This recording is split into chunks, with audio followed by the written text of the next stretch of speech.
I need to look at my fucking sheets. Right, so we did all the stupid fights.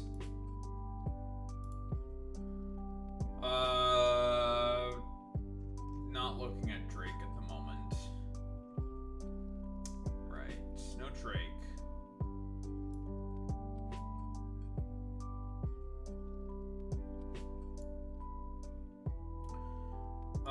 Let's see. Team Aqua. That's who's next. Seafloor cavern.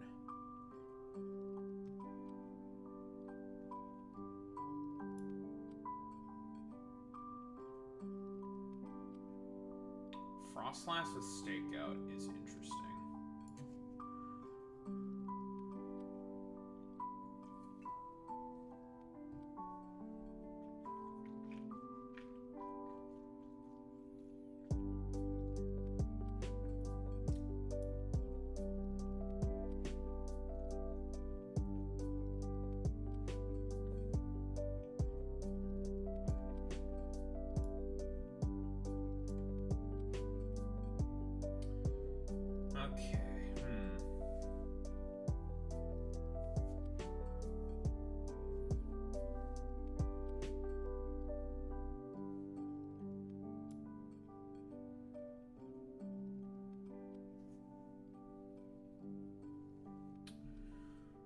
Double battle, go lurk.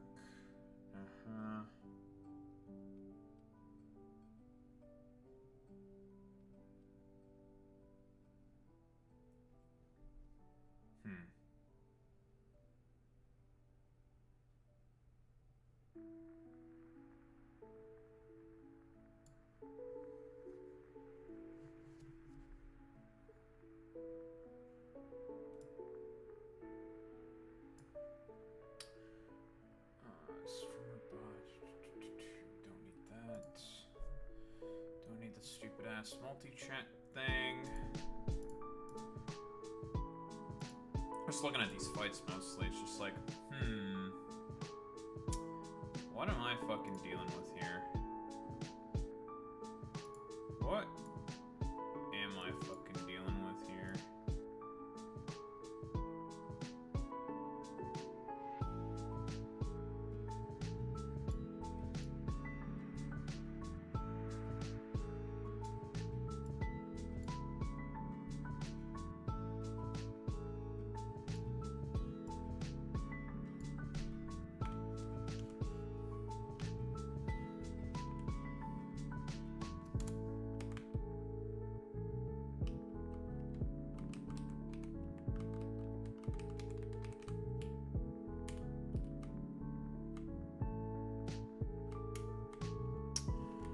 All right.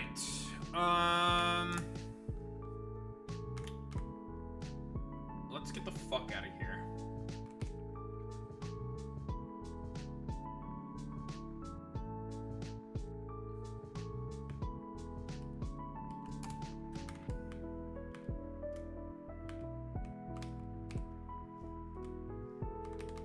Ow! Ow!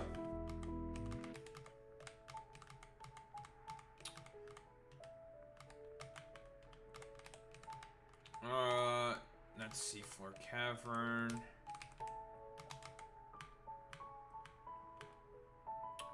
Die.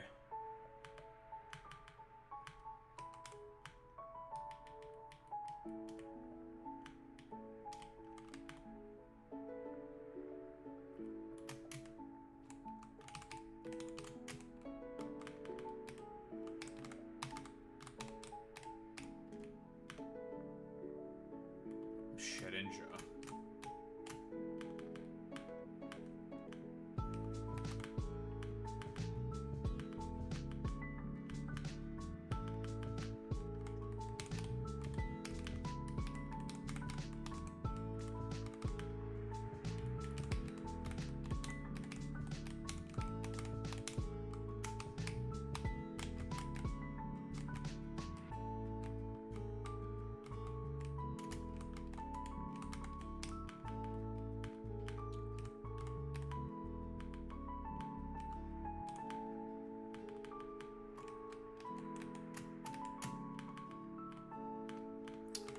Okie.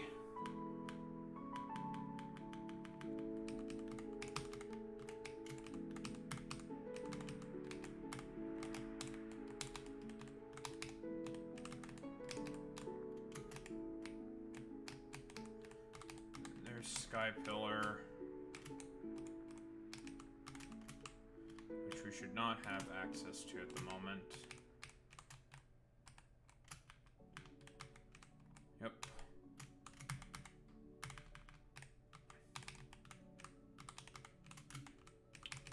We'll be back here eventually. For now, we'll just head to Pacific Log.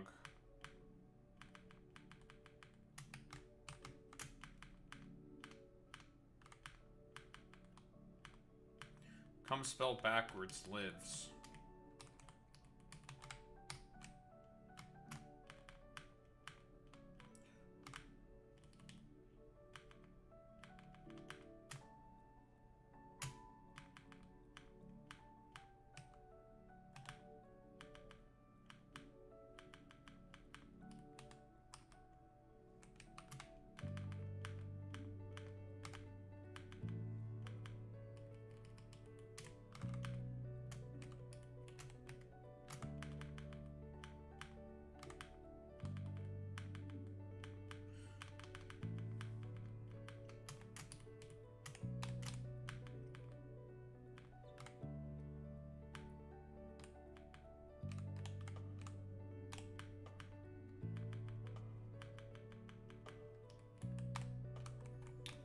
Nice. Pacific Log. Is there anything of interest in here?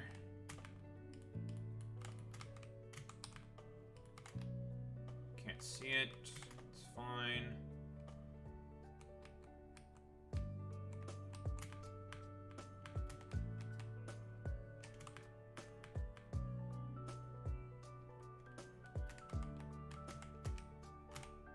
Got an iron bundle trade. Okay.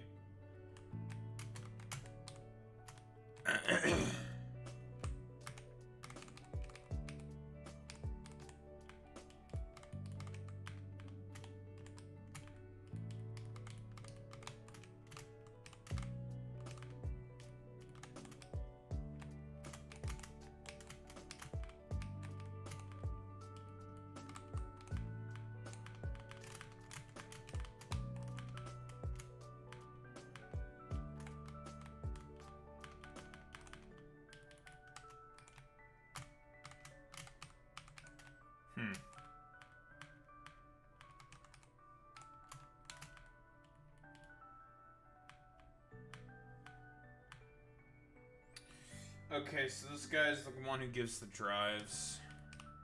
Lovely. 6 dots, open 3 doors. That's for the Reggies. Alright, we're out of here.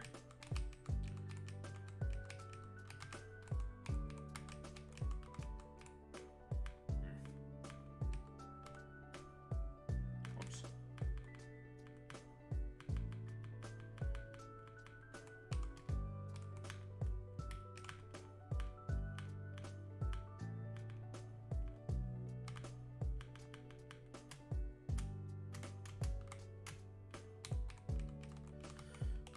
Alright, we have successfully bullied everybody. Alright.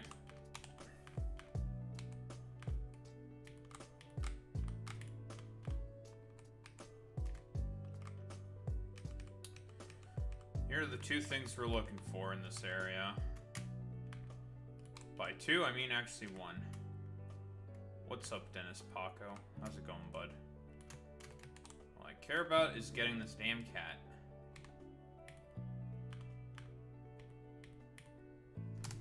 Nice. It's Chin Pao.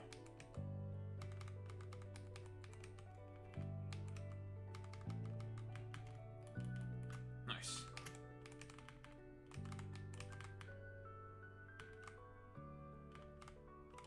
Wicked.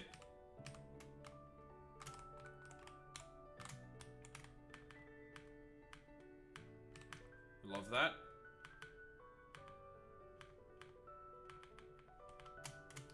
Want to go home.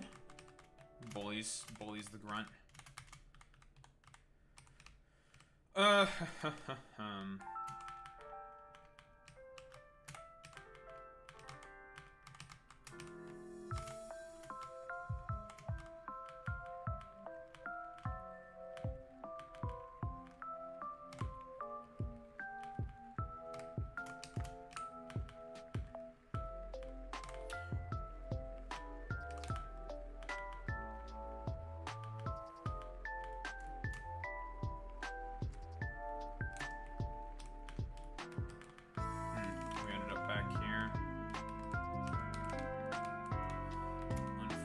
that.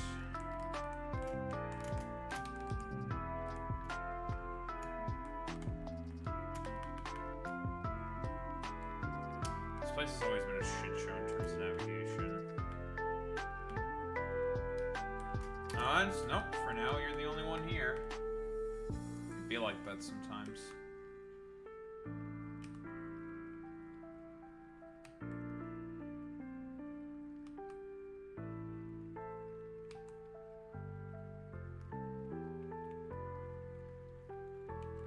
What's in the door?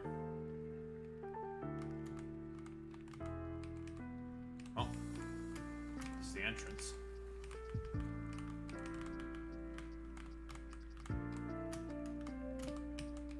Well.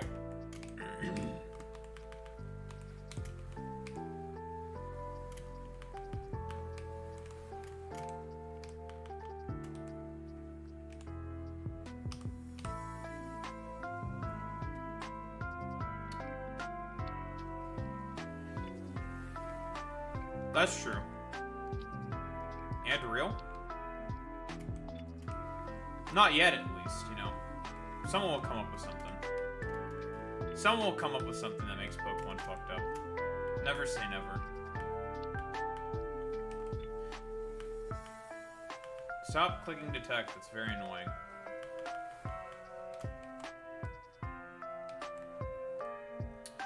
Alright, the classic strength puzzle.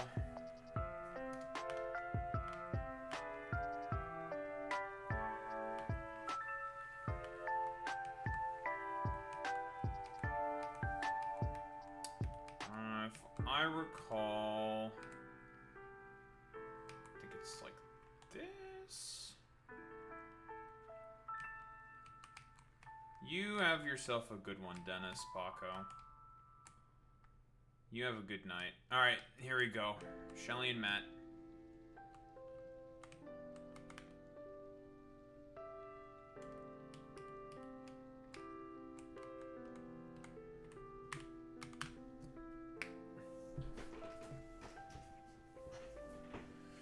Alright. Situai has a focus sash? That's annoying. Keldeo. Keldeo.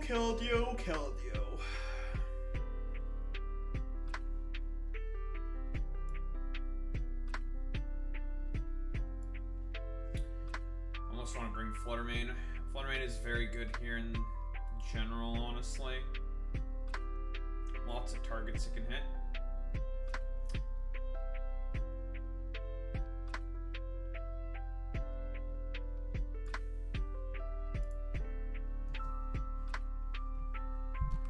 We're going to keep Fluttermane in the lead.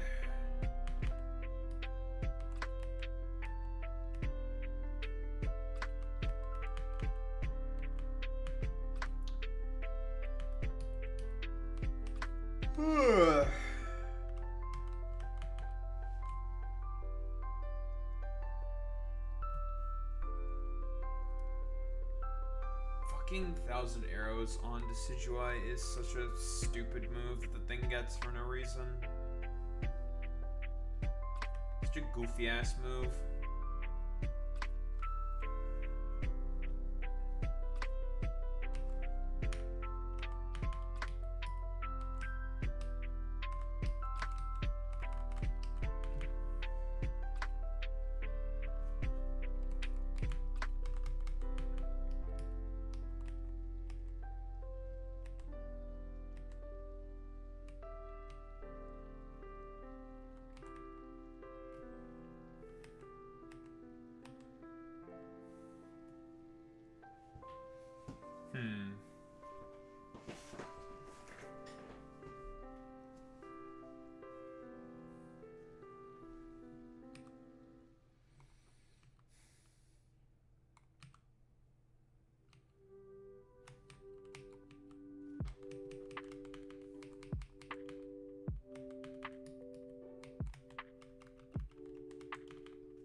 just need something that's just really strong and can easily just take out the Hisui and Gudra now.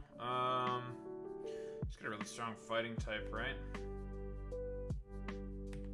Go like Megalopunny. Could always go Megalopunny, right? Fake out, high jump kick.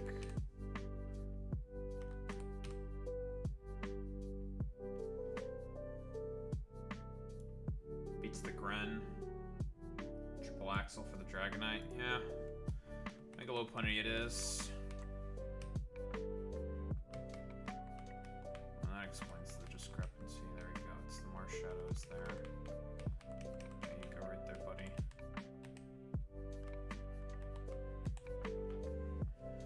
Okay, I want Megalopunny for sure in this fight.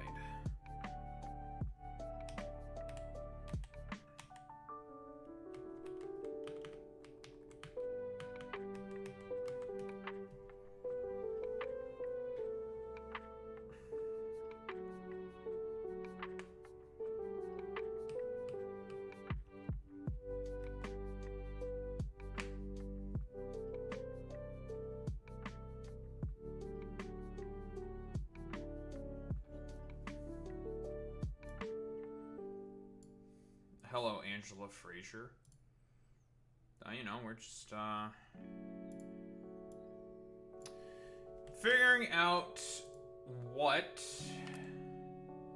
to bring for this upcoming fight against Matt and Shelly in Pokemon Emerald Imperium.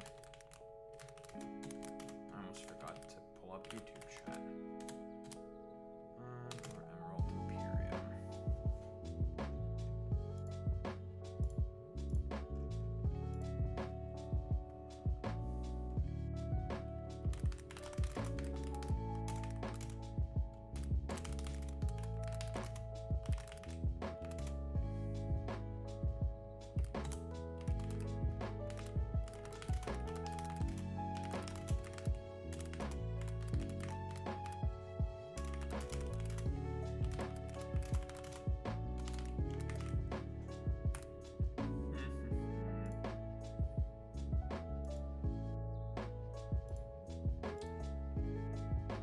That button, click this button.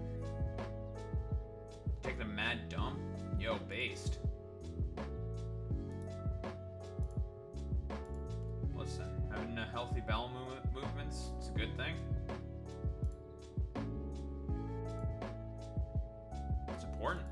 Important, people say.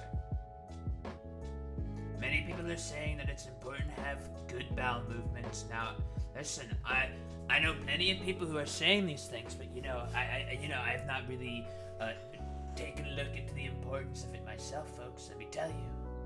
So I don't know if it's 100% accurate to say, but people have told me this.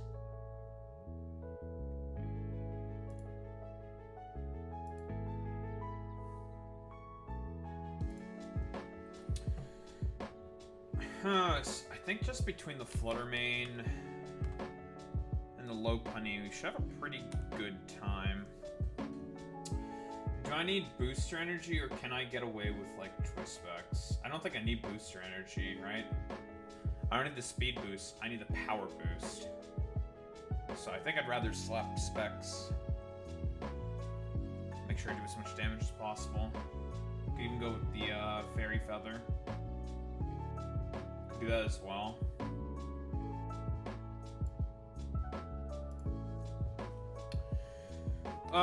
Then there is all this other bullshit. I need a slow pivot.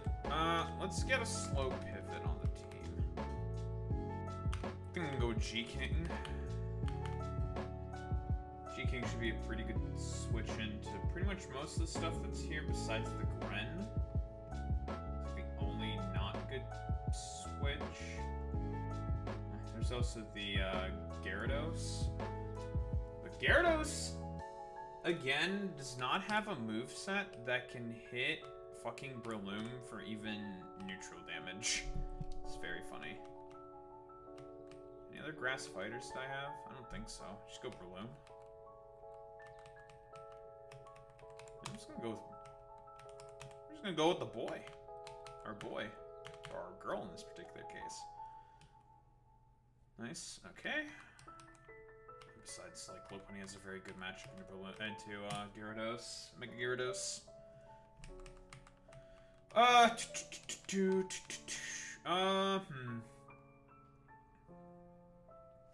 What else do I really want?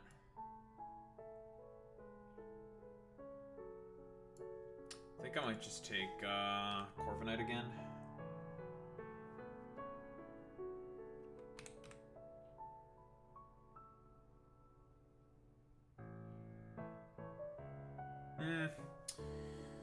Corviknight against the Decidueye is not that great, actually. It doesn't really work all that well. The problem with this Decidueye is that it has a freaking Focus Sash. Focus Sash is so annoying. It's just like, I need a way to be able to just pick that shit off.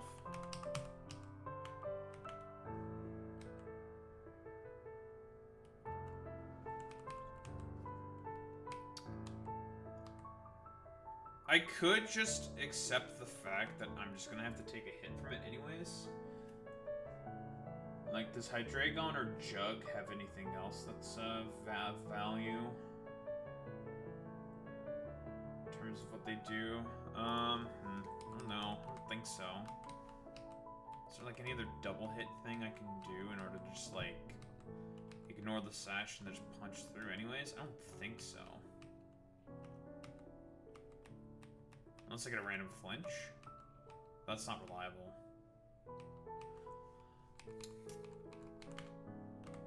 Yeah, these four will come for sure, I think.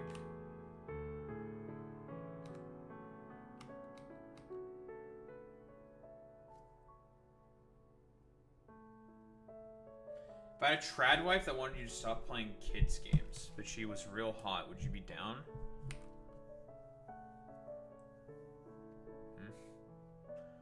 I don't really like tradwives all that much. I don't really give a shit. Like, tradwife, like, the tradwife stuff is just like a particular aesthetic that I don't really give much of a shit about. Like, it's all just like a particular fucking fetish. Like, that's what it is. It's just a conservative fetish. Which is like fine, it's whatever.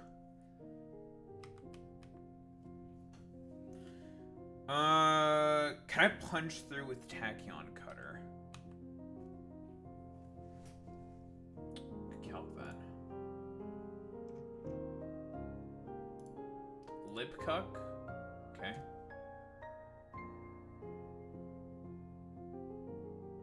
That's true. I do be talking about those stuff. Okay. What is the special defense in this thing? It's 85? It's not the worst. Okay. 80. Decidueye. Iron Crown. 252. 80. Tachyon Cutter.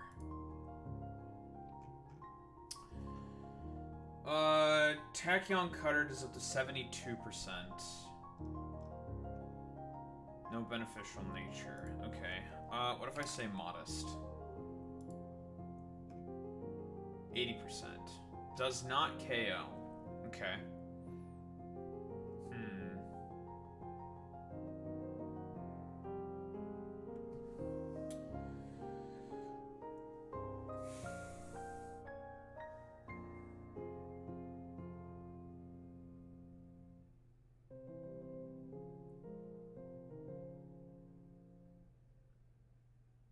Why would I ban you for just saying lipcuck and saying that I'm not interested in tradwives? Like, why would I ban you for that? Like, I don't care. If you get annoying enough, then I will ban you. Otherwise, I don't really give a shit. Like, 50% of my audience, I guarantee, was not a bunch of conservatives. Like, that's a guarantee. I do not particularly care. Like, yeah. I'm not particularly interested in, like, having a trad wife. I don't know why the trad wife would even try to stop me from playing Pokemon as well, because if I'm the husband to a trad wife, I can just be like, I'm playing Pokemon, do you fucking like it or not? And the trad wife would have to comply because they're a trad wife. They don't go against the will of their husband. Like, okay. I mean, of the people currently typing in chat, sure. But again, like, just like I said, why would I ban you? I don't really care. Like, okay.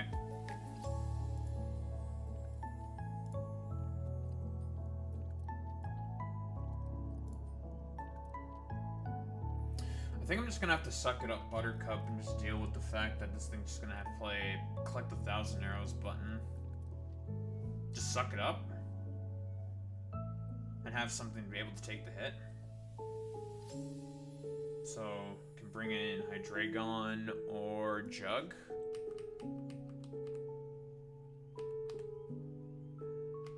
I think I just have to accept that I'm going to take damage from that.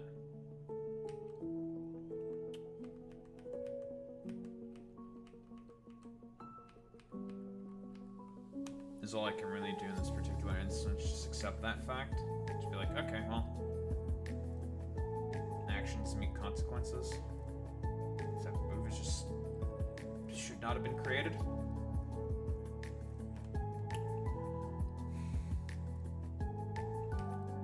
I think I want to take Jug. Jug has more value, I think, in comparison to Hydreigon.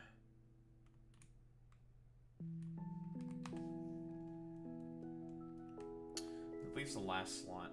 What do I take then? Probably another pivot. Another tank would be good, probably.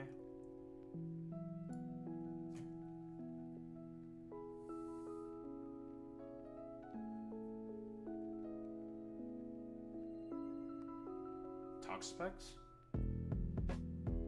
Or unaware Pokemon? Could go Clefable. It's another slow pivot as well. Teleport pivot. It's not bad.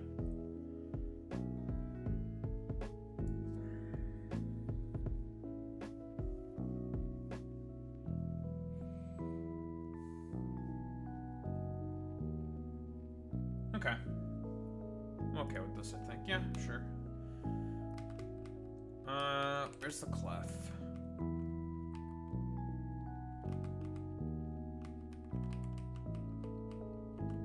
Make sure I take the right one as well.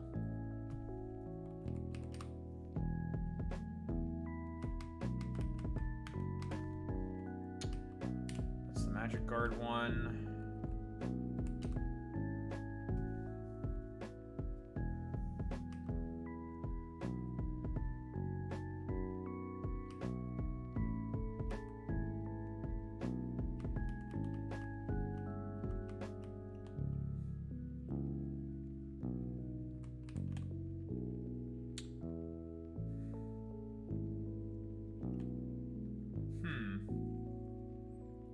Is there another underwear Pokemon I could take? Claude? Claude would be great as an unaware Pokemon, I think. Not in this fight in particular, I don't think so. Man, I wish I had a search functionality, but I don't. There it is. Items. You're going to get choice specs. You are going to get the loaded dice. You are gonna get... Also, your ability's gonna get fixed. And you are gonna get booster energy. Alright, spectacles. We do not have the spectacles here. Who's got the fucking spectacles?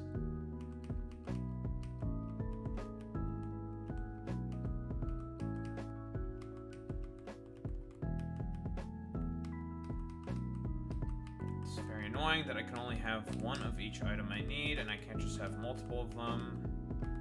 Very irritating, but whatever. life orb. I need the specs. I think it's bundle that has the specs. Do you have the specs? Yes, you do. Give them. Gimme. Gimme.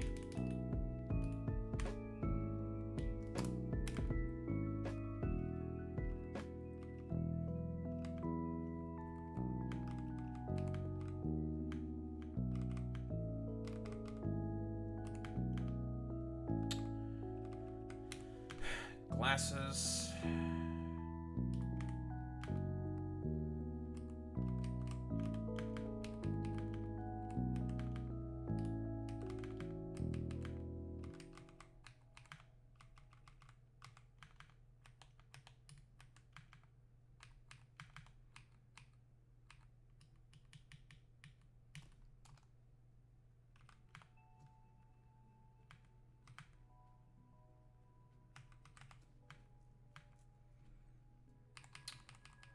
And the dice. Also, we need to patch Breloom. Oh, Breloom does have, I already did patch it, huh? I did? I thought I didn't. I did. Oh, nice.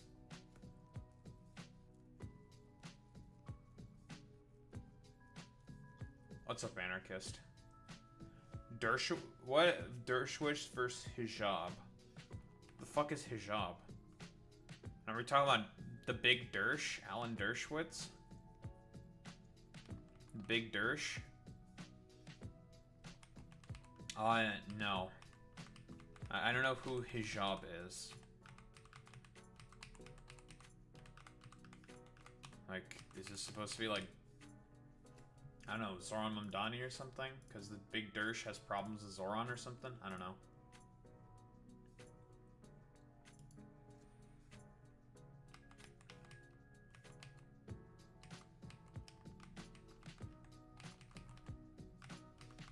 It's a pro-Palestinian activist?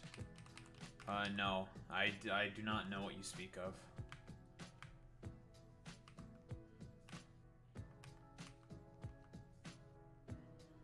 More bullets. Yeah, okay, cool. We're good.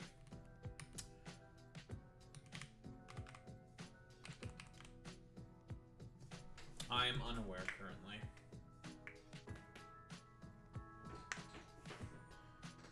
Watch the compilation.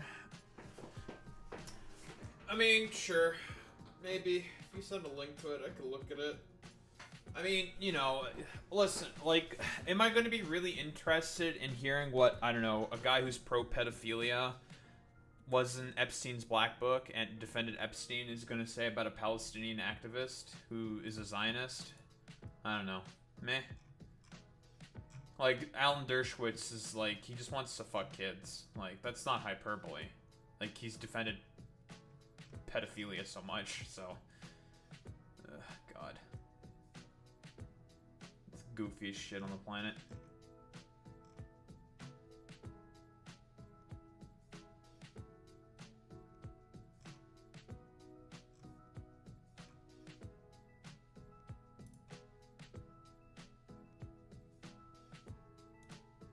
It's a debate.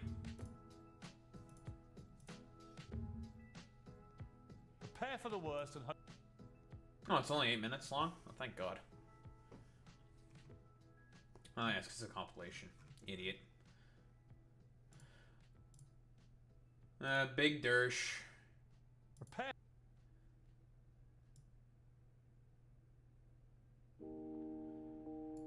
The Big Dersh. But for now, we're going to do this fight. Then we have to do Archie. How am I going to take down Archie? We'll figure that out. Fatal Precision. What ability is Fatal Precision? Super effective moves can't miss and boosted by 20%. Huh. It's a free expert belt and no accuracy check? Okay, that is an interesting ability. Huh. That's not bad, actually. It's not a bad ability whatsoever. Fatal Precision. Huh. I like that ability. Makes sense for a Pokemon like Electros as well. Considering I mean, it doesn't have any moves in its move set right now that can miss. Yeah, considering the fact that Electros has a very varied move pool and it's likely going to be able to hit you for super effective damage. An ability like that seems pretty reasonable. Seems pretty good, actually. I like that ability. It's interesting. Very interesting indeed.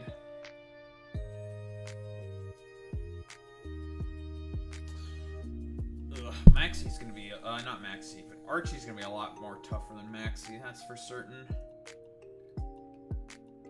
He's not gonna be as easy to take down as was for that dumbass, Maxie. Maxie was pretty easy. Archie is not gonna be as easy. Mostly because of that damn bundle.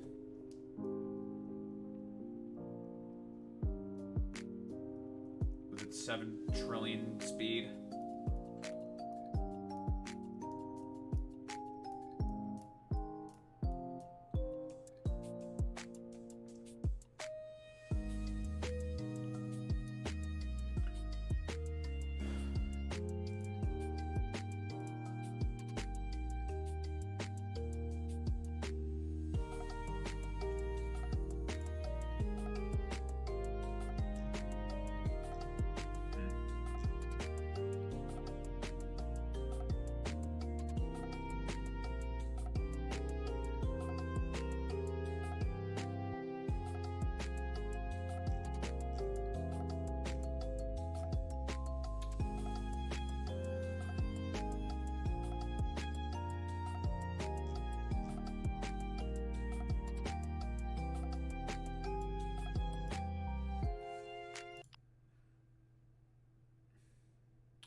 The big Dersh.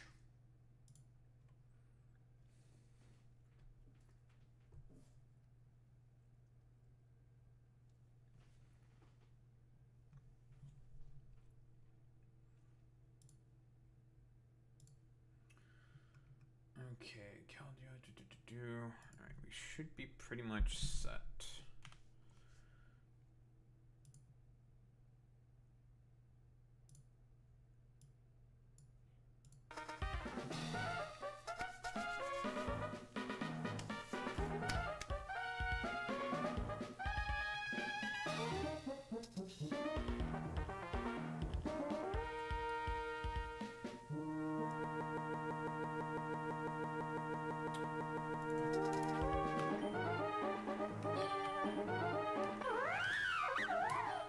You need triple axle.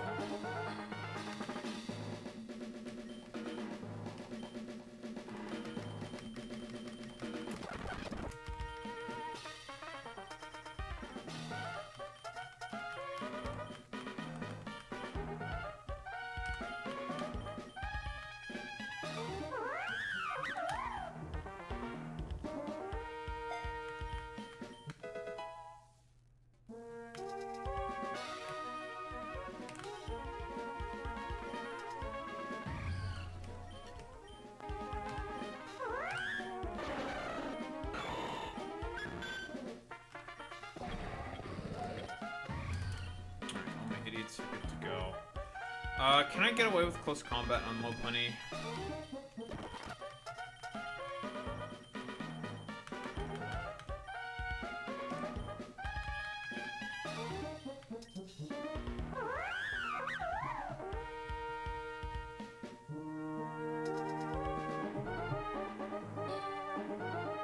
I wanna risk it? I'm not gonna risk it. Alright, let's get started.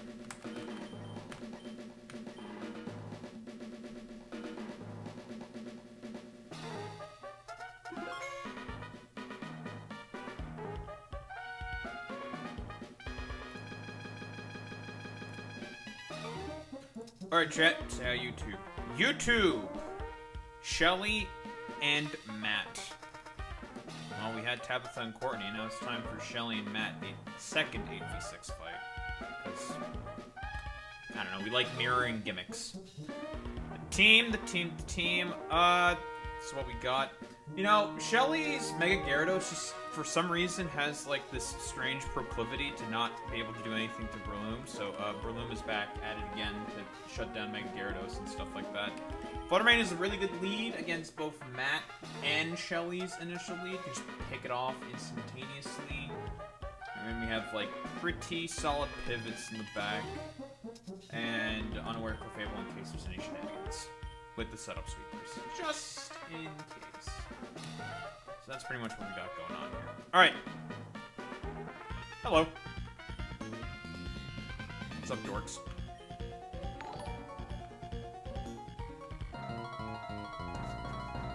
Shelly.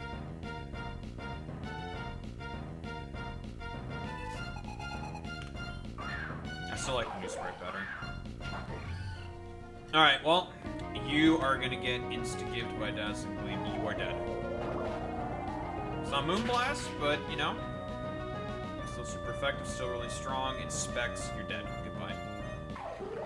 Alright, now she's either gonna come in with the Goodra or the Decidueye. My guess is probably the Goodra.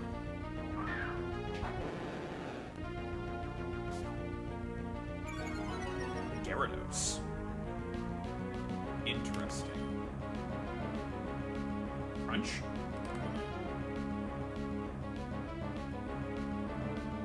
This is an interesting one.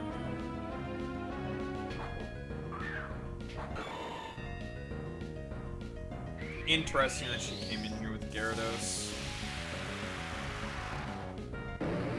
If... Would Dazzling Gleam could have KO'd this thing?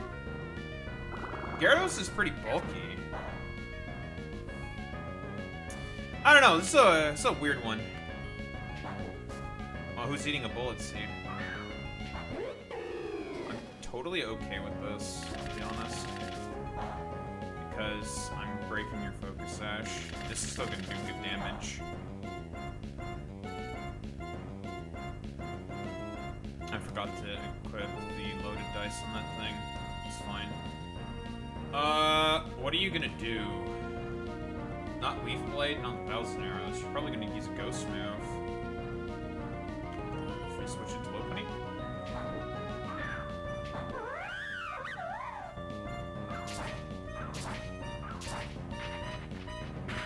Leaf Blade.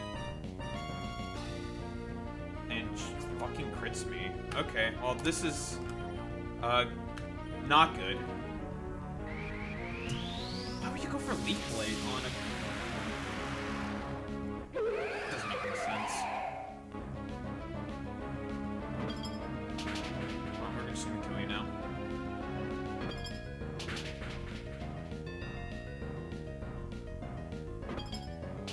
I'll have to say, swear to God if you miss. Would be annoyed. Well, if Mega Lopunny doesn't miss the high jump kicks, Mega Lopunny can just clean up from here. It's so strange. You're dead.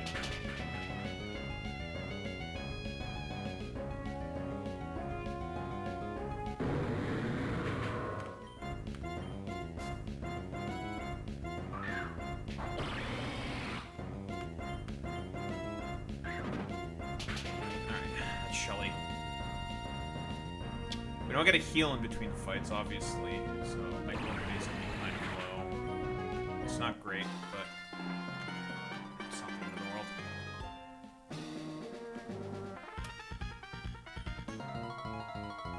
Matt. With Physical Frostlass, which is, let's play. It's a big man. Alright, well, time for you to get RKO'd by a Shadow Ball. No Poltergeist from you. Not today, Shaitan. You're dead.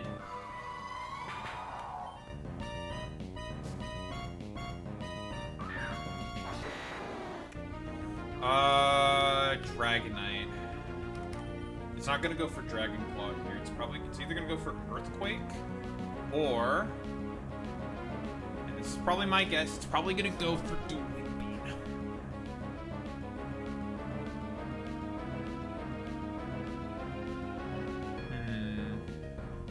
It's kind of tough, actually. It could still go for earthquake, but I think it's gonna go for dueling bead.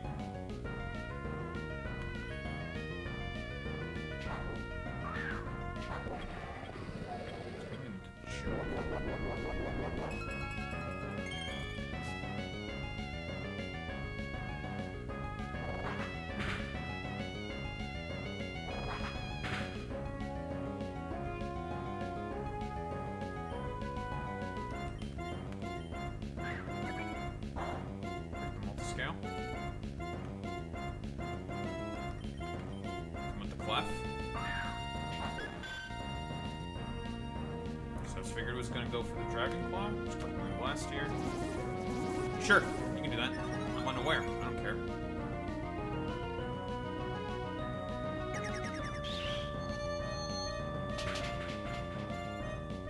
It's fine by me.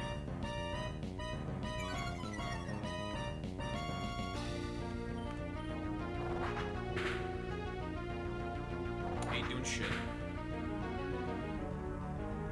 Ah, the power of unaware. You did. All that's left is the Gren and the Mega Jabroni.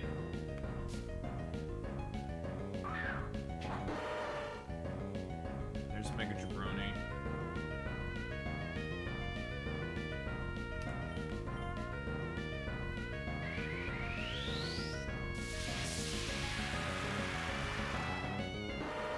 I don't know if Specs, Dazzling Gleam takes this thing out. It's fine, just teleport out.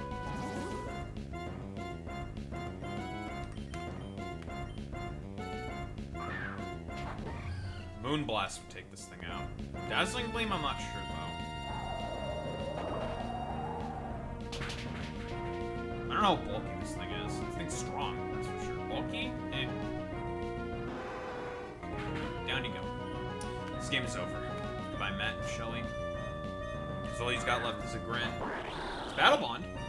Doesn't have Water Shuriken. Should be able to live that anyways, because Fluttermane has very good special defense. But you don't have it. You're dead. If the champ didn't live this, you sure as hell aren't living this. That's game. Goodbye, Matt.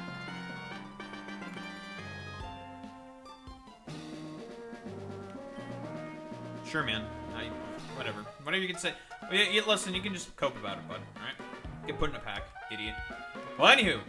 YouTube! You know where to catch these live as always. Twitch.tv/DrRumpa or on YouTube itself. As always, remember to like, comment, subscribe to all that good YouTube algo shit. You know how it is. Anyway. Peace out, YouTube.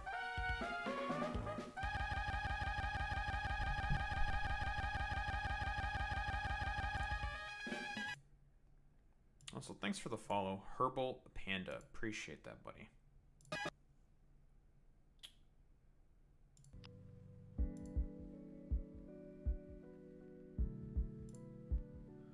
That's Fluttermane, yeah. The thing that looks like a scuffed Mischievous, a Mischievous that looks 10 times more evil, that's Fluttermane. That is Fluttermane.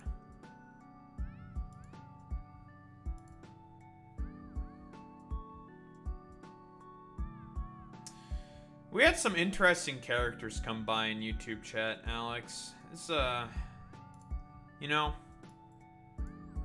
I guess it's the one thing I like having with YouTube chat, you know? The characters you get sometimes are interesting. Way to put it.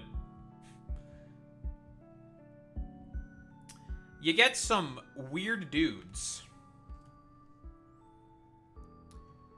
Alright, so, Archie. How the fuck are we gonna beat this guy?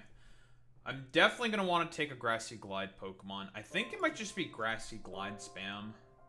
these two bros do not have a lot for Grassy Glide Pokemon. So I think I'm definitely taking Tapu Bulu with me, and I'm just gonna slap a Choice Band on it, and we're just gonna do, like, giant fucking cock damage with Grassy Glide. Like, the biggest dick damage on the fucking planet, I think, is gonna be the plan. Cock massive, big fucking damage is the plan.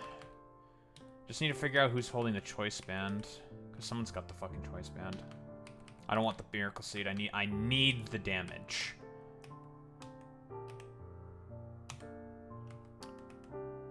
And that was the original check to the Zacian Ogre teams to begin with, was Rillaboom with Grassy Glide. So why not just have the significantly stronger cousin, that being Tapu Bulu. We're probably gonna keep Megalopunny because I need the fake out support. Especially because it's scrappy fake out, so it's gonna be way stronger. Way better. Could also take Kangaskhan. Kangaskhan could also be pretty good. But no, like, just the Grassy Glide spam is very good against Archie. Like, really good against Archie.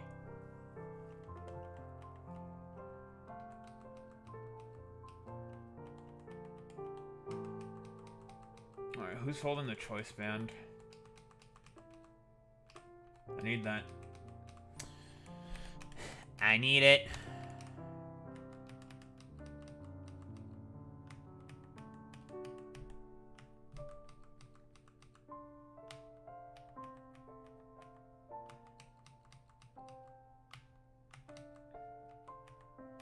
Seriously, who's holding the fucking Choice Band?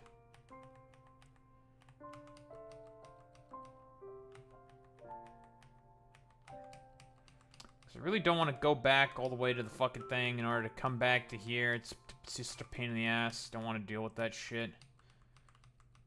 Just do it here. Who the heck has the Choice Band? Did I never get the Choice Band? I should have gotten the fucking Choice Band. Am I an idiot? I forgot to get the Choice Band? There's no fucking way. An interesting play could be to also just bring the,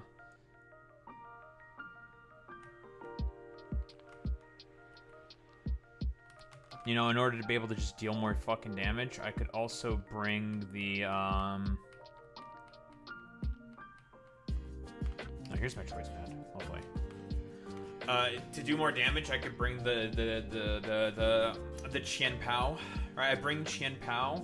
Sword of Ruin gives me an additional 33% damage. But that might be overkill. I might not need to do that. Might be a little overkill, and it's not like Qian Pao really provides a lot of value in this fight. But let me do a calc.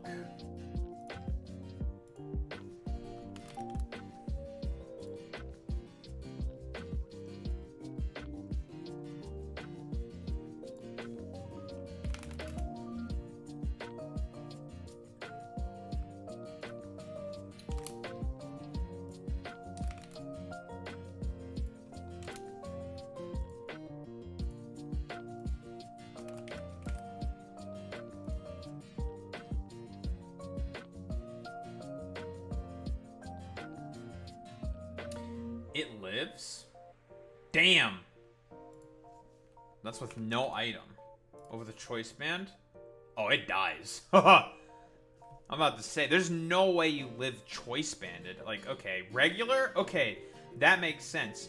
Banded? No shot. This is adamant banded. You're not living. Hardly anything lives.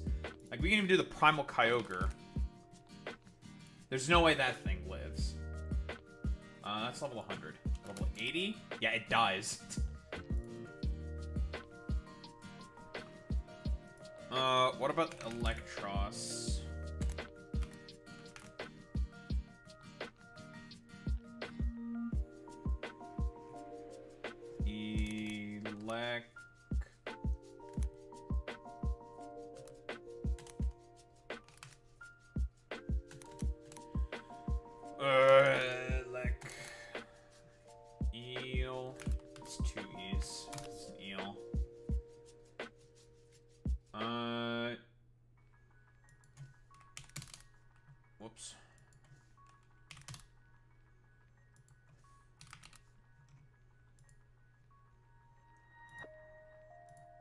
Should be timid nature? Yeah. With an expert belt.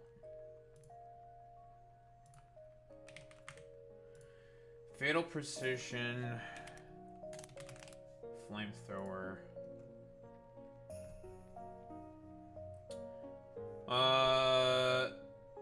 Lives without an item, but with the item, the expert belt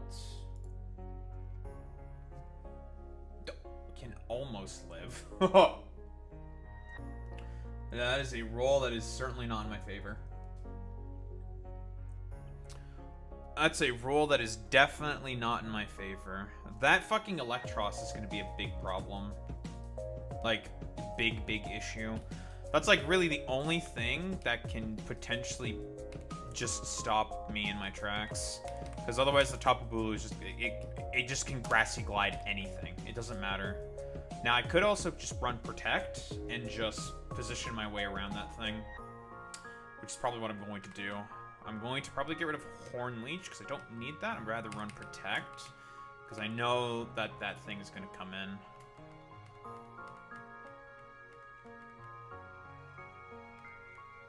I also have to contend with that annoying ass other thing.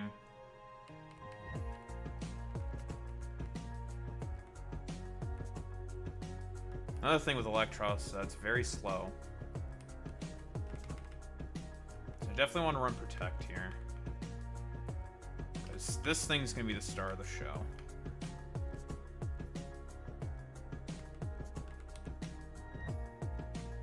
Might just even get rid of Close Combat for it. Keep the Horn Leech. Get rid of Close Combat. Not really anything I can hit with Close Combat in this fight, so go with Protect for the time being. Okay, the other shitters. Don't want the Pokefile.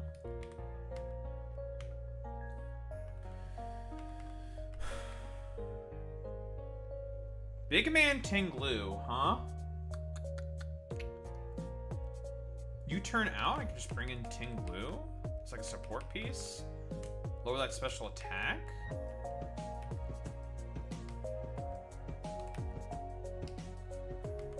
Let's say, where's Vessel of Ruin?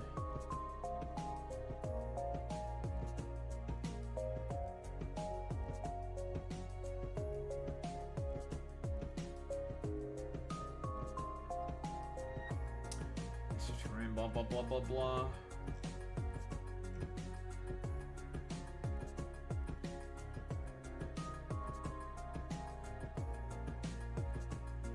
Could also set up the terrain.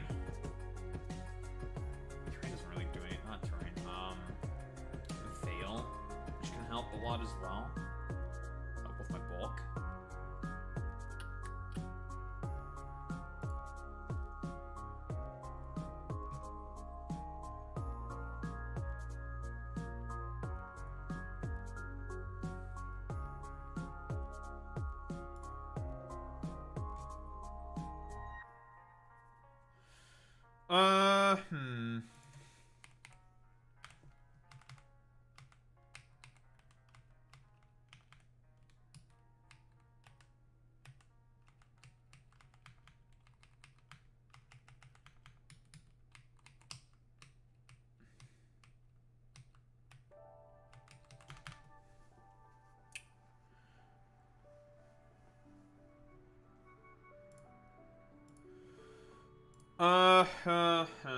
Okay, what the fuck else am I gonna bring?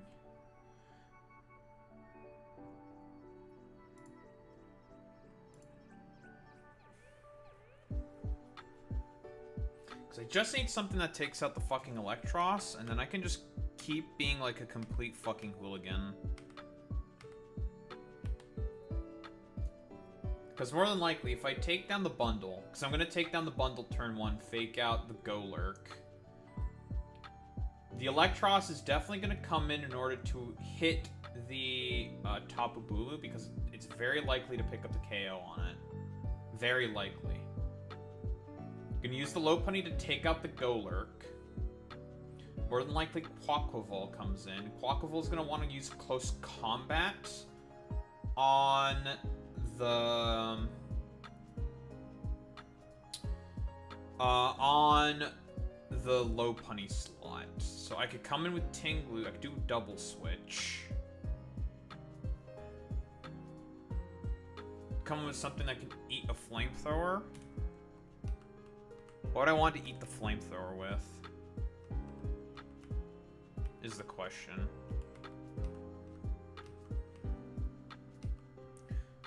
And then I have to somehow pivot back in with the Sharpedo, with the Rillaboom and shit as well.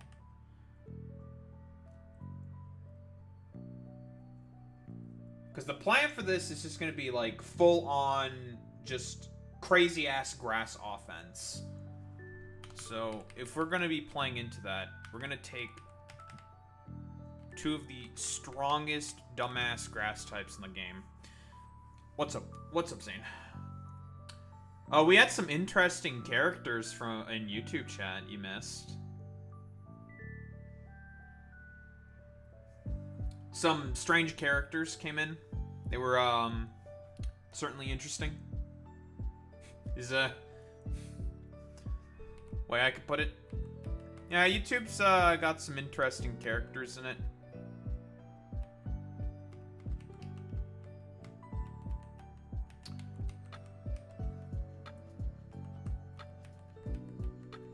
But otherwise, what? We just beat Shelly and Matt.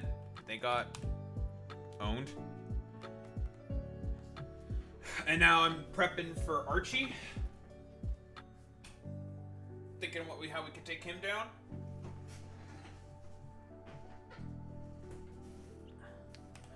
And so far, my plan is to go all out with grass types.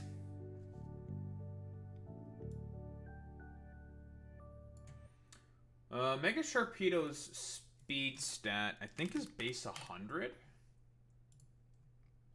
It's 105. Which means Cart does outspeed it, because Cart's 109. Yep. Primal Kyogre is 90. I had someone playing TF2 that was part of the IDF. Oh, yo, that's heckin'. That's so heckin' epic. Bro, we love Israel! Israel! Oh boy, our favorite country. Oh boy. Israel!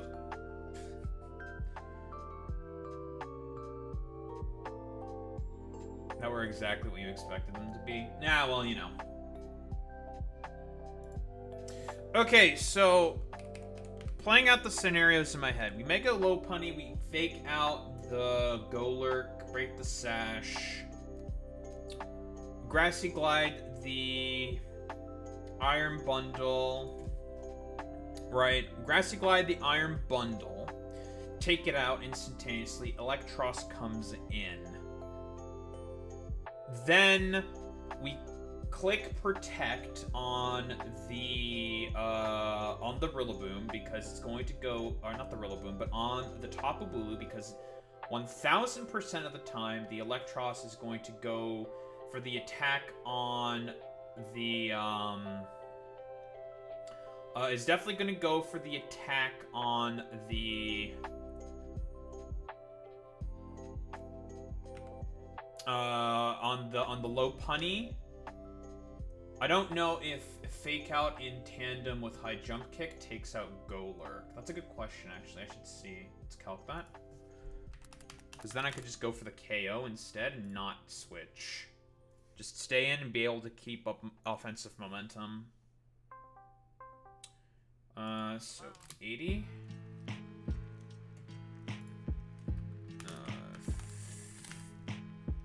If I were to go Adamant, fake out High Jump Kick.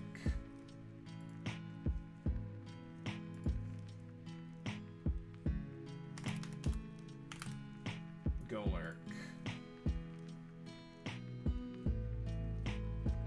That's level 100. 80.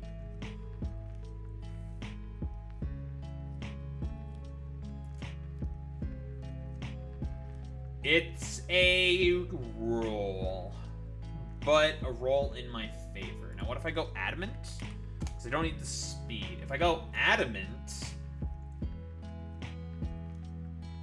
then it's guaranteed.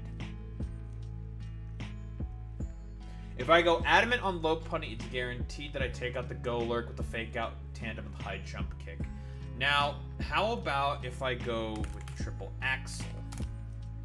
Triple axle, assuming 3 hits, yeah, it takes it out. Don't need adamant. I can stay with Jolly. With the 3 hits.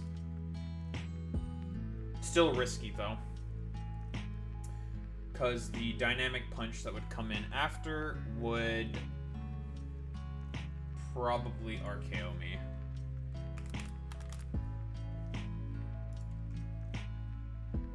It's actually a roll. Not in his favor. A roll that is not in his favor. But that's with no investment. With investment, yeah, I get KO'd.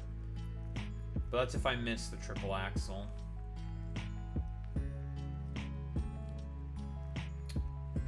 So risk it for the biscuit when I can just come in with a ghost. And dodge. But what does the ghost accomplish? Not a lot. You can use it as a pivot. Bait moves out. The problem with the coming in with the ghost is the ghost doesn't really do anything.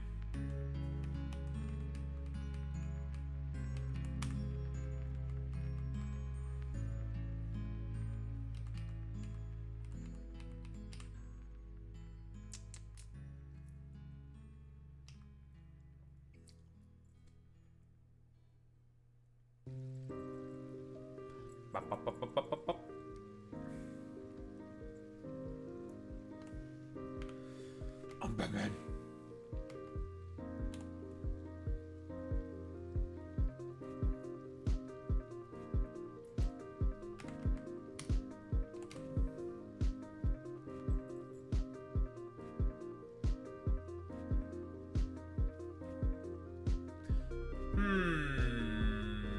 I just had a thought.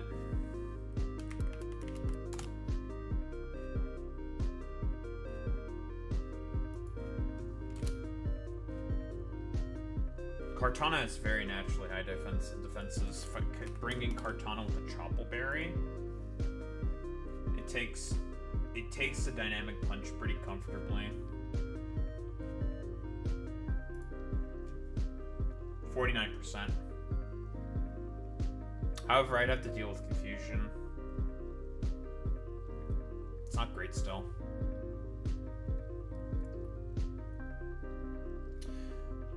But let's see. If I hypothetically take out the Electros, or the Golurk, what comes in after? Quaquaval comes in after...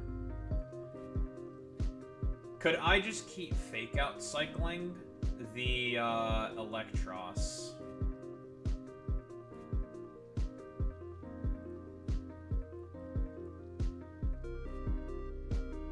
Protect, fake out, protect, fake out, protect, fake out.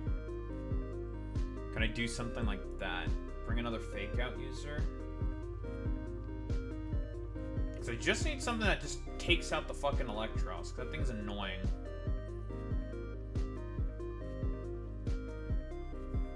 Like, that thing's a freaking problemo. Bring my big man hands. Big man Iron Hands. I think he'll be pretty solid here. And he gets a very good hit. Probably gonna give him an assault vest.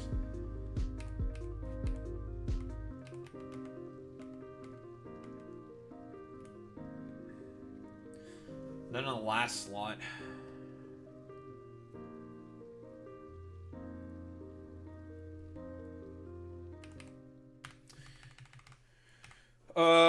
Because what I could also do is, on the turn I protect with Tapu Bulu, I can U-turn.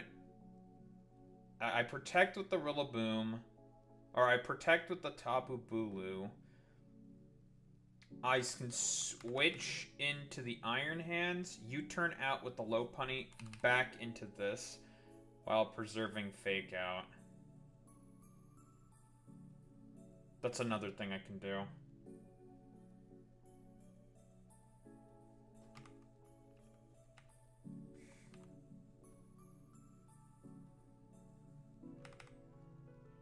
I'm probably going to give you the Assault Vest. In fact, I'm definitely giving this thing the Assault Vest.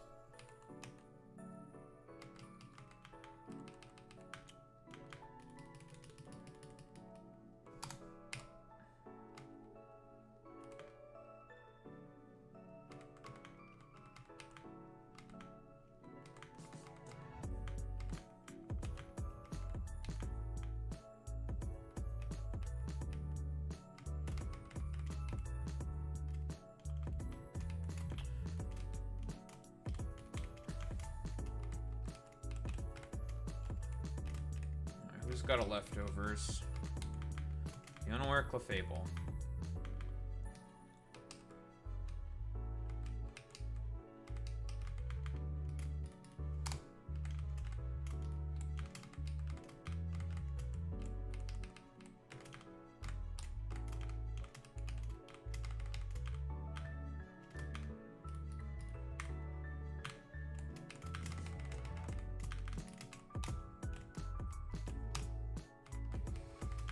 I do also have to consider that Vessel of Ruin significantly will also help. I'm going to teach you a different ground move. I'm going to teach you a different ground move to be able to hit the Electros with.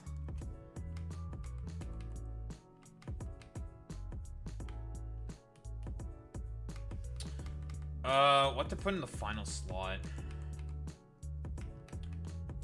I could just bring another terrain setter.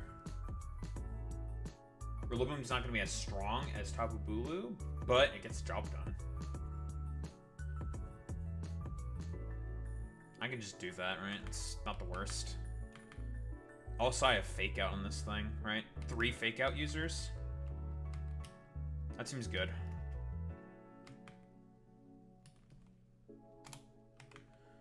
Items.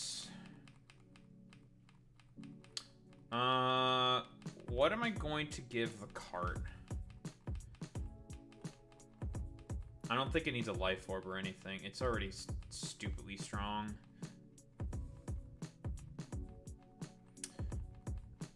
Maybe I could just give it a life orb. Damn survivability.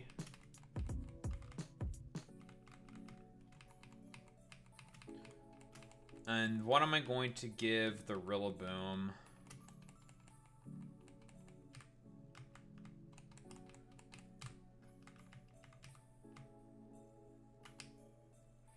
I could just give it Yachi. It doesn't really need anything else, to be honest. I'm gonna just give it a Yachi Berry. For all the non-stab ice moves that are flying around.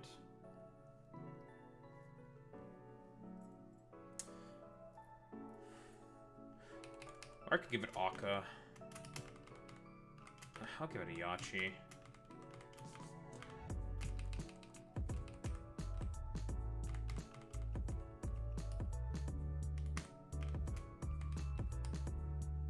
I know who has the life orb beside Dragon.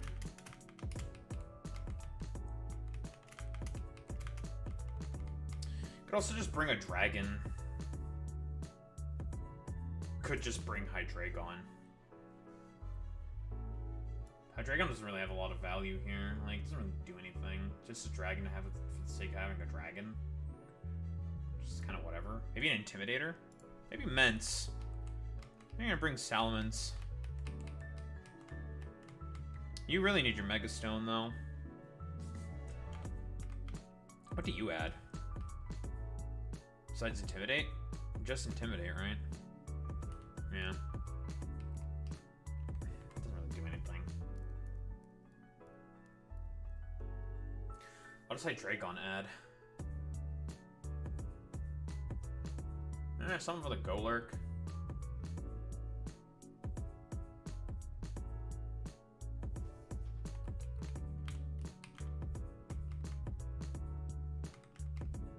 I think I'd rather have a Ghost. Dodge Dynamic Punches.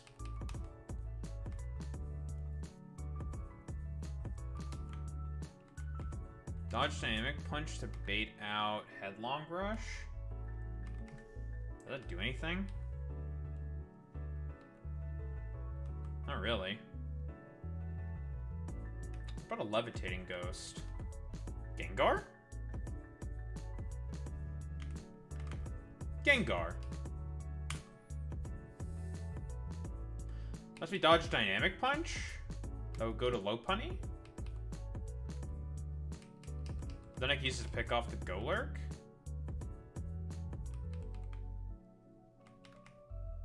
Yeah, you know, yeah. I think we do Gengar. Gengar can work.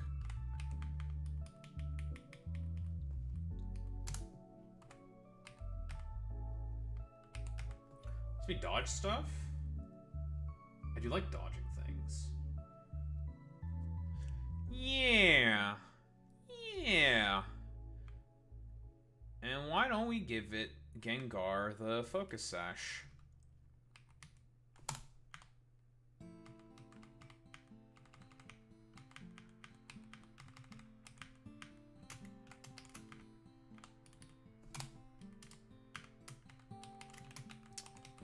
Who's got the Focus Sash?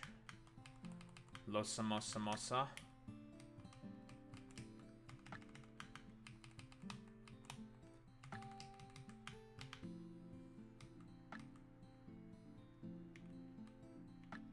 I just need that thing to Shadow Ball stuff. That's all I needed to do.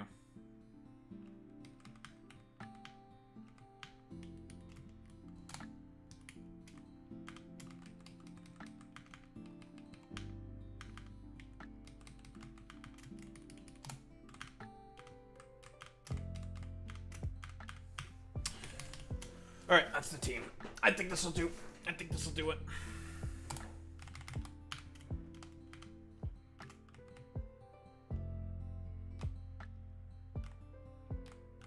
Batman, I have a Lopunny. Hello, Joker. Joker, don't do it, Joker. There's no law against the Pokemon, Batman. I can do whatever I want to it. No, don't do it. That fucking short is funny as fuck, dude.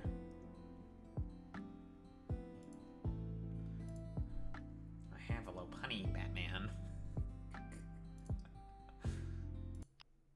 Alright. I think that is probably about as good as we're going to get.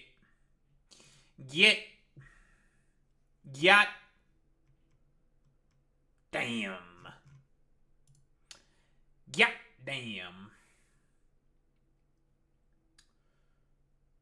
Okay. Stock fight's still probably gonna be pretty tough, though.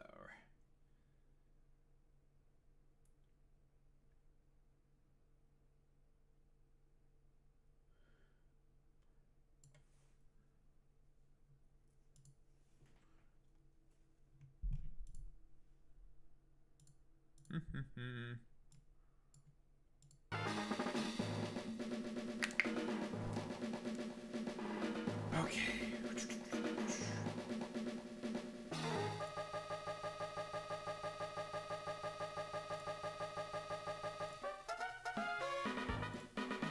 Alright, chat.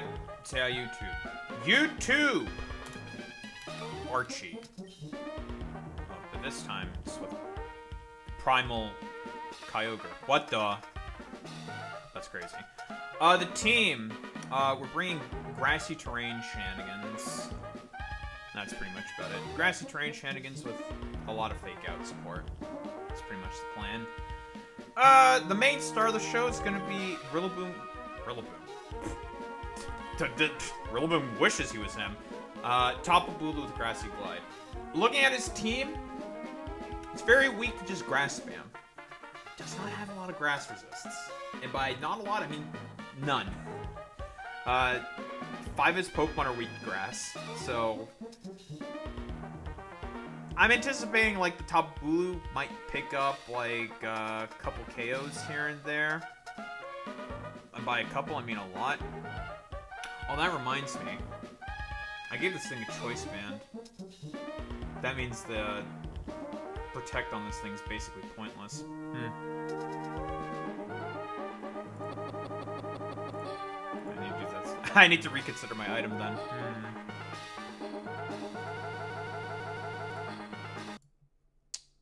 I need to rethink my item then.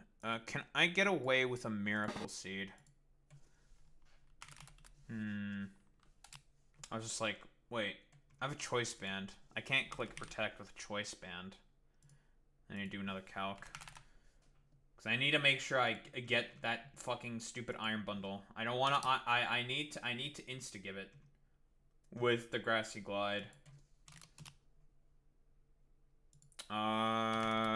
Grassy glide. Miracle seed? 252 attack? It's a freaking roll. I hate how ridiculously bulky this thing is. It's so tanky, and it just lifts stuff for no reason. I hate it. Which means I need the choice band. If I use Life Orb? Oh, I put Miracle Berry. That's not a Miracle Seed. Miracle Seed. Oh, it KOs. Okay, perfect. It does KO with the Miracle Seed. Ha! Miracle Berry. What the hell is a Miracle Berry? Miracle Seed. Alright, we're good now. Okay, we're good. We can get rid of the choice band. Whew! Alright, I have a little bit of I have move flexibility. Thank God. Jesus Christ. Now, with the Kartana, I can probably just run choice band, because I'm not going to be clicking anything else besides Leaf Blade with this thing. That's all I want to click, is just Leaf Blade. Everything else be damned. Okay, so we're good. Alright, the structure does not collapse. The plan that I have does not collapse. Woof.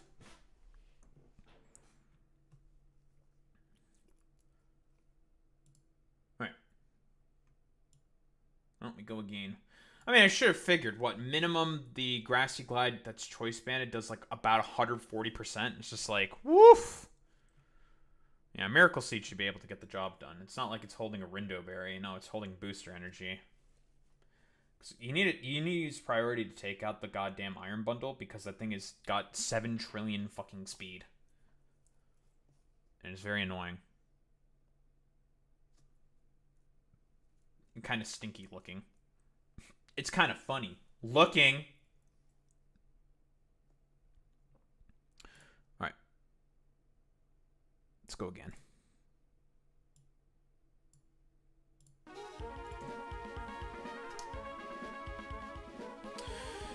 Alright, let's start. This time for real.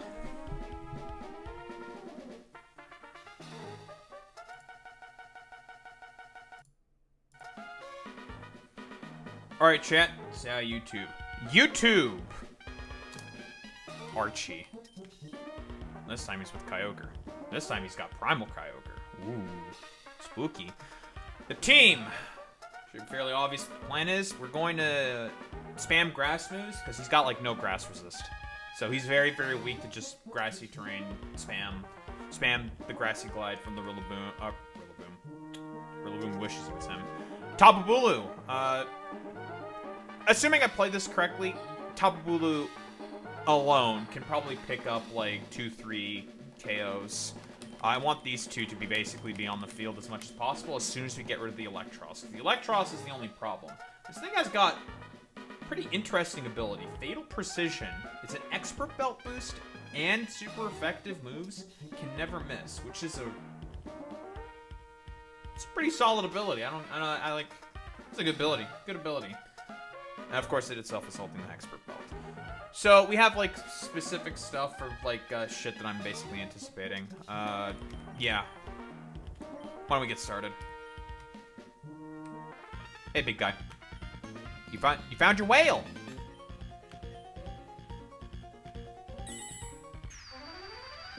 He also got the right orb. Oh my goodness. He didn't fuck up this time.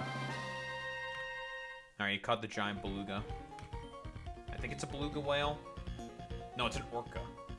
It's a big orca whale. Yeah, hey, what's up? Yeah? Well, you know, I didn't want to, okay? I hate you. Smile.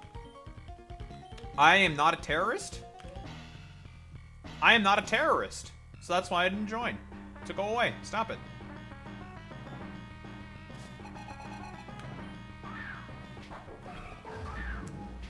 Alright, the plan is simple. We are going to instantaneously pick off the iron bundle because that thing is extremely fast. I'm going to fake out the Golurk. Because that thing is currently the fastest thing on the planet right now. Well, not the Golurk, the bundle. So fake out here. And if my calcs are correct, this should just... This is a guaranteed OKO. Guaranteed KO.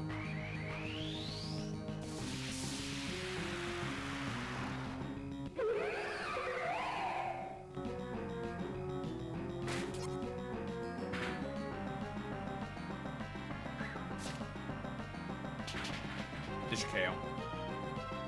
With the Miracle Seed and everything? Yeah, perfect. Alright. Perfect turn one. It's exactly what we wanted. Now I'm anticipating the Electros comes in.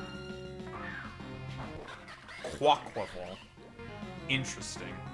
Quaquaval comes in instead. Okay. Interesting. Okay, we can do a little bit of a risky play here. Now, what's more than likely going to happen is they want to double target... They want to double target the Lopunny. He wants to take out the Lopunny. Oh, it's because the Lopunny's the faster threat. Ooh, that's why he wants to go after Lopunny. Okay, so here's what we can do then, because he wants to more than likely go Dynamic Punch and Close Combat.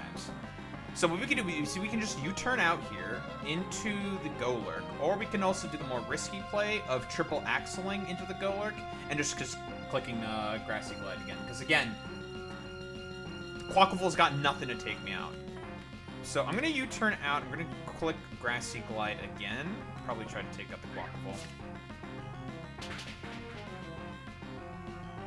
You are nowhere near as tanky in terms of the defense department as Bundle. You are going to die to that.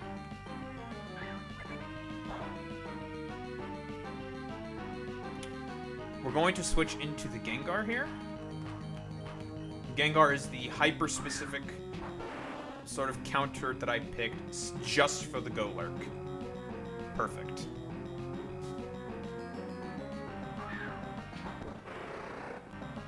He brings in Sharpedo. This is perfect. They keep wanting to... Okay. What's happening here is I keep bringing in faster threats, and the AI is basically programmed to go after the faster threat at all times. So what we're going to do is we're just going to take it out, and we're just going to Grassy Glide again. This is just another free KO here. Free KO. This is free eats here for Tapu Bulu. Free eats. That does not KO. And I have a Focus Sash. You're dead. Now, let's say hypothetically they do take me out here. I don't really care about that.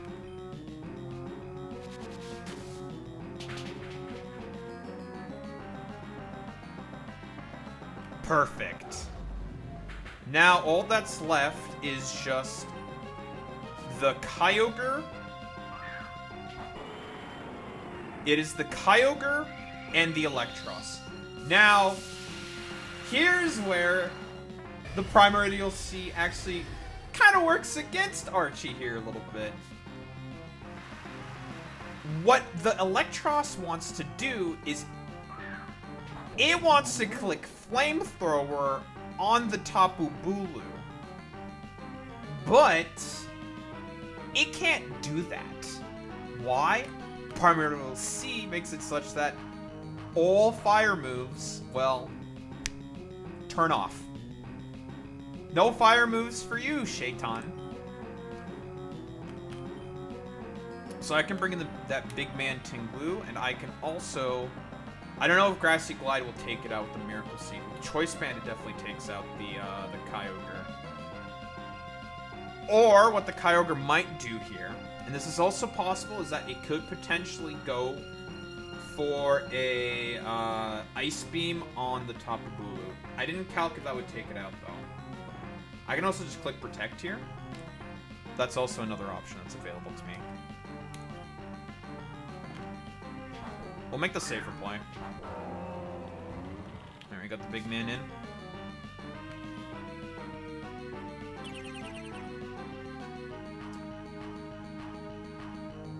Thunderclap, ice beam. Yeah, it went for the. He definitely went for the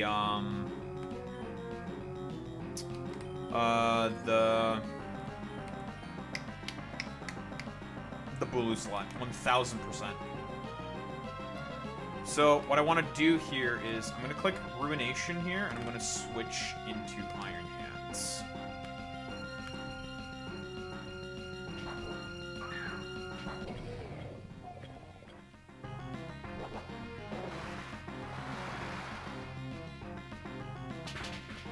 This'll hurt. Should live with the Vessel of Ruin. It's still gonna hurt. Woof!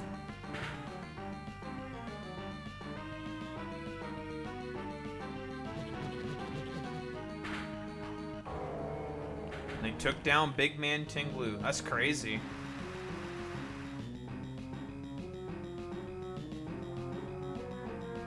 Grass disappeared.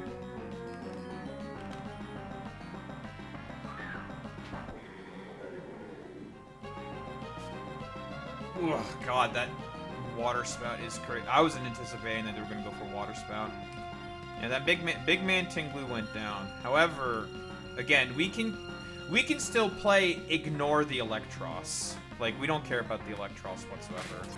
So you're getting faked out. Like, you are getting double targeted because you're a threat.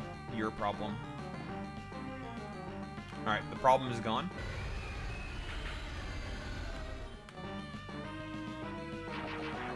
That's going to do, like, -2 damage.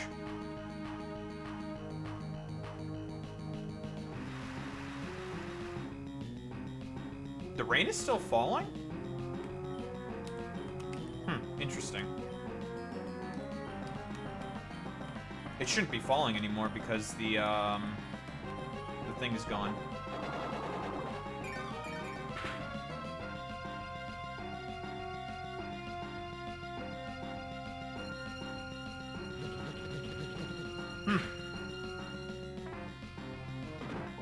Anyway, it's over. Nice. So, the fight did not go exactly as I anticipated, but,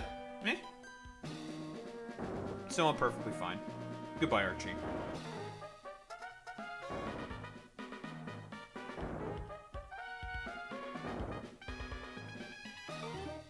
Oh yeah, because, I don't know, you're cringe?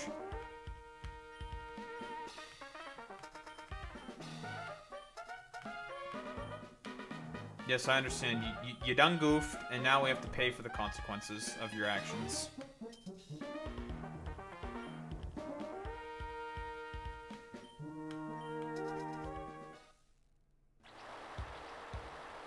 It's time for the spooky music now. Yes, you did make a horrible mistake. I only wanted to do some eco-terrorism. Shit!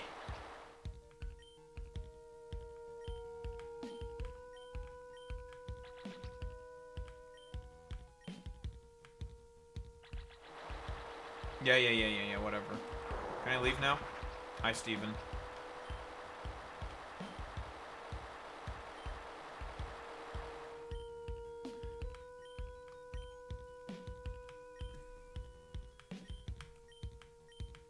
Okay, goodbye, Steven. Can I have control now? Okay, yes, I do have control now. Lovely! Very good. Well, anywho, YouTube! You know what to do as always, and catch these live. Twitch.tv/Daharumba, and on YouTube itself. As you all know, remember to like, comment, subscribe, do all that good YouTube algo shit. You know how it is. Anyway, peace out, YouTube.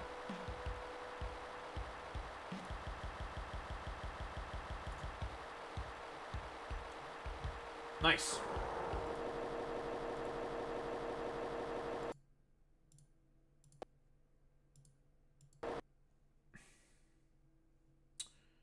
About an hour and a half.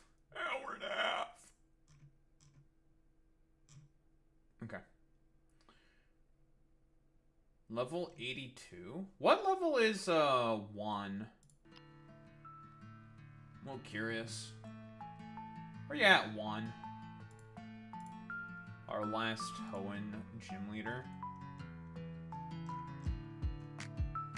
Also 82. Okay.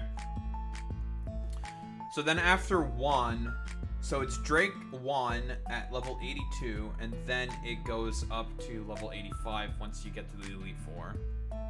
Or 84 when you get to Evergrande, and also the final rival fights, and then it goes up to 85, probably after you beat Wally. There's by the way, not a lot of fights left in this game. there's not much left in this game. This game is almost done. We are almost finito.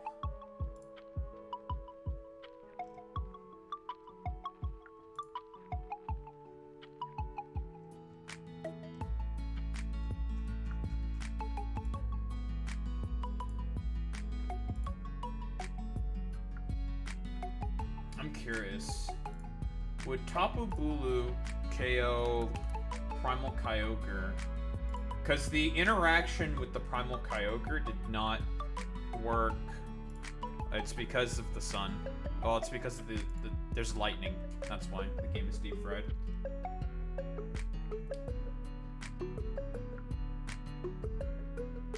That's at level 100. It's a roll. A roll in my favor for Grassy Glide 2 KO. With Miracle Seed, Grassy Surge, boosted Grassy Glide. Which means I needed the fake out damage to be able to take out the Kyogre. I needed it. Now with Kartana going for Leaf Blade on it, it definitely would have KO'd. Because Kartana is just stupidly strong. And Leaf Blade's a very high base power move. Which is why I wanted the Kartana in. If I went for Horn Leech, would have KO'd for sure.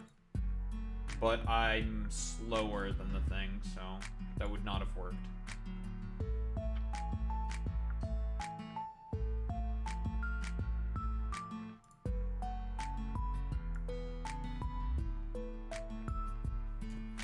Oh, but hey, you know, still worked out. They targeted that fucking big man Tinglu, that's crazy.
Okay, I'm trying to think. Do I want to do Drake now?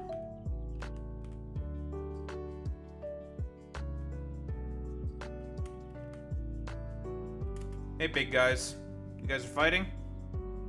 Yes. Aren't you guys supposed to be in your primal forms? Eh, whatever.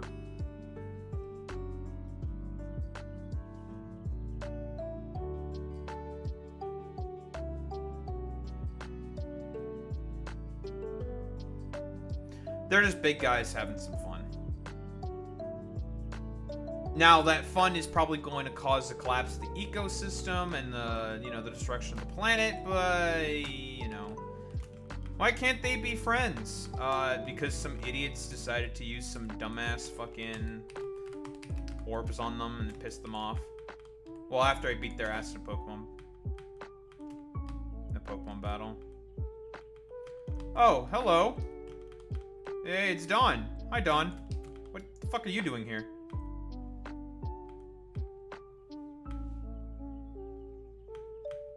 I don't think that'll work.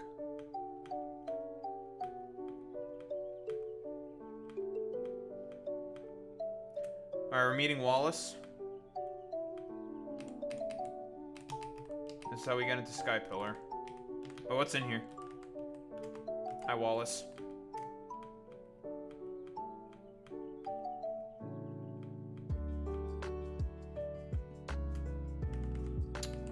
It'll be Sky Pillar.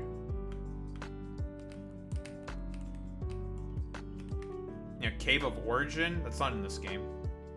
What the? The only thing in here is unknown.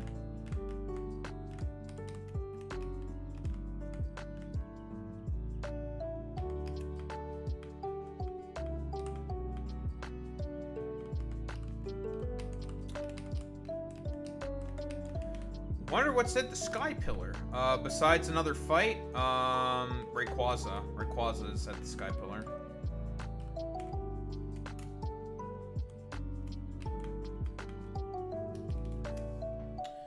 But yeah, it's gonna be our next fight. I think I'm just gonna call it there for today in terms of the Pokemon. I think it's time for some yapping about shit. Excuse me. Jesus. Yapping about things, leveling everyone up, then cheat. Yeah, we gonna be yapping, ba ba ba ba ba. I won't let you get away with this, robot man.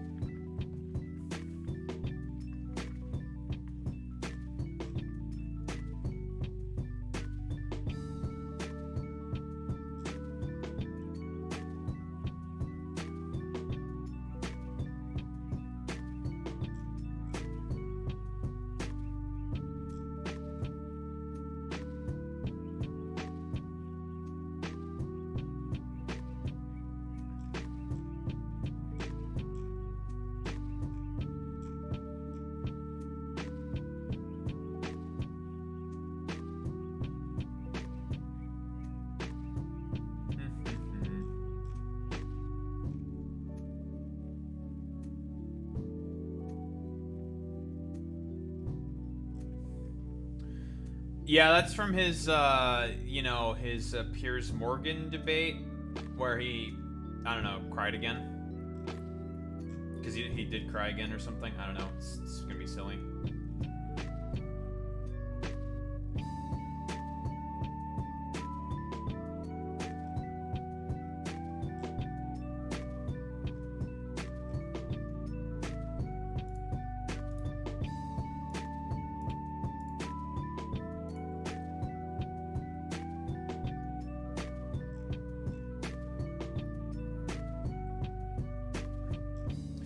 Well, we'll figure out why he's been getting clowned on eventually. We'll probably watch that Piers Morgan interview.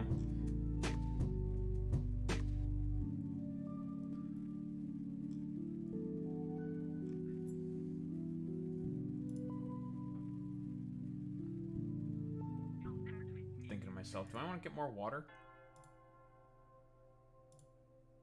Don't think I want more water.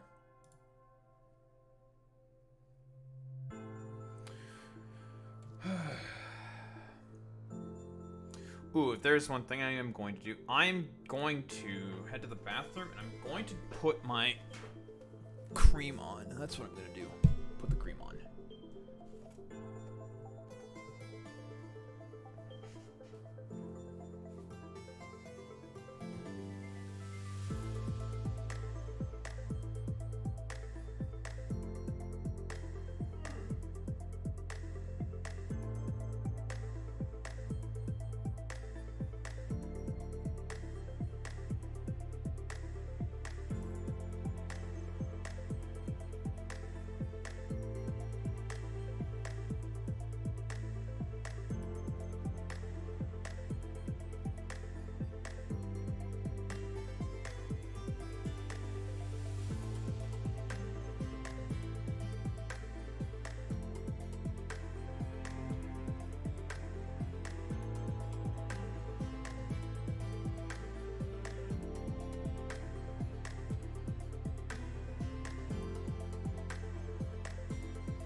He's getting creamed up, no Diddy. What the fuck? What does that mean? What do you mean by that? I thought Diddy's thing was baby oil, not cream. What the hell do you mean by that? No. You're explaining that, Buster. What do you mean, creamed up, no Diddy? I need you to explain that. Diddy's thing was baby oil, not cream.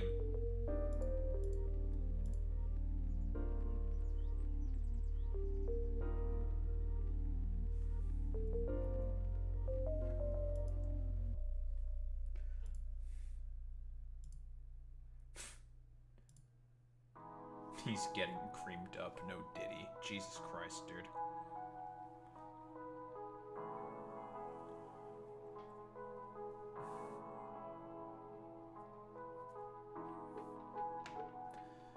Oh, man.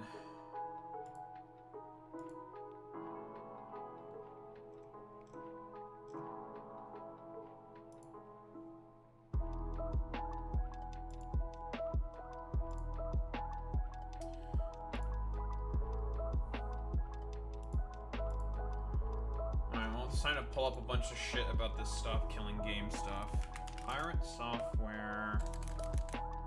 Stop killing games video.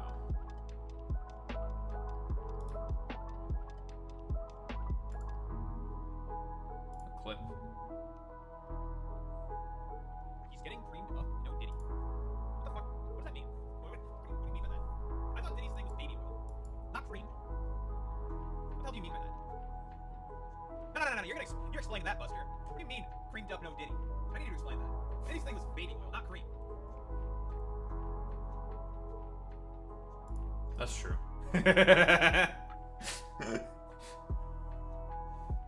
Bro thinks he could get away with that shit. Bro, you ain't slick. You need to explain yourself. What do you mean by that? What do you mean getting creamed up, no Diddy? You have some explaining to do. Jesus Christ.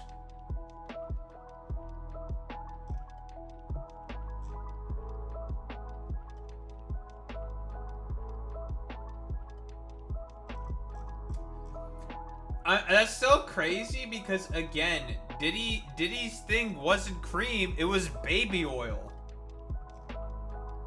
It's like I'm sitting there, I'm thinking, I'm like looking at what you're saying. I'm like, what do you mean? Like, you're wiling out right now. That's crazy.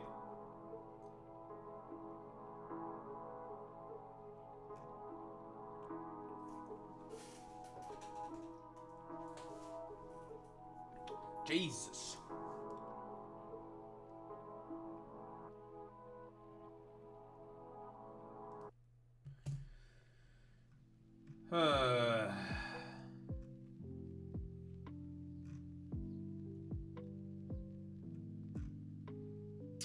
All right.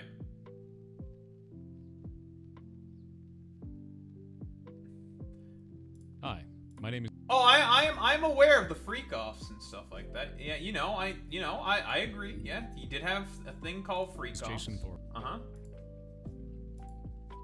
True. Real?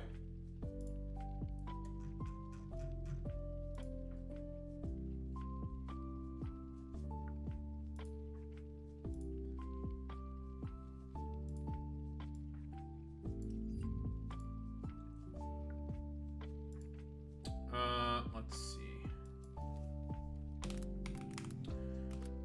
What I want to do is I want to get a wide ranging of perspectives. Is that an E? I do be E-ing sometimes, you know. I do be going. Right here, pal.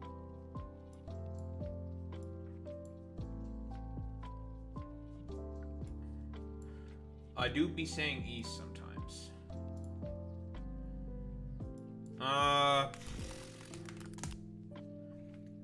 What I want ultimately, I think what I want to go with here is a sort of, I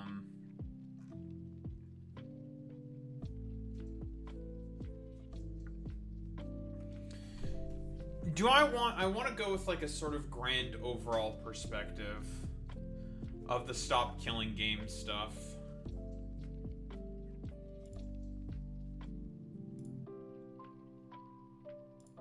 I'm all too aware of Markiplier saying E.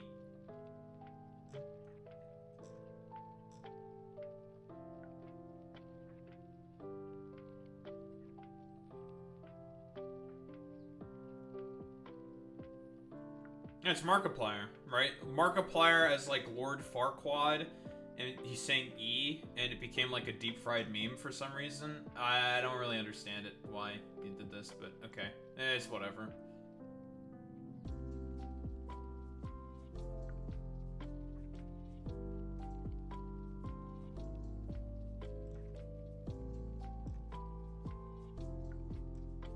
Like, Jacksepticeye is also talking about stop killing games. It's pretty crazy.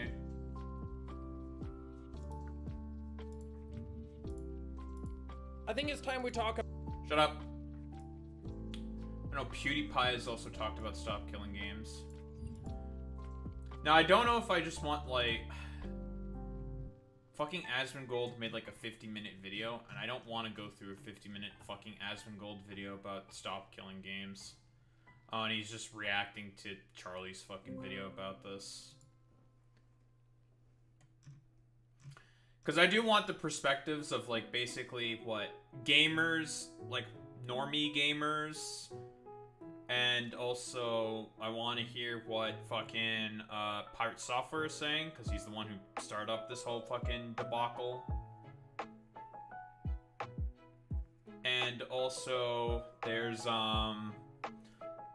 basically a bunch of the far-right gamers, TM, are also, supporting this as well.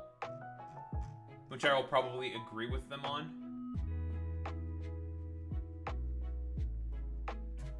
Yes, so far that's what I am observing as well, but the Stop Games initiative in of itself, I am also interested in taking a look into that as well, I think.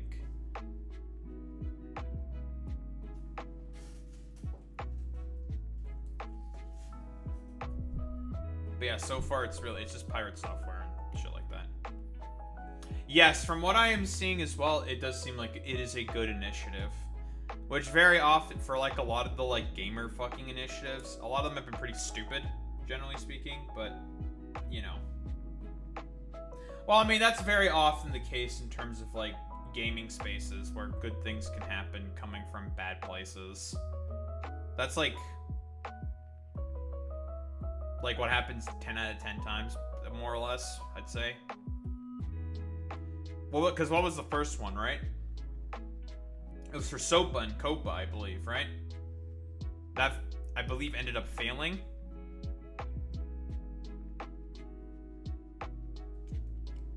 So first, I think, yeah, because I think it was first SOPA and COPA, and it didn't work.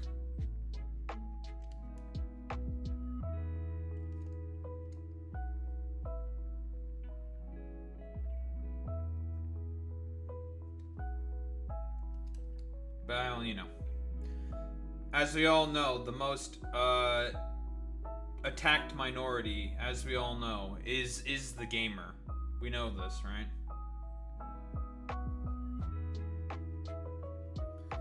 The most attacked minority on the planet, gamers.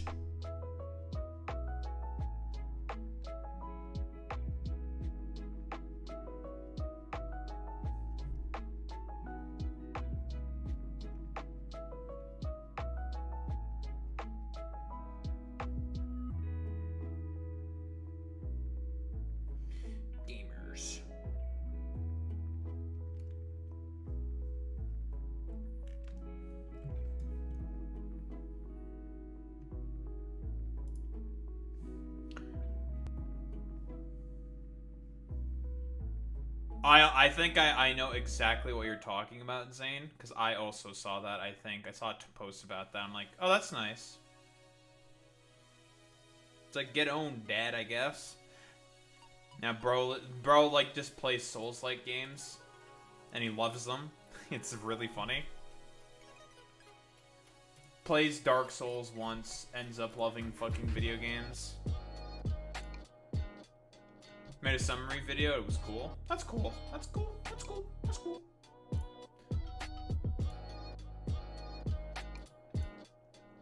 That's cool.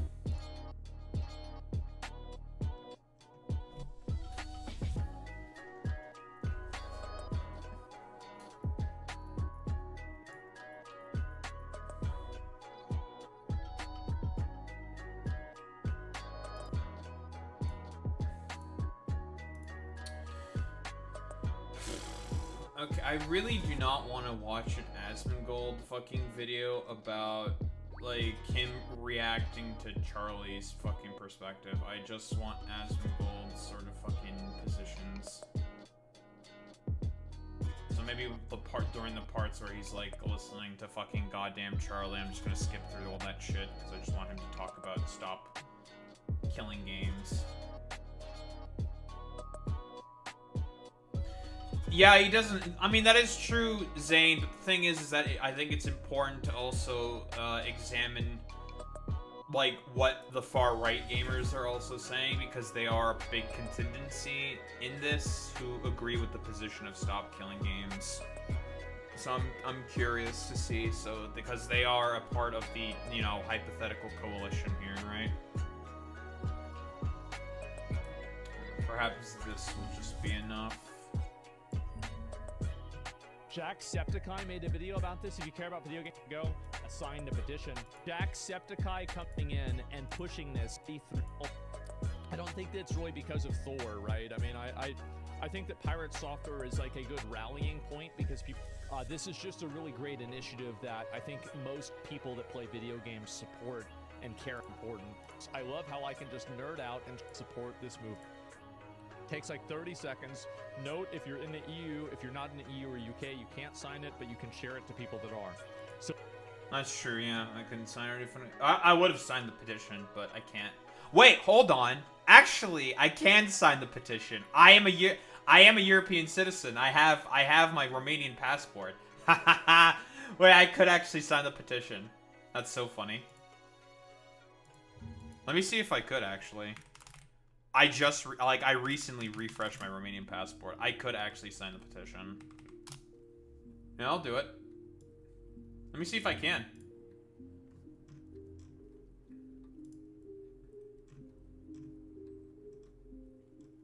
So that's petition the EU government. Sign the petition. Need a guy. Select your country of citizenship. There's Romania.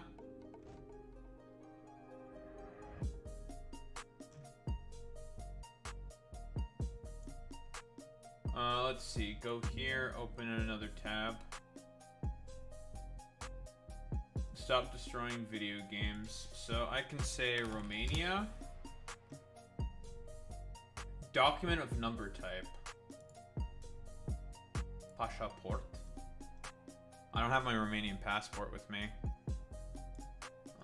Full first names. That's my first name. There's my last name. Anti-spam.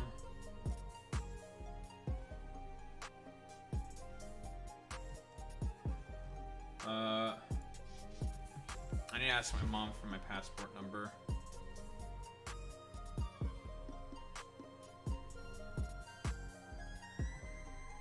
Yeah, his position is to support Nurgle.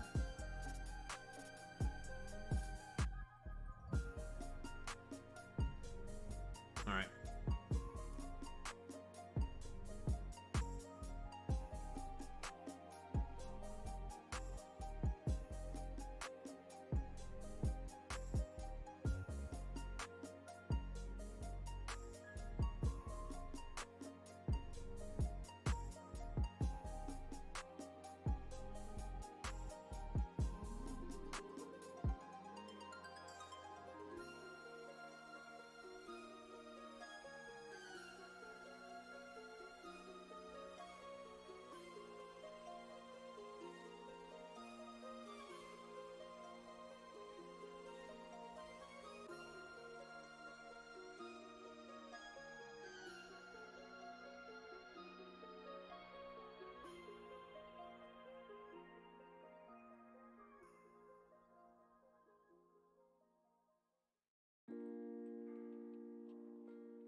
Alright, we're almost done. Just have to finish the damn captcha.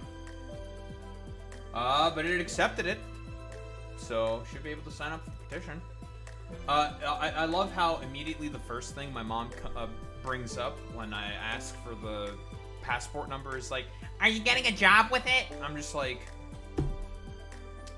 whatever, man. And done. Signature confirmed. Let's pull it up real quick so I can say I did it on stream. There it is. I've signed up for the petition for Stop Killing Games. Ta-da! Look at me. I am a European citizen. I can't sign up. Haha!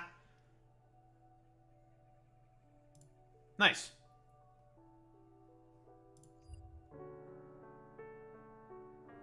No, you can't, because you're an Americoid.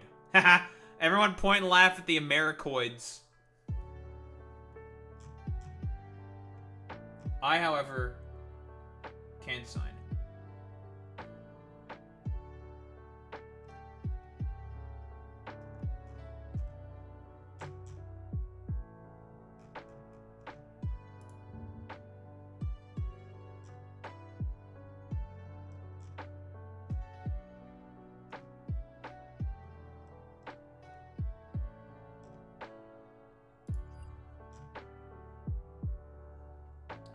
But I support it.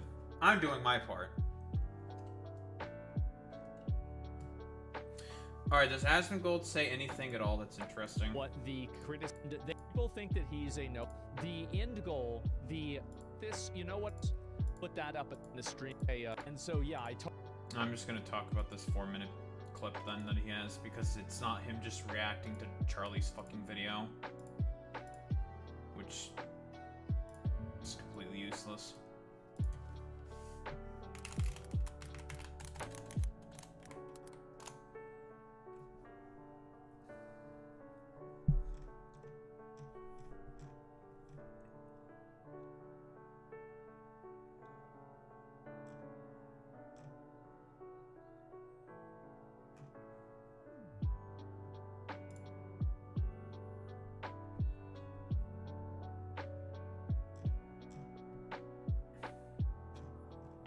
European Game Publisher Group response to Stop Killing Games claims these proposals would curtail developer choice. Sure, man. Yeah, we're making the anti-hierarchical fucking claim against the fucking games industry. Sure, man.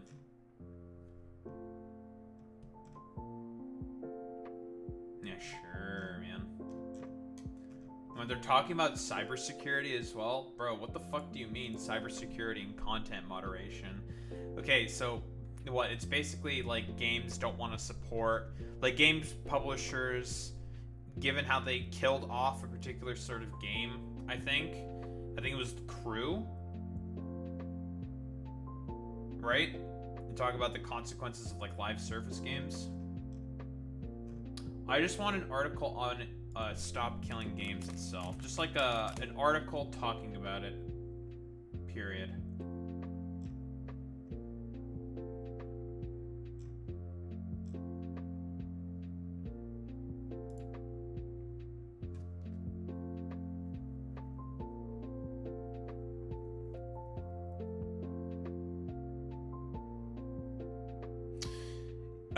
Yes. Yes, this is because this is okay. I see why it is.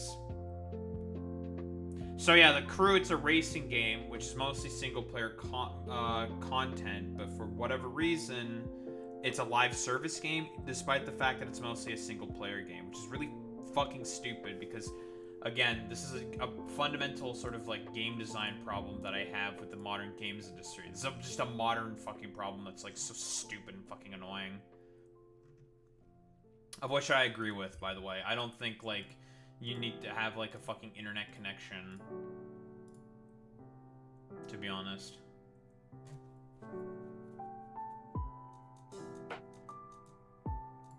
Which is very stupid, Because it's like, it's a single player game. Why does it have to be like live service, live action? It's very, very dumb. Like, it makes no fucking sense, dude.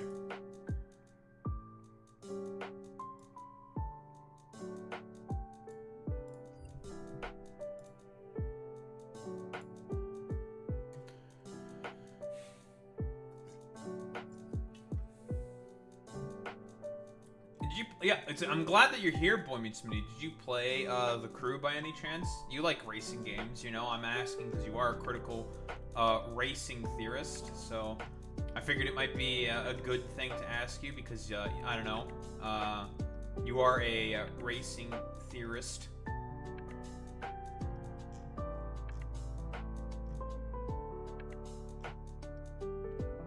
Did a while ago, but got burnt out on arcade racing. Whoa, graduation. Listen, we are secret. I'm a secret VTuber. We don't like the term graduation. Okay, stop it. I still don't. I still want to know the etymology behind graduation. I'm still kind of curious about that.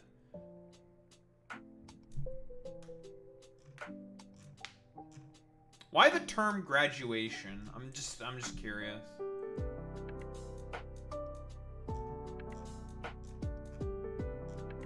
When you could have used any other term? I'm not sure. That's like the only question that I really have, to be honest. It's just like, why that term?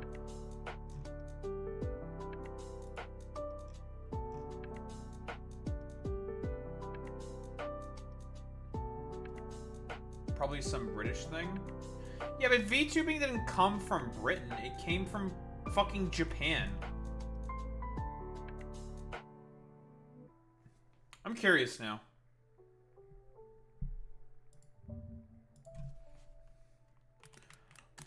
Why do VTubers use...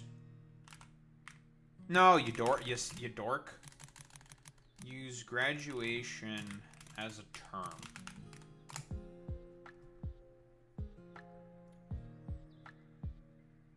So yes, it comes from Japanese idol culture. Oh, it's because it comes from fucking idol culture. That's why. When graduation means a member is leaving the group and moving on to a new stage of... Okay, I knew that, yeah. So VTubers adapt... Okay, so it's from Japanese idol culture. That's what I was looking for. Okay, again, it's all Japanese idol shit. Okay, got it. I understand now. It's all fucking idol shit.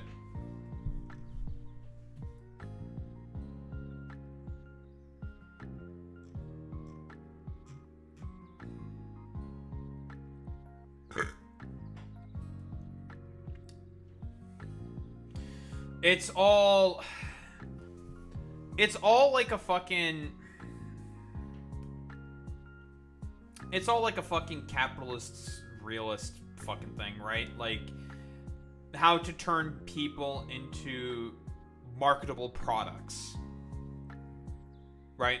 That's the kind of thing with idol culture, right? How to sell culture, basically. If I were to sort of say... Well, I mean, there's idols also here in the West, right? They exist. There's idols, right? They're a thing. It's not synonymous with Japanese culture, I would say. Although it's, like, way more prevalent in Japan.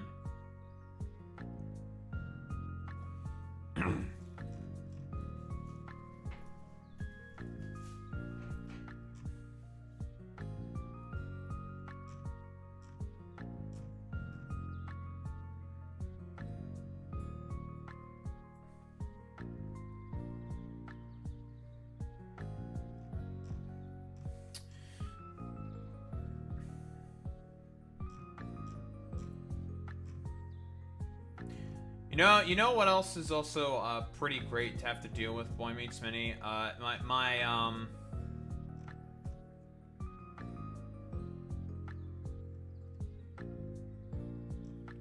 It's My mother now constantly threatening to, I don't know, be like, well, what are you gonna do when your father's gonna kick you out of the apartment because you can't find a job? It's just like, I don't know, man. Like, I'm gonna fucking move back. Like, what the fuck else am I supposed to do? I've been trying to fucking find a job. Like, shut up. Fuck off. Like, you're just being obnoxious at this point. Like, what do you want from me? But you're not willing to learn or, like, change or do anything else? It's just like, dog, even if I were to just, like, do a fucking course, it just sucks. It fucking sucks. Have you talked with literally anyone? Well, you know, why do all of your other people and the family friends all have fucking jobs? They managed to get jobs because they fucking knew people. I don't know people. Yup. They laid off a bunch of devs for over a decade. Oh boy, that's definitely gonna make the fucking tech market even better. All these former Microsoft devs. Like, again, like, I fucking constantly have to I explain this fucking constantly to her, and it's just like,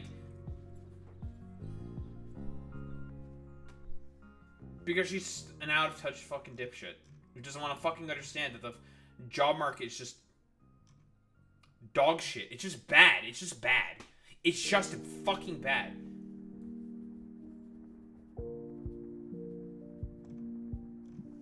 It's obnoxious having to fucking explain this every single fucking time. It's just like, I can't.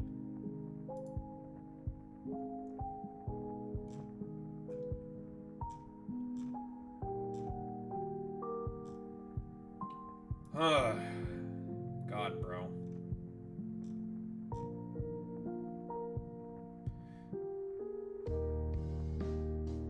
Man, you need to just, you need to find a job, Daho. What the fuck do you think I'm doing? I'm sorry that I can't, like, I don't have a magic wand to make it manifest out of nowhere. Like, fuck off. I don't know, man. I feel like the most, most digital work is dried up. Honestly, like, then the question is like, yeah, I don't know what the fuck else I'm gonna do then. Like, just go back to school with what money?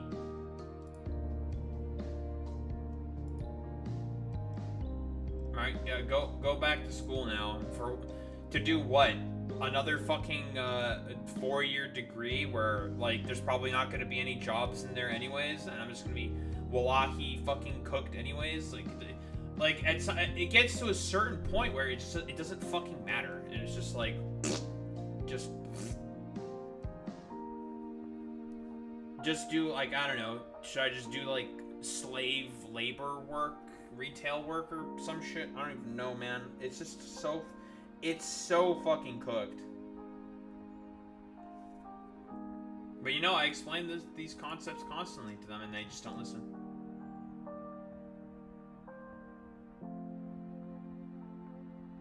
Nobody fucking listens. It doesn't matter. And because here's the thing. Every time I talk with my friends about this, they're just like, oh yeah. No, I'm like, we are 1000% there with you. Oh, I'd probably get a job so easily if it was fucking 1995. And they'd be like, holy shit, you know how to, like, program Cisco routers? I don't even know what the fuck a Cisco router is. Yeah, fuck it.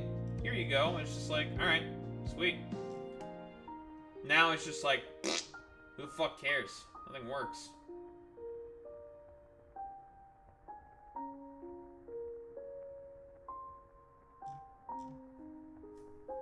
Stupid. It's just stupid, man.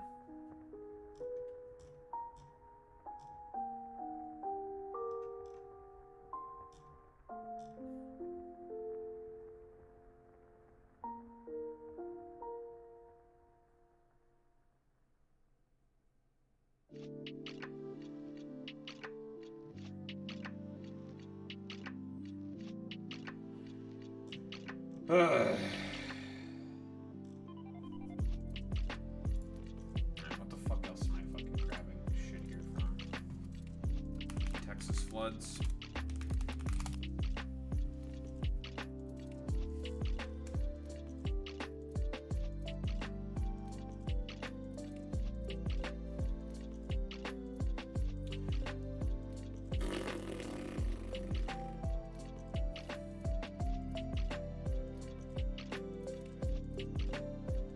Yeah, I don't think that's I don't know if that's a thing in fucking Canada, but I wouldn't be surprised if it was a fucking thing in Canada where they get like tax write-offs for just doing random job interviews.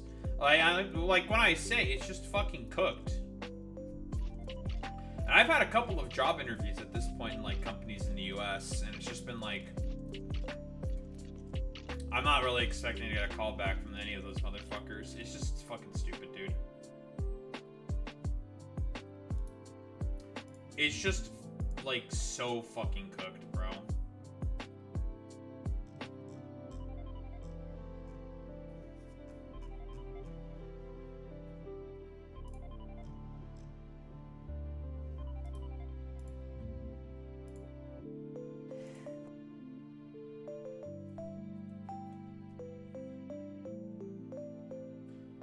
I don't even know how I'd start applying for jobs in fucking Europe. I mean, I could apply to Europe. At this point, like, honestly, Zane, yeah, I'm almost at, I'm like, kind of at that point as well, where I'm just like, it's just like 50-50 at this point. Like, at this point, can you find a job? I don't know, maybe. Can you fucking become a streamer? You're more likely to just become a fucking random dumb fuck influencer if you just put out a bunch of random shit. So I don't know, like,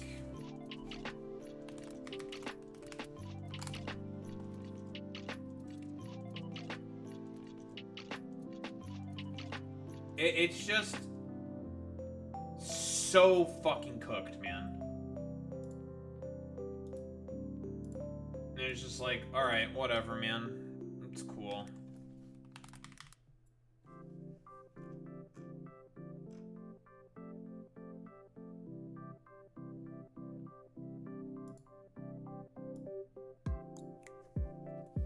Oh, I appreciate that, Boy Meets Mini. But yeah, like, people have sent me links to stuff.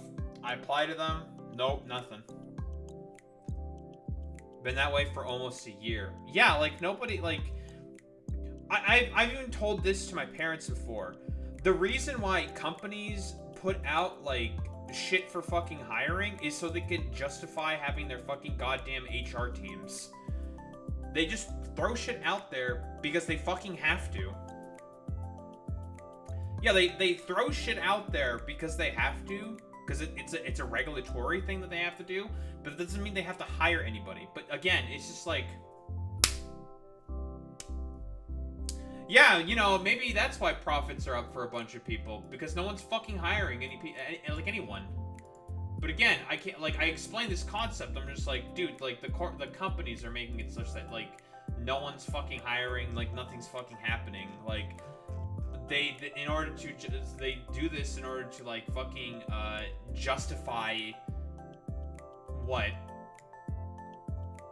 In order to justify their fucking goddamn jobs. And there's regulations that they have to adhere to. Like, that's why. Like, that's literally why.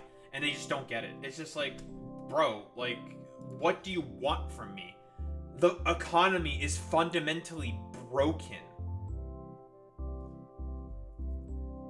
Yeah, and your only input to those companies is applying beyond that, balls in their court. Exactly. I can't do shit. I send the application, and then it's just like, all right, roll the dice. Am I gonna even get like a callback? Are they even gonna like email, like look at my application? I literally, you knew someone who went to networking events for 3 years, even after all that, no job. I went during the last semester of my fucking goddamn year during university. I went to literally every single networking event. I talked to like 20 different representatives of a bunch of different companies. Nothing. There's like, yeah, give me your contact information, give me your email, send me an email to the fucking whatever the fuck thing with your resume. I do that. Nothing. Damn, it's almost as if there's a fucking fundamental problem with the economy.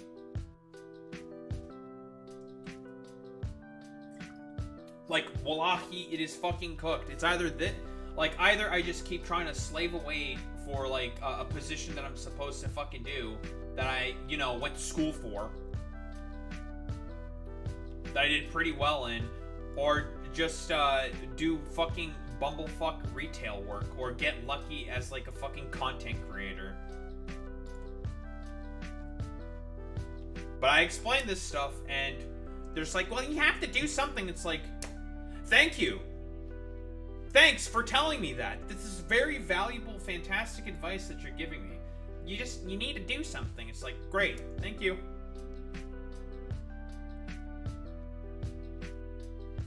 Wait, you had a job only for 3 days, Zane? My only chance at a job is to kill myself during labor work. Unfortunately, that's the position that we fucking find ourselves in. You had a job only for 3 days? Fucking crazy, bro.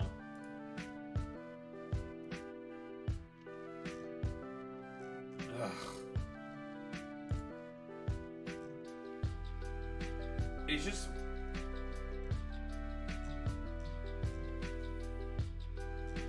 like, what else am I also supposed to do? Am I supposed to just go work at, like, an Amazon warehouse or something? Yeah, dude. I want to, like, slave away at, like, an Amazon warehouse or something.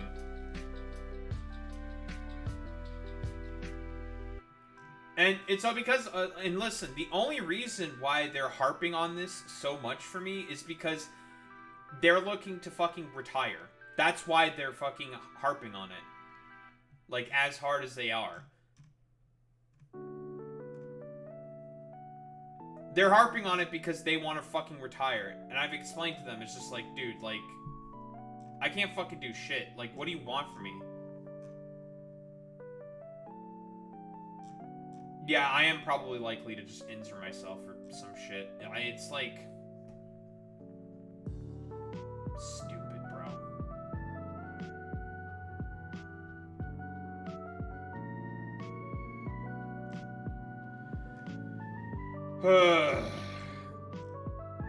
It's just... extremely frustrating.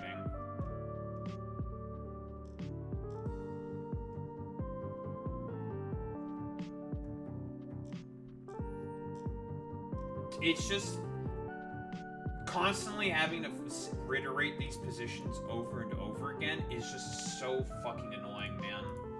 It's like, okay, bro, like, I'm sorry that I'm not like a wizard, you know? Like, if I was a wizard, I would just be like, alright, I'm generating myself $1 billion. Alright, I'm fucking off for the rest of time. I'm just going to play video games and just... honestly, if I had $1 billion, I would still stream. Because I do enjoy doing this. I enjoy streaming, and it gives me fucking something to do. Putting together the fucking YouTube videos? Sure, fuck it. And just posting them? I would just be doing that for the rest of my life. I'd just be like, alright, I'm fucking off to my goddamn corner. Fuck you. But nope. Can't be having any of that. It's even worse than India, dog. I don't think it's about it being 10 times more competitive, Boy Meets Mini. I think it's just like a supply issue, right? Very high supply in comparison to demand. Because again, India went hardcore in terms of the IT sector, right? In terms of providing money for the IT sector jobs, right? That's like pretty much, that became like their main fucking output is IT sector workers. Right? So again, just like the Polymatter video when we looked at it with Learn to Code, this is quite literally the fucking goddamn main crux of the point, right? Main crux of the point that Polymatter brought up with Learn to Code is just like, okay, Learn to Code, meet another 3-word sort of saying, supply and demand. The supply of workers is way too fucking high, and the demand is just not there for the supply of workers. So guess what? A bunch of people are gonna fucking lose their jobs. And now it's crashing because of stagnation. Like, India's trying to make more domestic apps and tech, but it's not the level of growth foreign corpos brought. Yeah. Yeah, that doesn't surprise me whatsoever. Because foreign corporations, they're gonna like probably pay a bit more in comparison. Those jobs are gonna be more tantalizing in comparison to, I don't know, whatever India offers. Unless it's like very specific companies.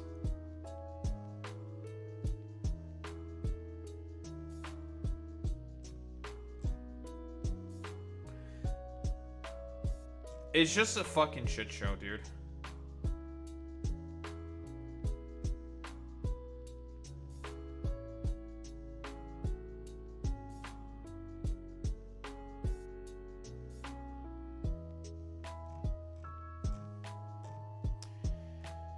Ugh, it's just frustrating, man.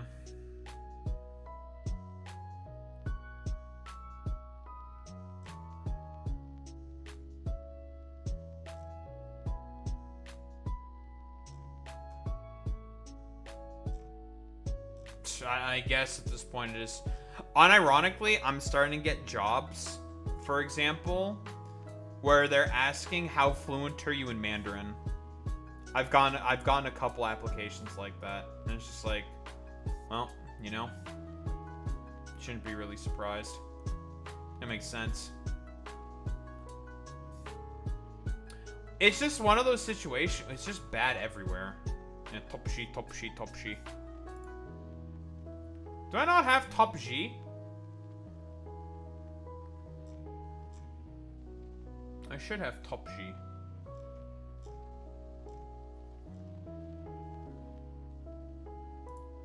You know, it's just frustrating, man. It really is just extremely frustrating that I constantly explain this shit. And, like, everyone that I've talked with, all of my friends, all of the people around me, they're just like, oh yeah, dude, you're, like, pretty much 100% on the mark. And you are correct. It fucking sucks. I'm just like, that's what I'm saying! And I keep telling them, it's like, can you tell my parents this? Because otherwise, they never listen to me. They never listen to me. Ever. I tell them, it doesn't matter how well I articulate the point. It doesn't matter how well I say the fucking point. It doesn't matter. Like, they just don't listen. So it's just like, okay, well, you know, what's the point in saying any of this stuff? And you people wonder why I have strained relationships with you people? This is why.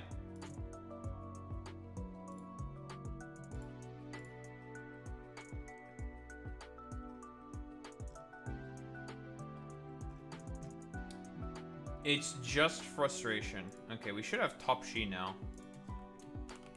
Top she. Might need to refresh.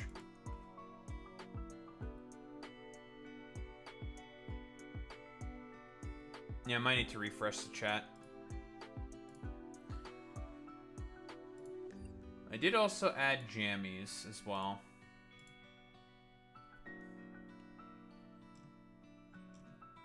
But hey, at least the YouTube is growing. It's growing slowly, but it's growing surely.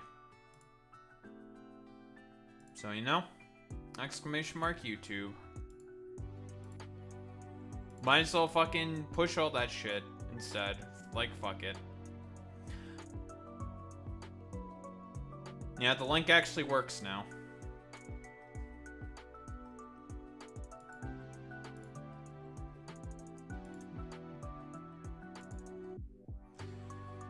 Oh, man, dude.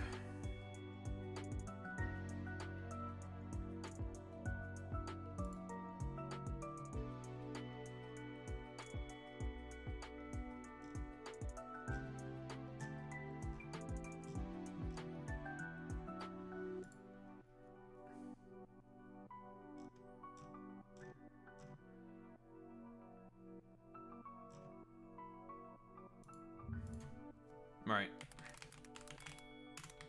We're looking at some stuff about Palestine action, which apparently has now been, what?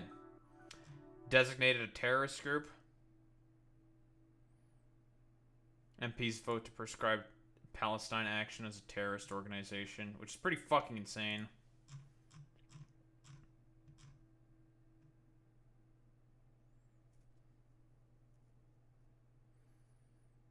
In racism news, the Chicago NASCAR race was really crazy. 10-car pileup. Damn! They were turning left too hard, dude. They were becoming left maxers. Becoming ultra left.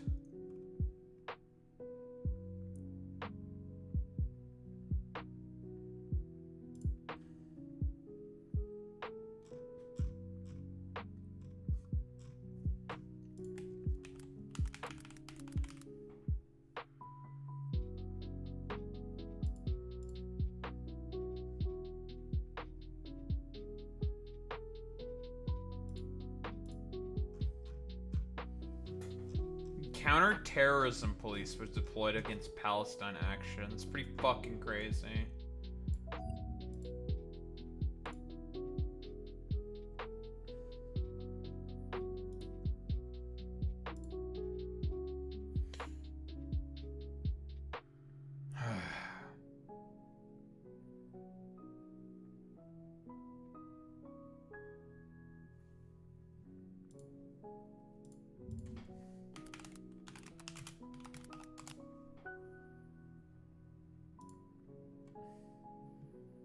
Project 2029, huh?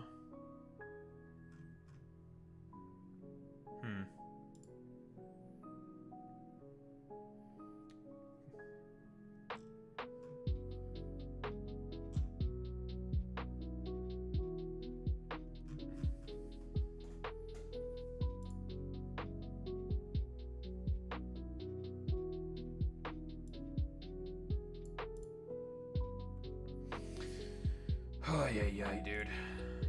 I'll look at this Project 2029 stuff another time. It's just incredible how fucking frustrating everything else. It's like, goddamn. I fucking hate this shit, bro.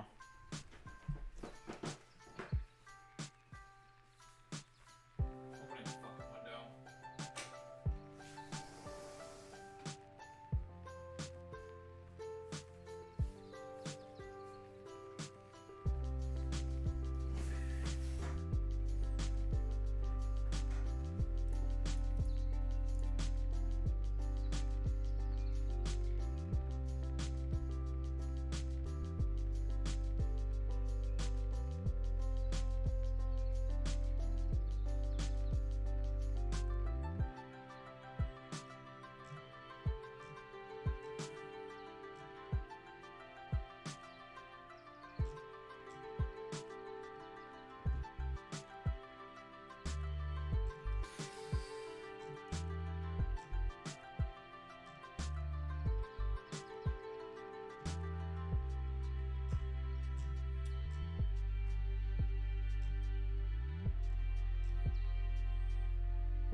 Very cool, very good.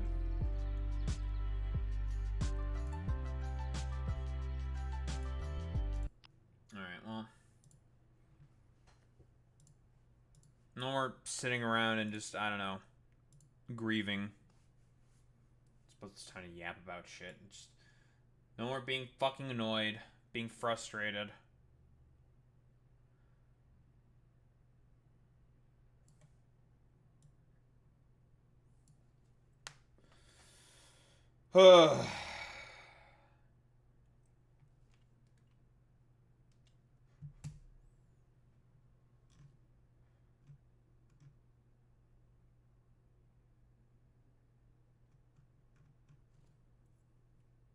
Stop killing games. Alright.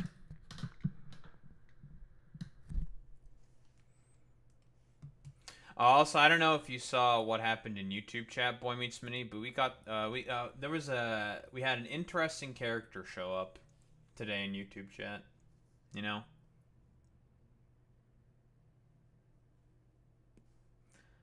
We had a character show up.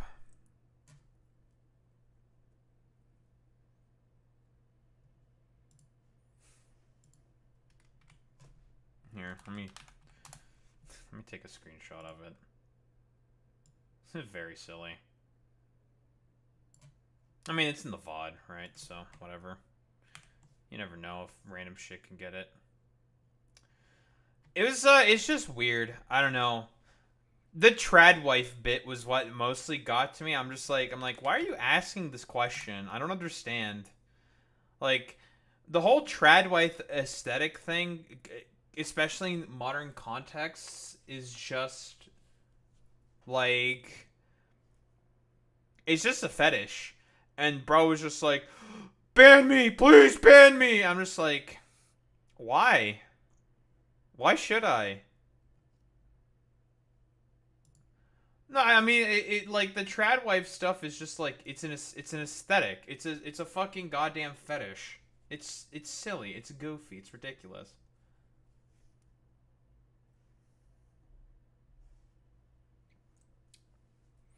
Like, I mean, okay, if I were to find a wife or whatever, and they want to be like trad or some shit, okay.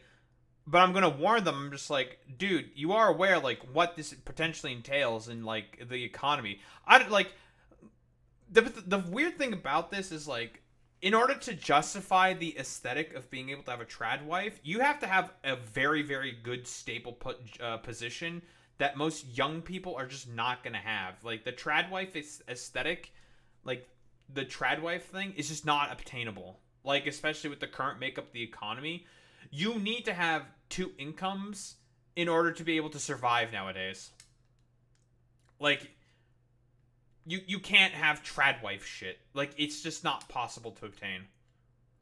Like, period, end of story. Just, you can't do it. So it's just like, it's really fucking weird to me that it's just like, well, you know, we just gotta have our trad wife stuff. It's just like, bro, it's so weird.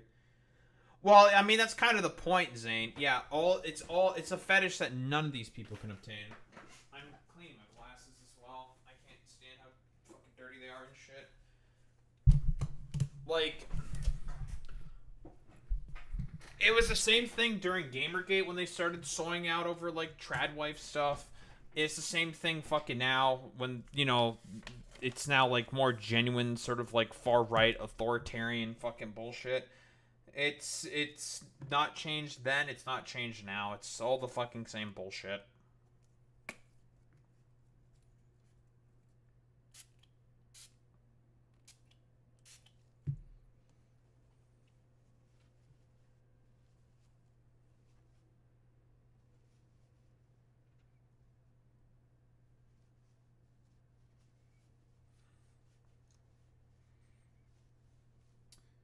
It's just frustrating, man.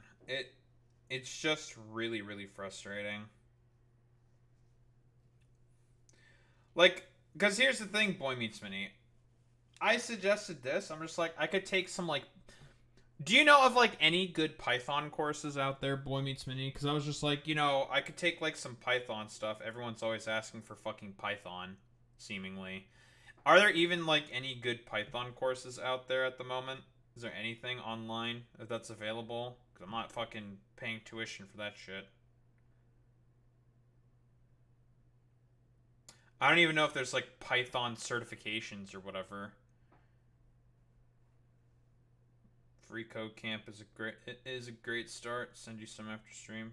Appreciate that.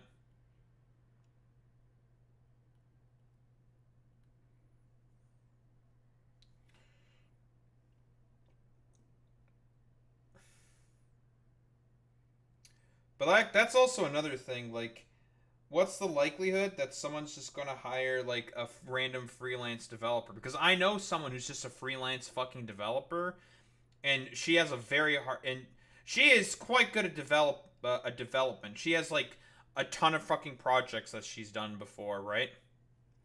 She's done a bunch of different projects, a bunch of different shit, blah blah blah blah blah, and she's having trouble fucking finding work at any fucking tech company. I don't even know where she's been for a long time. I tried messaging her a couple times, like, not that long ago. She hasn't replied. She's gone like a fucking AWOL. I have no idea what happened to her. It is not an easy job. What, being a fucking software dev?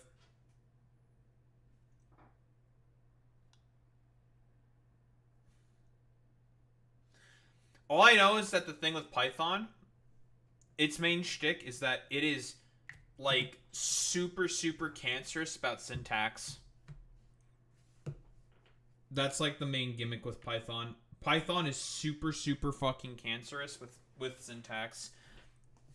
And it does not tell you where you fucked up like a comma somewhere. And very often, like, code does not... If code just doesn't fucking work, it's because, like, there was some random syntactical error, right? VS Code helps you clean that up pretty easily. That's good. Okay.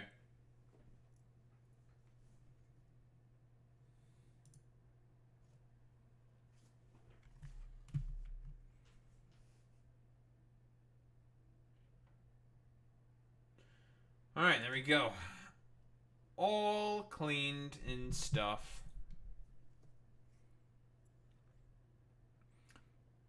Most Python debuggers are great at catching stuff.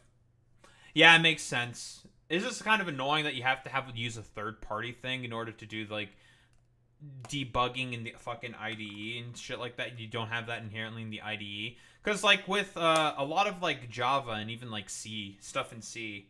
Because I used to do... I haven't programmed in C++ in a while, but I was pretty good at, like, C++. I had that shit down pretty good.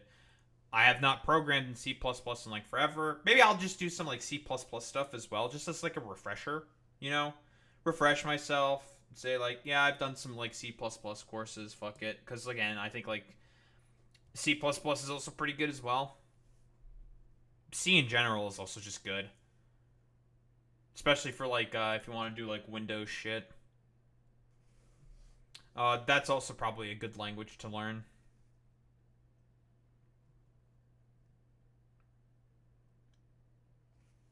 Django. Python's web programming toolkit. You can do entire web apps without a lick of annoying JavaScript. Oh, yeah, that's based. Yeah, JavaScript is fucking... I agree with that shit. JavaScript is fucking annoying. I did not like using JavaScript when I learned how to do a little bit of JavaScript in my web programming course. That and PHP. PHP is also a fucking bitch. Fuck PHP. Those two were just complete fucking shit shows, I'll be honest. Was not a fan of PHP or JavaScript.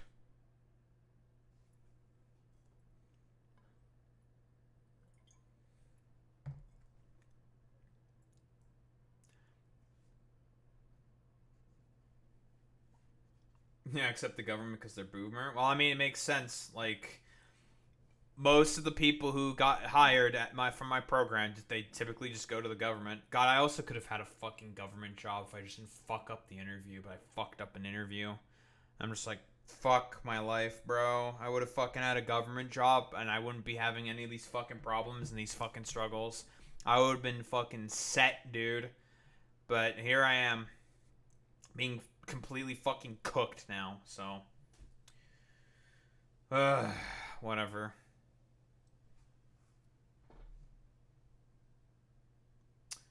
The same position's just gone. I would apply again, but it's just not there. It was a student position, stuff like that. I've not been a student for fucking years, so yeah, just cooked. Oh, as I would. Well, anywho, I should probably get started on this. I've been faffing about, just yapping with chat.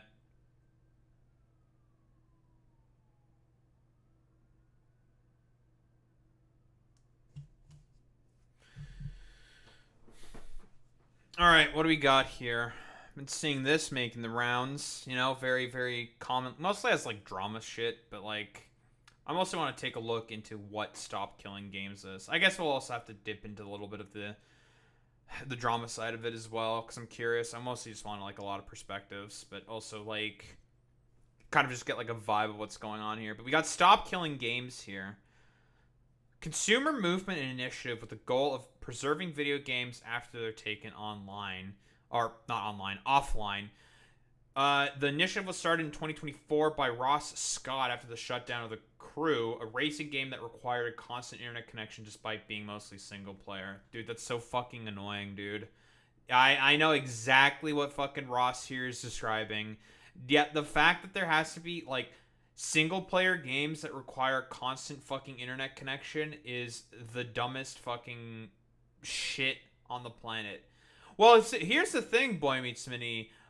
In terms of the anti-woke crowd, they're actually they are on the right side of this, right? They are in support of the Stop Killing Games initiative because, I mean, broadly speaking, yeah, this is a really fucking obnoxious thing that happens. So, what the woke person agreeing with the anti-woke people?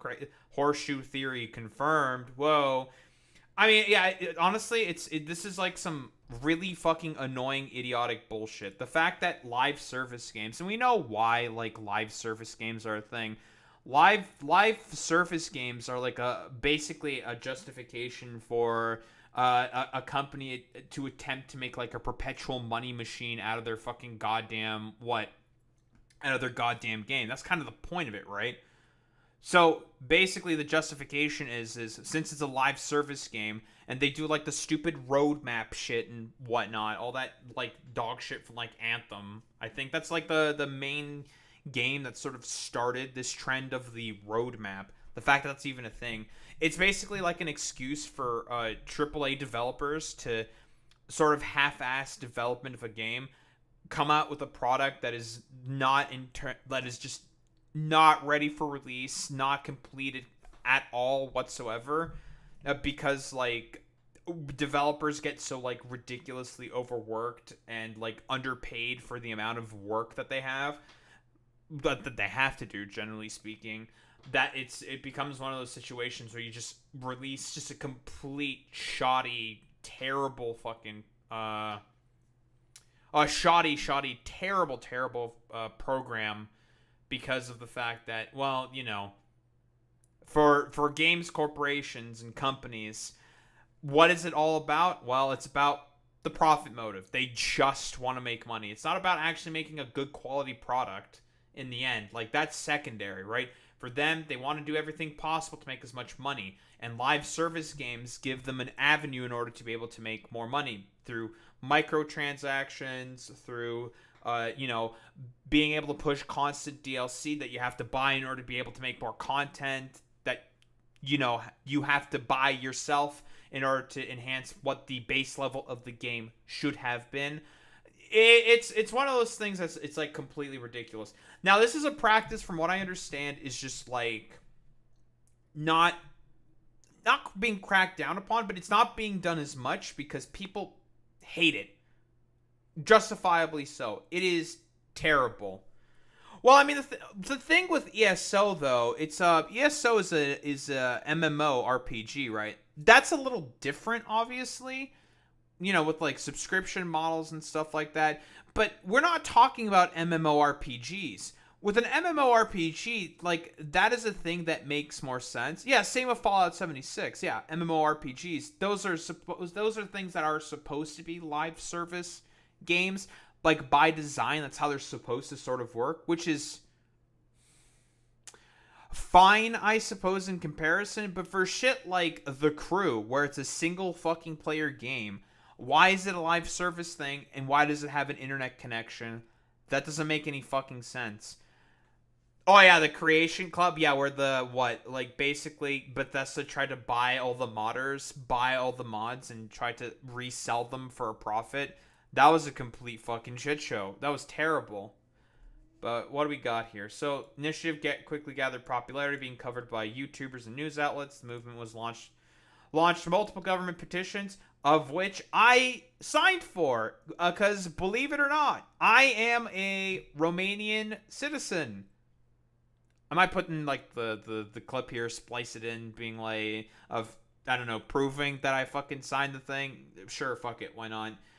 But yeah, I have my Romanian passport. I am a Romanian citizen. I signed up for the petition, so I am doing my part, because I do agree with the premise of this petition. This is some fucking bullshit, because you can easily just host this all on like a private server somewhere, because this is how Gary's mod works, for example, right? Like, if you want to host a game of like Gary's mod, for example, you can either do it through your own server, or your computer just acts as a server and people connect to your server. Like, yeah, you can do that. And there you go. You can now host Gary's mod games. That's how it like used to work and stuff, right? Yeah, I can vote in Romanian elections. I'm pretty sure I can. I could have voted in the most recent fucking elections. I wasn't sure how to do it exactly, but whatever. So I just want to go a little bit into the background. The Crew was a 2014 racing game developed by Ubisoft Ivory Tower. Where is this? Guillemot Brothers? Is this like Ubisoft in France, I assume? So, and Ubisoft Reflections, published by Ubisoft. It required a constant internet connection to play, including in single-player mode. Attempting to launch the game offline resulted in an error screen. By December 14th, 2023, Ubisoft delisted the game and its expansions from digital platforms, suspended sales of microtransactions, and it announced that the game's servers would be shut down on March 31st, 2024. Okay, immediate fucking question is just like, why not just like let people host private servers, right? Just, if you have an internet connection, you could just let them do it themselves. Or if they have their own servers. Because you can just buy servers, right? And host it via there. You can do that. You're allowed to do that, but whatever. Citing upcoming server infrastructure and licensing constraints. I guess licensing constraints for the cars used? Sure. Kind of a lame excuse. I get what is probably meant here by server infrastructure is they probably wanted to move the servers that was used for the Crew and probably move it to other games, more than likely. Just a shift of resources. Servers were shut down as planned on that date when the shutdown was announced December 14, 2023. Ubisoft did offer refunds to people who recently purchased the Crew. In early April 2024, days after the shutdown, Ubisoft began revoking licenses from players who bought the Crew. Yeah, this is definitely some fucking bullshit. Again, like, why not just get rid of the online fucking component? Like, you can just do that and just let people play in single-player servers. Yeah. Yeah, exactly, Boy Meets Mini. Yeah, what loss does the company have for allowing self-hosted servers? Probably maintaining the software. That's probably the main biggest reason why Boy Meets Mini. But also, like, another thing, and I think, like, an apt comparison can be, like, all the fucking nostalgia releases, for example, done by, like, different companies where they re-release remasters of fucking games, right? Especially if it's, like, a live service fucking game that needed an internet connection. All, like, fucking nostalgia baiting shit. Nintendo is a big fucking proponent of this, right? Like, why do you think Nintendo went so hard going after, like, all the different emulator providers, you know, and different emulations of different games, right? They did this all the fucking time, for example.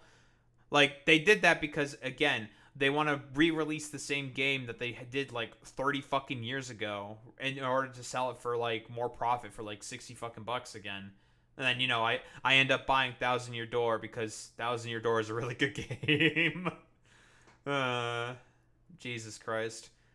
I'm saying that I'm a part of the problem. Ross Scott is a YouTuber primarily known for his machinima series, Freeman's Mind. Like, what? I'm assuming Half-Life? He is critical of the online-only games being shut down, describing the practice as an assault on both consumer rights and preservation of media. I agree with this. I think this is an understandable argument to have, right? Like, again, like, you can't, unless there's, like, an emulator, an ISO that's been made of the Crew, for example, that doesn't have, like, all the stupid bullshit. Like, there's code wizards and people who have probably worked on this stuff like that. But, yeah, it makes sense. Yeah, because this is some bullshit. Why do you have, like, if it's a game that's mostly, like, single player, then why the fuck is it being shut down? You can't access it. You can't play it. What? There's people who want to play the Crew. I mean, there's probably not a lot of people who probably want to play it, but there's probably someone out there who wants to play some single player arcade fucking goddamn racing game, or just feel like replaying the Crew or whatever the fuck. They should have the ability to do that if they want. You know, fuck it, sure. And comparing it to movie studios during the silent film era, burning their own films after they were done showing them to recover silver content. Silver content? Silver content. Yeah, it's a great example, Boy Meets Mini. Yeah, I loved fucking goddamn Gran Turismo. Gran Turismo 2? That's my shit right there. That's a good fucking game, Gran Turismo 2. While also pointing out that most films of that era are gone forever. In 2019, Scott organized games as a service, criticized games as a service, calling it fraud. Yeah, again, I agree with this because again, with live service games, like I was explaining earlier, the companies, the corporations, quite literally were just like, sort of they're putting out substandard products and they're putting out substandard sort of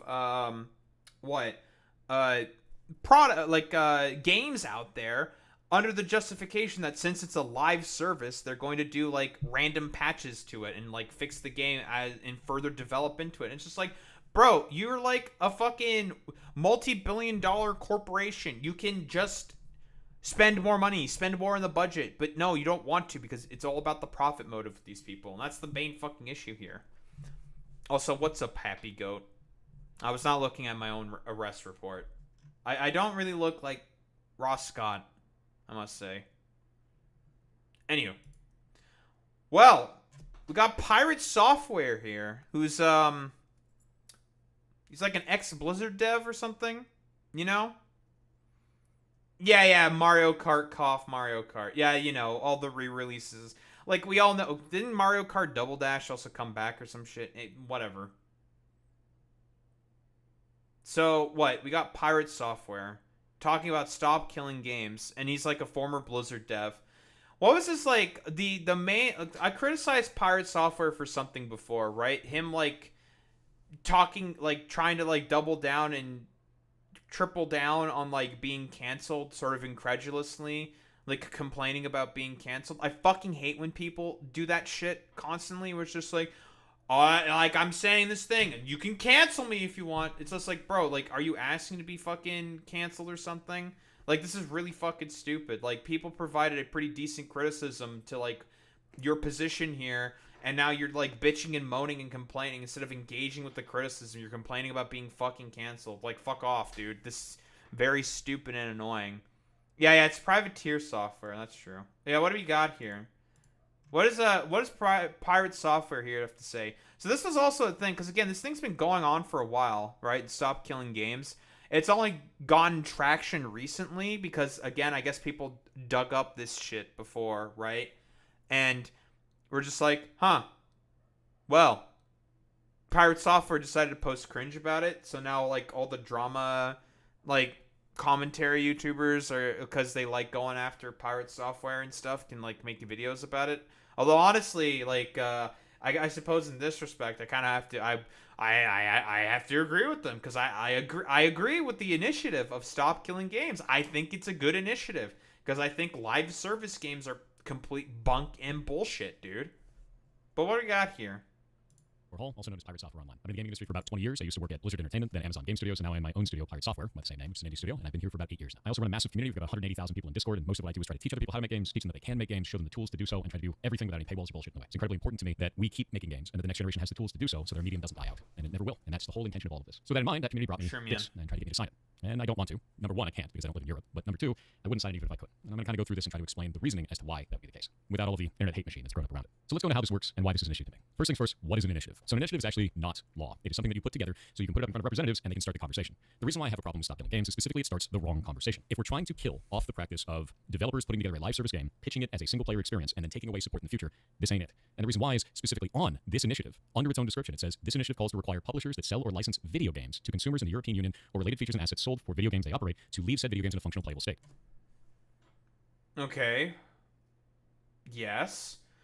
I'm starting to Okay. No, what he's saying so far is he's just trying to what? Like outline all of the stuff. No, as far as I can tell, Pirate Software is not one of the Blizzard devs who stole breast milk. I don't think Pirate Software did that. I don't think so. So again, like I've been saying earlier, it's like, okay, you don't agree with this, but like you can just host on like your own server or use your computer as a server. Like a computer can also be a server, right? So like You can do that. Like, you can do that, right? That's how, like, Minecraft servers very often work, right? It's kind of, like, crude and not the best way to do it, but you can set up your, like, computer. You can have, like, an extra computer set up as, like, a server with, like, internet receivers and shit like that, right? This is very, very crude, whatever. You could set that shit up and just host a Minecraft server if you want. You can do that. That's not, like, impossible to do. You just have to put in the appropriate sort of, like, software for Minecraft itself in order to turn it into a server, right? You can do that. That's not like not illegal or anything. Not illegal. You're allowed to do that. You can do that if you want. Specifically, the initiative seeks to prevent the remote disabling of video games by the publishers before providing reasonable means to continue functioning of said video games without the involvement from the side of the publisher. This isn't always possible in all video games, and it doesn't call out the specific practice that this is supposedly trying to defeat. It is incredibly vague and will damage all live service games. How would you keep League of Legends in a functional playable state? You'd have to re-architect the entire game. The game is what is called client-server. So in client-server models, there's a... Is League of Legends a live service game? I guess technically speaking. But, like... Is League of Legends a live service game? Kind of. But that's, like, kind of by design, right? Like, there's no single-player element of League of Legends. Like, if the League of Legends server shut down, it's over. Like, the problem is like, they're, like... Okay, we could talk about, like, the vagueness that's being put out here, but aren't they saying, like... What? They're saying that this is about single-player games. And the game that's being specifically mentioned here is, well, The Crew, which is mostly a single-player game, right? Which means if you want to just have a private server where you're just playing The Crew, you can just do that, right? Yeah. Final patch should always leave it in a playable state. Yeah, exactly, Happy Goat. Yeah. Fill the game with bots, but that's, like, boring, dude. Would you really want to play, like, a single-player League of Legends game, like, thrashing the... Maybe you want to do it, like, once or twice, but that shit gets fucking boring real quick. Like, because if League of Legends servers go down, it's like, it's over. Like, it's done. Like, I don't even know why we're bringing up League of Legends. I don't think, like, League of Legends isn't probably going anywhere, like, anytime soon. Probably not. It's really popular in China and Korea. Like... That shit ain't going nowhere, but... Yeah, I like... What's, like, a better example of this? I want to say Han, right? Heroes of New Earth, right? Han is gone.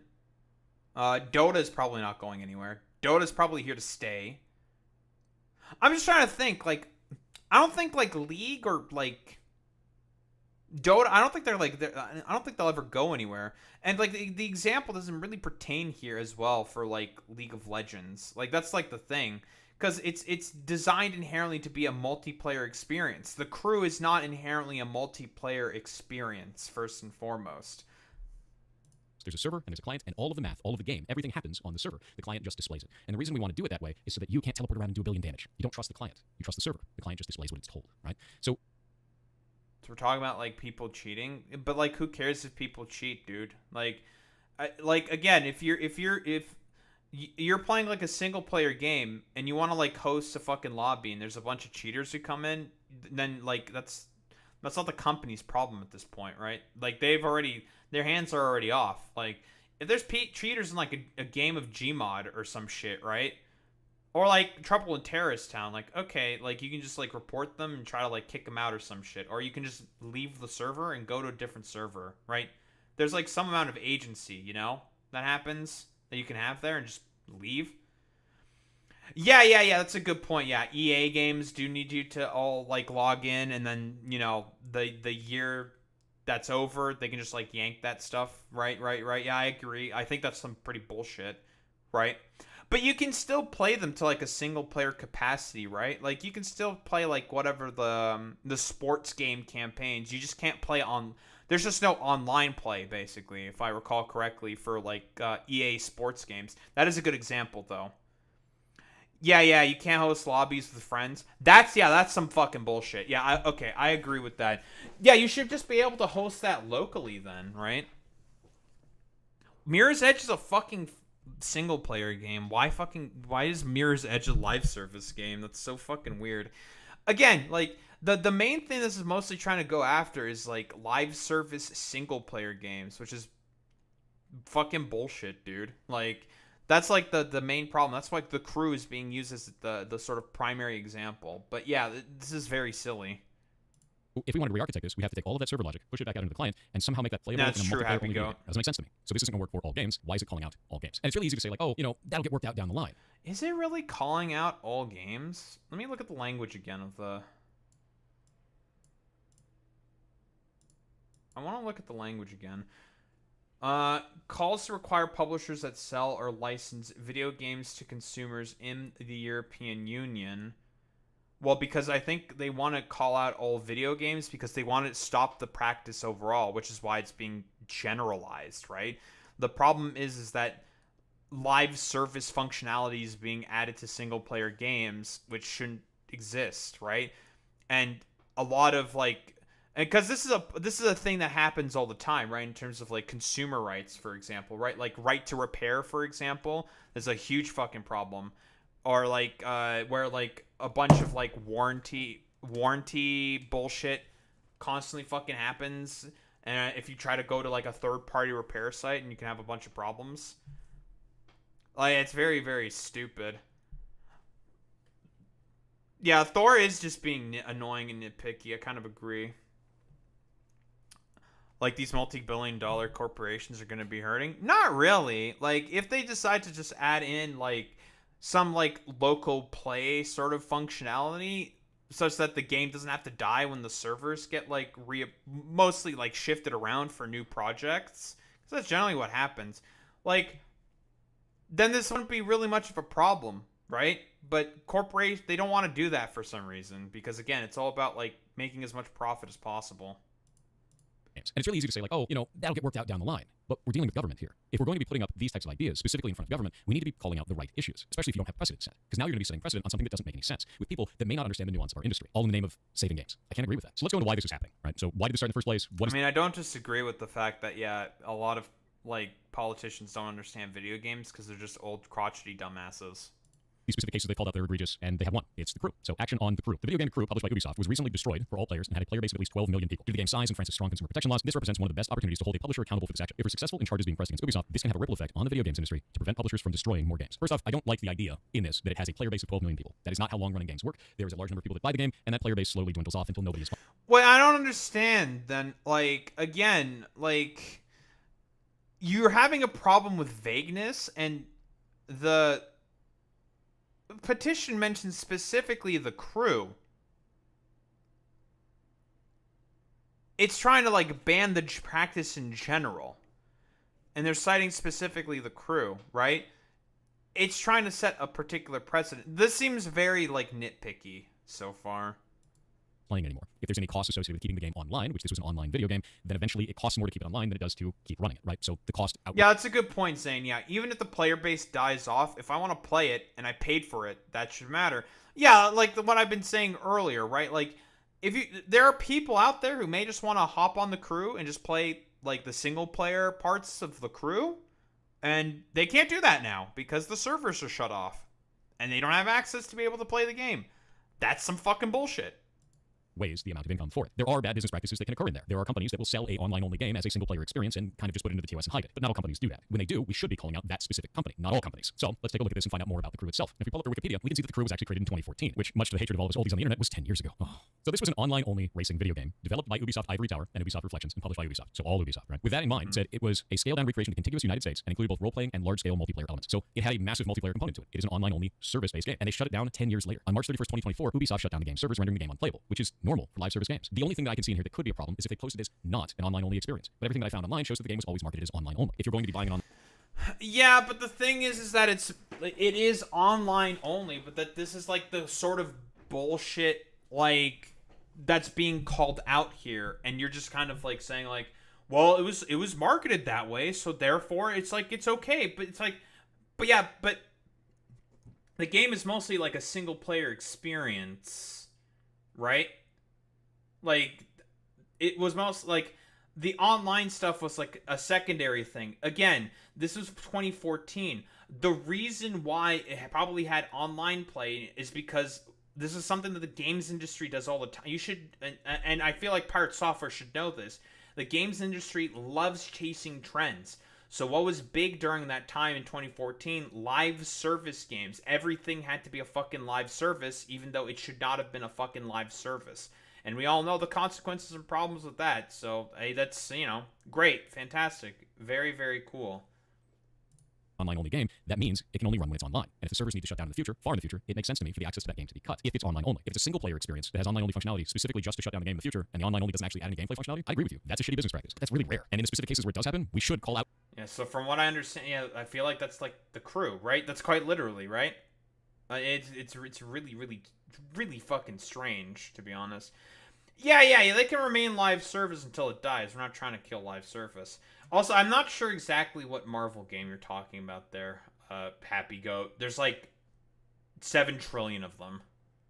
Out that, not just all games and not all live service games. Further, there's more context to this too. The Crew itself came out in 2014, but it actually had a sequel that came out in 2018, and then it had another sequel that came out in 2023. And if we go to the Crew's SteamDB, which again is not going to be all of the player base for this, it's only going to show the ones who were playing it through Steam. It was on multiple platforms. We look at the max here. It did start out with a sizable amount of community, and then it degraded, and it had a major drop-off in 2018, which is the same year that it launched a sequel. This is normal. When a sequel comes out, a lot of the player base, if the sequel doesn't suck, will move over to it, and then the servers effectively die.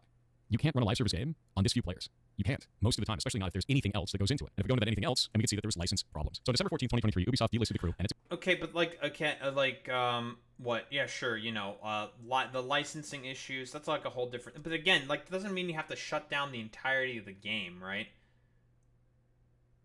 Right? Even here, right? Scott argued in a video published on his YouTube channel, Accursed Farms, that the Crew was sold under a perpetual license, not a subscription. So we were being sold a good, not a service. So Ubisoft is basically kind of lying here. There was a Marvel game with Kamala in it. I still have no idea what you're talking about. I no clue. So that's interesting. Okay. And stated with the only acceptable settlement he would be to release a patch to allow the game to be made playable offline without further support from the company. On the week of the server shutdown, Scott launched an initiative called Stop Killing Games to encourage players to file a complaint with France's General Directive of Competition, Consumption, and Repression of Frauds, in order to try to go after the anti-consumer practice. Because again, what I understand, the Crew, it's mostly a single player game, and it's mostly single player stuff, which means it's why do you need the live service stuff? Because again, the games industry very often trend chases, very, very fucking often. It loves to trend chase constantly. So, well, they chased the trend and made this single player game, mostly single player game, and a live service for what exactly? So they can justify microtransactions, more than likely. That's probably the biggest reason. It's mostly microtransaction bullshit. It's so they can try to make a perpetual money-making device. That's the point. By the way, that's how live service games were initially sort of sold. There's a chart about this. I know that Stephanie Sterling, they bring this up all the time. It's the live service games graph. And quite literally, it was Ubisoft that did this fucking shit. It was with fucking Assassin's Creed. I have to fucking find it. Here, it's this. Right here. This shit. This is the idea behind the live service game sort of thing right here. Right? It's supposed to basically be, well, as is stipulated right here, about more recurring profit. But that's just not possible. No model of a game like this can ever exist. This is it's more or less impossible, right? Even WoW is eventually going to die off. Same with League of Legends and a bunch of other games that have live service models. They're going to die off eventually. How that's going to happen, I don't know. It could be anything. But they will. Eventually the sun will set upon them as well. Because this is not possible. There is no such thing as a perpetual growth, constant all the time sort of machine in the games industry. It's just not how that works. its expansions from digital platforms, suspended sales and microtransactions, and announced that the game servers would shut down on March 31st. So they gave them 3 months. Usually I would say, hey, 6 months is probably a better deal, but if they're going to do 3 months, they're going to do 3 months. The only thing that I'd be interested outside of that is if there was a contractual obligation to do more than 3 months and they didn't follow it, if it was in the terms of service or not. Citing upcoming server infrastructure and licensing constraints. What were those licensing constraints? Well, it turns out that all of the cars in the game were licensed from the car companies, and a 10-year running game likely means that they had licensed them for 10 years, and that means that it would likely reopen for negotiation. Now, I understand that's speculation, but I've seen this type of a deal many times in the industry while I've been working in it, so it's not unlikely. If you're going to have to renegotiate on a game that has so few players and is not turning a profit anymore, you're probably just going to forego the renegotiation. And if those servers are aging, you're not going to want to recreate that infrastructure. And there are some people who say, well, just make it all single player. Well, I've explained that doesn't make any sense in the first place. If you're making it all single player, you have to carve off all of that, and it's developer time and money. When you already have sequels out and the game has basically But it's already mostly single player with the online live service aspect just being tacked on there, just because it was a trend for the games industry at the time. It's silly. players left anyway, it makes more sense to just move on. I don't find that to be a problem from the developer perspective, and I understand that people find that to be a problem from the player perspective. These are two different ideologies, and that's okay to have two different ideologies. I just won't agree with it because I understand the burden that puts if we raise that problem in the way that we are right now. If you try to tell me that every studio needs to run their live service game indefinitely or not want to run one at all, then no one's going to run them, and we're going to miss out on adventures like Final Fantasy XIV, and even though I don't play anymore, League of Legends, or any other live service game, any of them. You're talking everything, like even phone games, as funny as that is. A lot of people don't realize that phone games require online. Yeah, but the problem is that those are all inherently multiplayer games. Again, like The Crew is mostly single player, right? There is some multiplayer aspects within it, but primarily speaking, it's all single player stuff. Like it's really strange. Yeah, like no one's saying to run it indefinitely. That's not what anyone is saying. It's saying like, okay, let people be able to host their own servers if they want to host it themselves on their own computer. For the single player aspects, fuck it, why not? Let people be able to establish peer-to-peer whatever happened to like the peer-to-peer networking stuff? Oh yeah, it got fucking cracked down on because of LimeWire and shit. That's what fucking happened to it. Online only activity. What about things like Pokemon Go? What about stuff like Monster Hunter Now? What about any of these? We'd never get any of them. And that's why I think this needs to not be vague. It needs to be specific about the business practice it's trying to defeat, which is specifically companies that are doing this under the guise of it being a single-player game, but adding online-only functionality that is not necessary and doesn't add any gameplay elements. That's the problem. So now we're going to go to Ross, otherwise known as the Cursed Farms, the creator of this initiative, and one of the ones that's pushing it the most online. I'm going to let him say exactly why he thinks that this will go through very easily and why it is important, and then I'm going to tell you why I don't agree with it. Becomes law in the EU? Yeah, it might be. Now, it's not a guarantee, but I think if we get the signatures, this passes. Why do I say that? Well, it's a few factors. Politicians like easy wins, and this doesn't require them to do much at all. And unless it involves gambling or protecting children, politicians generally don't care about video games. So this isn't of big consequence to them or most of their constituency. I'm going to stop it there for a moment. The assertion that politicians just like easy wins, so this legislation will go through, but the politicians don't care about a multi-billion-dollar global industry, and that it doesn't matter to the constituencies is incredibly absurd to me. I don't think this is the right direction at all for a movement like this. I think it's incredibly damaging and it makes our entire industry look bad, both on the player side and the developer side. If we're going to be putting forward anything that may eventually turn to legislation, it should be passing because it's the right thing to do for consumers and developers, and that there's some kind of middle ground, not just because it's an easy win and politicians don't care. Pirate Software, I have bad news for you. Someone doesn't know about how politicians can be easily swayed by industry money and lobbying efforts. Like quite literally. Ross is not exactly inaccurate in saying that politicians do like easy wins. I mean, a bigger problem is that like politicians are out of touch and they don't really understand like video games whatsoever. A quick reminder, like the satanic panic of the fucking 90s was not that long ago, and like the sort of like panic about violence in video games, again, early aughts, late 90s, this wasn't that long ago. A lot of people really don't know much about like video games. Like a lot of younger politicians and congresspeople are starting to get more and more into power who probably have played video games throughout their lives, and this is starting to change. But like, first off, lobbying is a thing, so you can lobby politicians to adopt certain positions, and certain politicians are just going to support industry positions whether you like it or not, right? You also have to consider like how politicians are incredibly fucking dishonest people. Not all of them are fucking angels, okay? Like, let's be honest here. That's like no politician. There are very few, rather.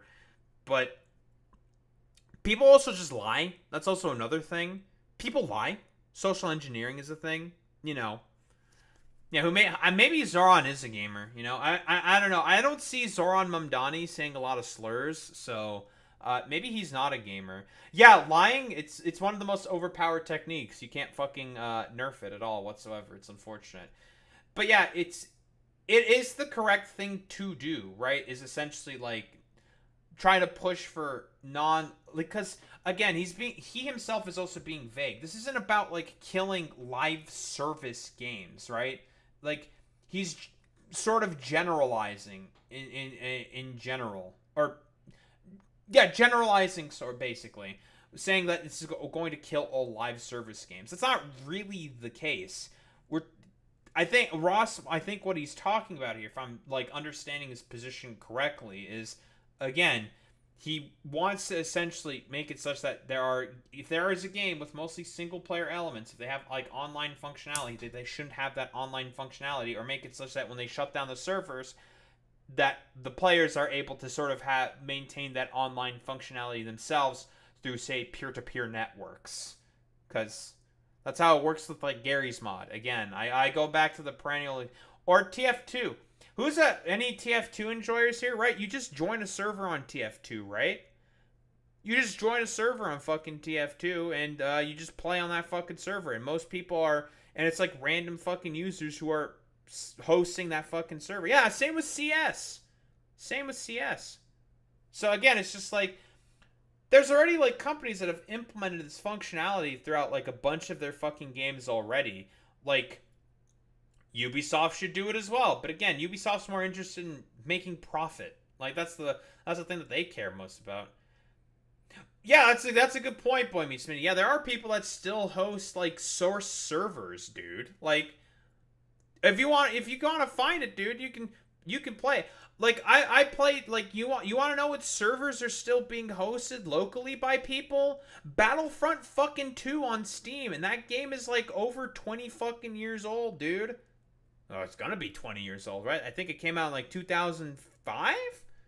I'm talking about old Battlefront 2, not the new one, old Battlefront 2. If I want to hop on a game of fucking Battlefront 2, just do some fucking Galactic Conquest, I can host a game and get into a game, dude. And I've done that. I've done that with some buddies of mine. We hop in a Discord call and we're like, yo, we want to play some Battlefront? We're like, yo, Battlefront, bro. Someone hosts the fucking goddamn game. We hop in, done, easy clap. And it's all hosted locally. Crazy. Sets us off on a completely wrong foot. EU law is already unclear on a lot of this practice anyway. And that's dangerous. If we're going to be setting precedent, which could change the way that law works all the way down the road, then we need to be sending the right message, which this is sending a vague message that doesn't cover the actual problem. So this is not a win to me. This is a huge risk. And we would be making it easy for them to... I mean, all law is like vague to like a certain extent. A bunch of law is like vague. That's why you can, amend the law. You can do that, right? Like, you're allowed to do that. You can make amendments to laws. That's a thing you can do. settle it. It falls in line with other consumer practices. You know how when you buy something, you're generally allowed to keep it? In the case of live service games, in the terms of service for those, you are not buying the game. You're buying a license to the game. And that's the part that's really different here. If we don't like the idea of live service games as a whole, I get it. Don't play live service games then. Don't agree to those terms. But if we're into this weird idea that we need to get rid of all live service games or damage that practice in any way to keep in line with consumer policies, it is in line with consumer policies. It wasn't. Well, the thing with a lot of live service games, and that kind of defeat Pirate Software's sort of like point here, is he brought up League of Legends. League of Legends is a free game. You can just download League of Legends and start playing it, right? You're not buying a license to play League of Legends. Now, if we're talking about a subscription model like World of Warcraft, well, that's different, right? And that's okay. It makes sense for a game of like World of Warcraft to operate off of a subscription-based model. I think that's fine, right? What other like live service games can we like point to, right? A lot of live service games sort of operate off of the assumption that, yeah, you buy a license in order to be able to play a game. But the thing is that if you're doing that to just buy like a particular like single player game, that's some fucking bullshit, right? That is some fucking bullshit. You can't just like sort of like inherently take that away. It's very, very strange. And yeah, like Forehead don't buy live service games is kind of like silly, dude. Like, unfortunately, there was like a trend where everything was a live service game. So like, are you expecting people to just not buy games from like the time period of like, I don't know, like 2014, 2015 to like, I don't know, like 2019 or some shit? I'm not sure how long the trend of the live service game happened. Like, it happened like a long while. But like, do you want people to just not buy those kinds of games or something? It's very, very weird. It wouldn't be there in the first place. So this doesn't really make a lot of sense to me. You're not buying the game, you're buying a license to the game. In the niche cases where a studio is trying to sell a game as if you are buying it or purchasing it or using that language specifically and they give you a live service game instead, I agree that should change. That language should change. You are not purchasing the game, you're not buying the game, you are paying to have a license to a live service experience. I get that. Is that what this is doing though? The initiative is not trying to call that out specifically. It's trying to say that all games need to stay in a functional, playable state, which is not calling out the language that is being used to manipulate the player. Call that out specifically, not this vague bullshit. And finally, this is a diversion from really... Yeah, but they're pointing specifically at the crew. The like... calling out vagueness here doesn't make any fucking sense to me, because again, like, the specific example that's being cited is the crew, right? And it's essentially the argument that's being laid out here is saying, like, if it is a single player game, it should not be a live service model. That's the argument here. If anything, like, Pirate Software is technically the one who's kind of making it more vague here in order to sort of, like, fit the definition of it applying to all fucking video game live service games, which is just like, well, that's not exactly what what the initiative is calling out here. Yeah, he is strawmanning. Serious topics that politicians will prefer not to deal with. That's really gross to me as well. The idea that this is just a diversion from serious topics and they can get an easy win in and we can just push it through and there won't be a lot of pushback on it and they're not going to have to think about it too hard, that's crazy dangerous, dude. If you're going to be setting precedent, if you're going to be putting forward something that you want to start a conversation to eventually become legislation, and these are the reasons for it, not only can I not agree with the initiative, but I can't agree with you. And I think that the tactics that you're using here are really disgusting. So yes, I won't agree with that, and I won't agree with Ross. There's no way around that. I think this is gross. To sum it all up, no, I will not be supporting the initiative Stop Killing Games. I'm not going to change my mind on it because I find this language to be incredibly vague and damaging to the rest of our industry. I think that it would be bad for both developers and players down the line in the way that it is currently written. And I think that starting a conversation that doesn't get to the core of the issue is both wasted time and leads to potentially bad outcomes. So if we want to talk about this, let's talk about the actual bad business practices. In the case that a studio is making a live service game and they sell it to you as a product, they say that you are purchasing the game or you are buying the game, when in reality you're actually purchasing or buying a license to that game. I think that we should be fighting about that. That needs to go away. A player should be well informed at the point of purchase that they are purchasing a license, not buying a game. And the reason that we have those licenses in the case of client-server interactions that we had before, we're talking about client-server games, is so that they can ban you. Yeah, I think he's just going to reiterate the point here. Again, he's not really engaging with the actual argument, with the actual example that's being cited here. He didn't even go further down into the part of the Wikipedia article that is... Like, why don't we pull up the Wikipedia article that kind of, like, directly debunks his fucking point? Sure, why don't we take a look? It was during the part of server shutdown. Right, so he listed out this part right here. Upcoming server and licensing constraints. What are those licensing constraints? Right. There was the licensing constraints that was brought up before. Here's a Stop Killing Games initiative, right? Where's that bit? 1 week in the server shutdown. Ross Scott, a YouTuber, created a Machino series, Freeman's Mind. Expressed opposition to video game shutdowns like the cruise in videos uploaded to his YouTube channel since 2015. Had released a video about the game in 2018, noting the game would be shut down at a future date due to its online-only nature, which I think is, yeah, bullshit, because it shouldn't be, well, online-only, right? Like, if it's mostly about, like, single-player game, like, it shouldn't be that, right? Launched an initiative called Stop Killing Games to encourage players to file a complaint with France's General Directorate of Competition, Consumption, and Repression of Frauds to act on the game's shutdown, including that of the crew. In July 2024, Scott's initiative became an active ballot within the European Citizens Initiative, requiring 1 million signatures for the European Union to consider passing relevant legislation. Within several weeks, the petition had accrued over 200,000 signatures. Well, it's at 1.2 million now, so it's been successful. This actually could get to the union, to Brussels itself to be considered for passing relevant legislation, right? November 4th, Matthew Castle and Alan Liu, who recently purchased physical copies of the game from GameStop stores in early 2020 and November 2018, filed a class action lawsuit against Ubisoft in the United States District Court of Eastern District of California. Castle and Liu accused the company of misleading players into believing that their purchases of the game were permanent instead of buying limited licenses, and for falsely representing the physical copies contained the game's files instead of simply a key to unlock the DRM of the game. In the filed complaint, the two compared the shutdown of the game's servers to a person purchasing a pinball machine and placing it in their home, only to find years later having suddenly been stripped of its parts, including paddles, the pinball bumpers, and the monitor that proudly displays your unassailable high score by the pinball's machine-owned manufacturer, rendering it unplayable. Ubisoft, in its motion to dismiss the case, emphasized that there was no unfettered ownership rights in the game, implied when a user purchased the game that the shutdown followed a notification period following terms that were published on the game's retail box and its digital EULA. Yeah, but no one's gonna fucking read any of that shit, right? So Technically speaking, yeah, this will Ubisoft will dismiss the case because they did their fucking whole legal obligation, blah blah blah blah blah, shit like that. After shutdown the game, efforts had been made to make the game functional again. A group of fans known as the Crew Unlimited are currently developing a server emulator. Again, like, this is the thing, right? You can just have a fucking server, right? You can just host this server side. Like, you can do that, right? You buy servers and then you just host it server side. You can do that. Now, official server software is being made using dumps of the game's network activity from the time the official servers were available. Using custom DLL file provided by authors of the software, the game will be playable either offline by hosting the software by the players themselves or online by connection to server hosted by TCU. See? Pirate software, you can do that.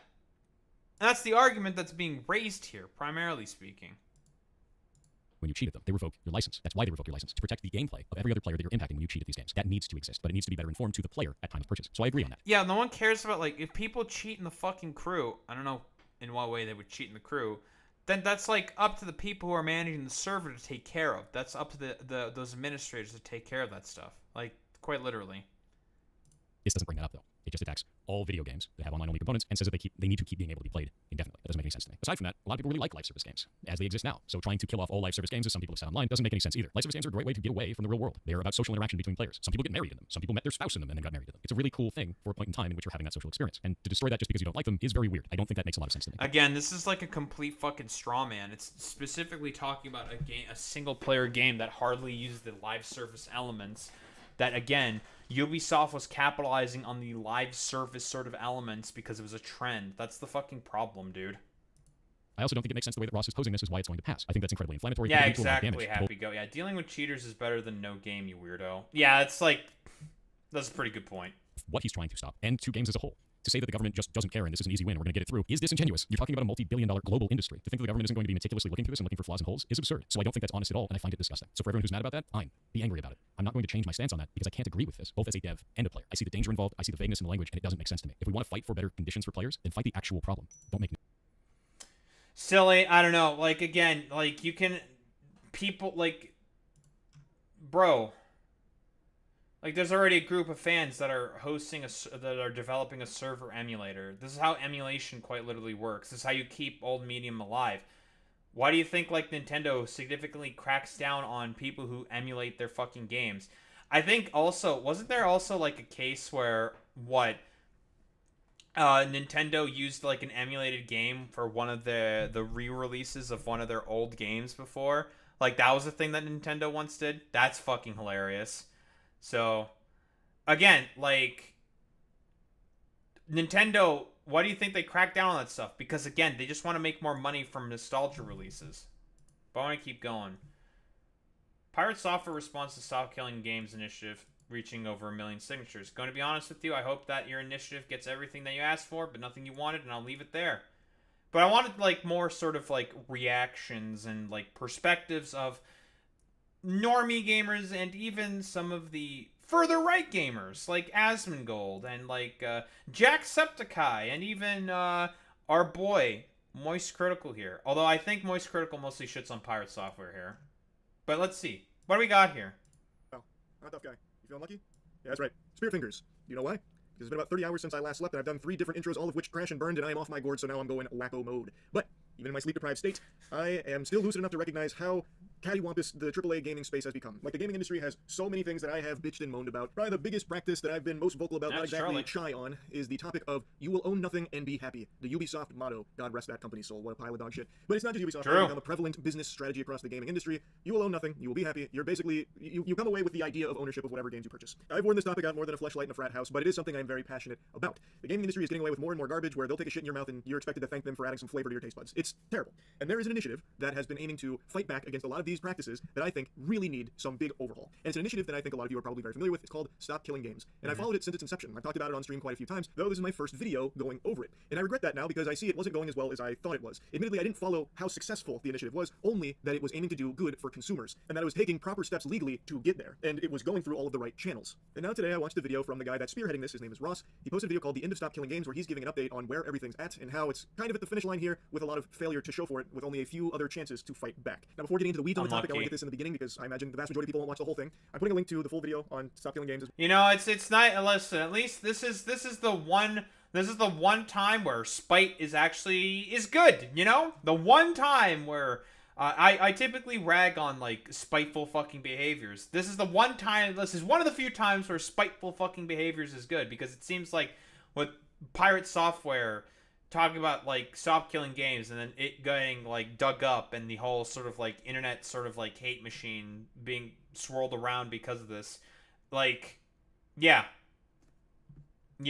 I think I don't know, and it's one of those situations where it's just like, great, fantastic, like something that is all about like pro-consumerist policy, like, because like I've talked about this before, right? Like, for example, the right to repair, quite literally, is like a very heavy anti-consumer practice, right?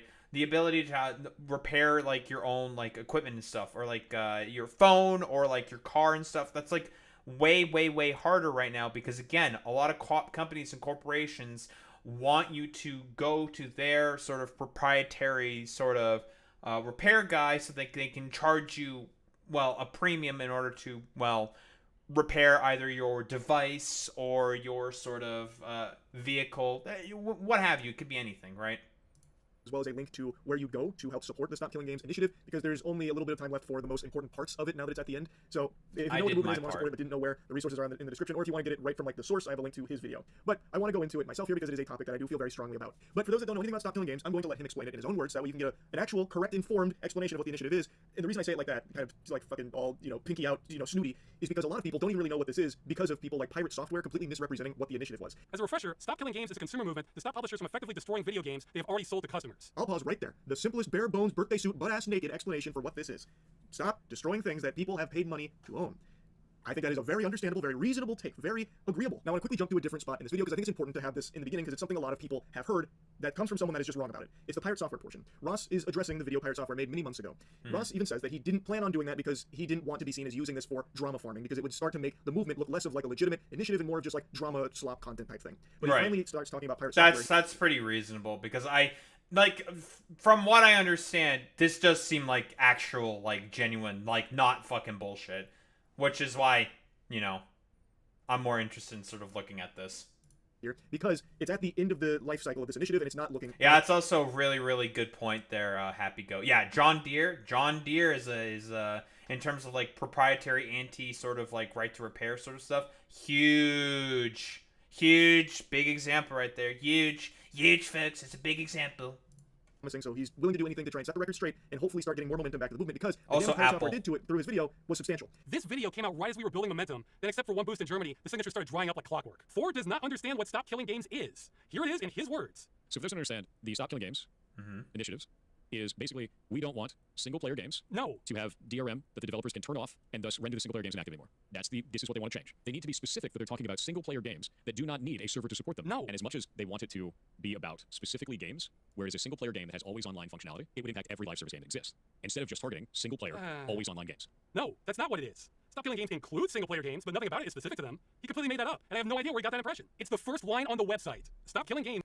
Consumer movement started to challenge the legality of publishers destroying video games they have sold to customers. And the problem is that, like, Pirate Software just be like, well, that's really vague and I don't really know exactly what that means. Like, you can just do that fucking whole you can just do that whole fucking, like, stupid ass rigmarole, right? Increasing number of video games are sold effectively as goods with no stated expiration date, but designed to be completely unplayable as soon as support from the publisher ends. This practice is a form of planned obsolescence. Yup. Planned obsolescence. Should have talked about this before, because again, the reason why companies want to make games that are not as good in terms of, like, I don't know, how long they can last as a product is because it's all about that fucking perpetual fucking money machine. They just want to make money for themselves. And it's not only detrimental to customers, but makes preservation effectively impossible. Furthermore, the legality of this practice is largely untested in many countries. Over the past year, we have successfully escalated complaints on this problem to consumer agencies in France, Germany, and Australia, and have brought forth petitions for new law on this problem to various countries, which I assume I don't know if he like had like a lawyer look over this and stuff like that. Blah, blah, blah, blah, blah, blah, blah, whatever. A list of the actions taken to date can be viewed here. Okay, so he lists the fucking actions. I assume probably like a bunch of lawyer stuff, maybe like petition stuff, yada yada yada yada yada. As of 2025, most consumer action on this matter has concluded, and we are awaiting decisions on it from several governments. Well, yeah, at this point, yep. If they've, as far as I could tell, they've gone through all the fucking legal avenues, right? They've done everything they're supposed to do. So again, at this point, it's just like, up to the state. We can't do anything now. The state's the one that takes care of the laws at this point. However, there are a few remaining avenues left where people can participate if they are eligible. I can't believe that you would open a John Deere tractor, a Happy Goat. I can't believe you would do this, bud. Games as a consumer movement started to challenge the legality of publishers destroying video games they have sold to customers. But the movement includes all this stuff from earlier, and he was mostly talking about the initiative. He didn't even get the Cliff Notes summary right. He missed all the QTEs and got the bad ending on understanding the initiative from the jump here. Ross is correct. All the QTEs. Wait, can I see? I want to see that bit right there. Of publishers destroying video games they have sold to customers. But the movement includes all this. Here we go. Things to stop killing game. Oh, these are their actions. Okay, lovely. Submit complaints to the European Consumer Centers network from multiple countries. Dead end, no consistency at all from offices, was redundant at best. Submit a petition to the Canadian Parliament. Hey, that's us. And it was a dead end. Said provinces will have to deal with it, which are too small to impact the industry. Oh well. Make contact with the BUC to influence the European Union Commission. Ongoing, which is what the petition currently is right now for, right? Submit complaints to the that's a German word, on the crew. Issue escalated at the agency, decision pending. That's going to take however long it takes. Submit complaints to the DGCCRF on the crew. Issue escalated to the highest levels of the agency, decision pending. Oh, they're literally getting fucking courts to look at this and shit. That's crazy. Contact the UFCK Quaisor? It's fucking French. I'm a francophobe. On the crew. Ongoing. Submit complaints to the French legal mediators on the crew. Still processing, but likely will get deferred to the DGCCRF because, like, you know, that's their jurisdiction or whatever. Blah, blah, blah, blah. That's a standard thing. Submit complaints to the ACCC on the crew. Issue escalated at the agency. Decision pending. Submit a petition to the Australian Parliament on the destruction of games. Said they won't act. The ACCC should be contacted instead. Oh, well, they did that already. Ask questions to the European Commission on the destruction of games. Said there could be a violation, but it has to be handled through the member states. Okay, so they have to go through the individual sort of states and stuff like that. You know, like Germany, the French, would have been England at the time. Probably not. They might do it. Probably a separate thing for the England. Yada yada yada. Complaints to the FTC. Obviously, no response there because the FTC doesn't give a fuck. They hate you. Initiated a lawsuit in Brazil on the crew. Failed due to requiring sales figures on the crew in Brazil to proceed, which we don't have. Well, that's unlucky. Wait, I'm curious. Could you find that? Sales figures on the crew.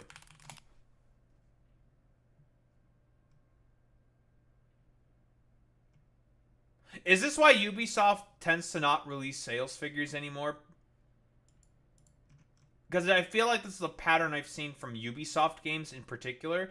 They don't tend to release sales figures very often.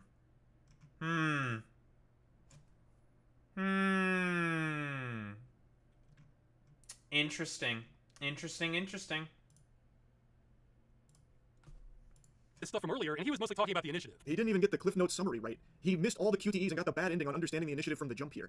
Ross is correct. This has nothing to do with just single-player only games that require an online connection, that when the online connection is severed, you lose access to the game. Like, yeah, that is included in all of this, but that's not, like, what the whole movement is about. And for some reason, Pirate Software is stun-locked on that, like, fixated, as if that is the actual, like, meat and potatoes of stop killing games. They need to be more specific in their language about it being single-player, always online connectivity games.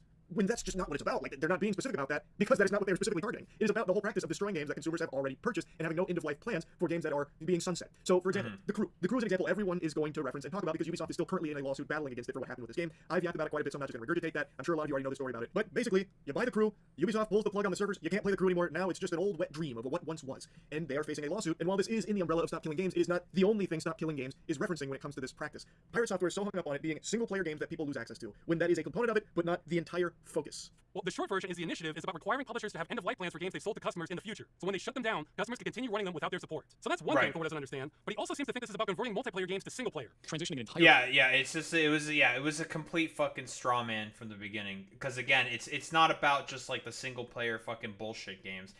So I kind of misunderstood it a little bit myself.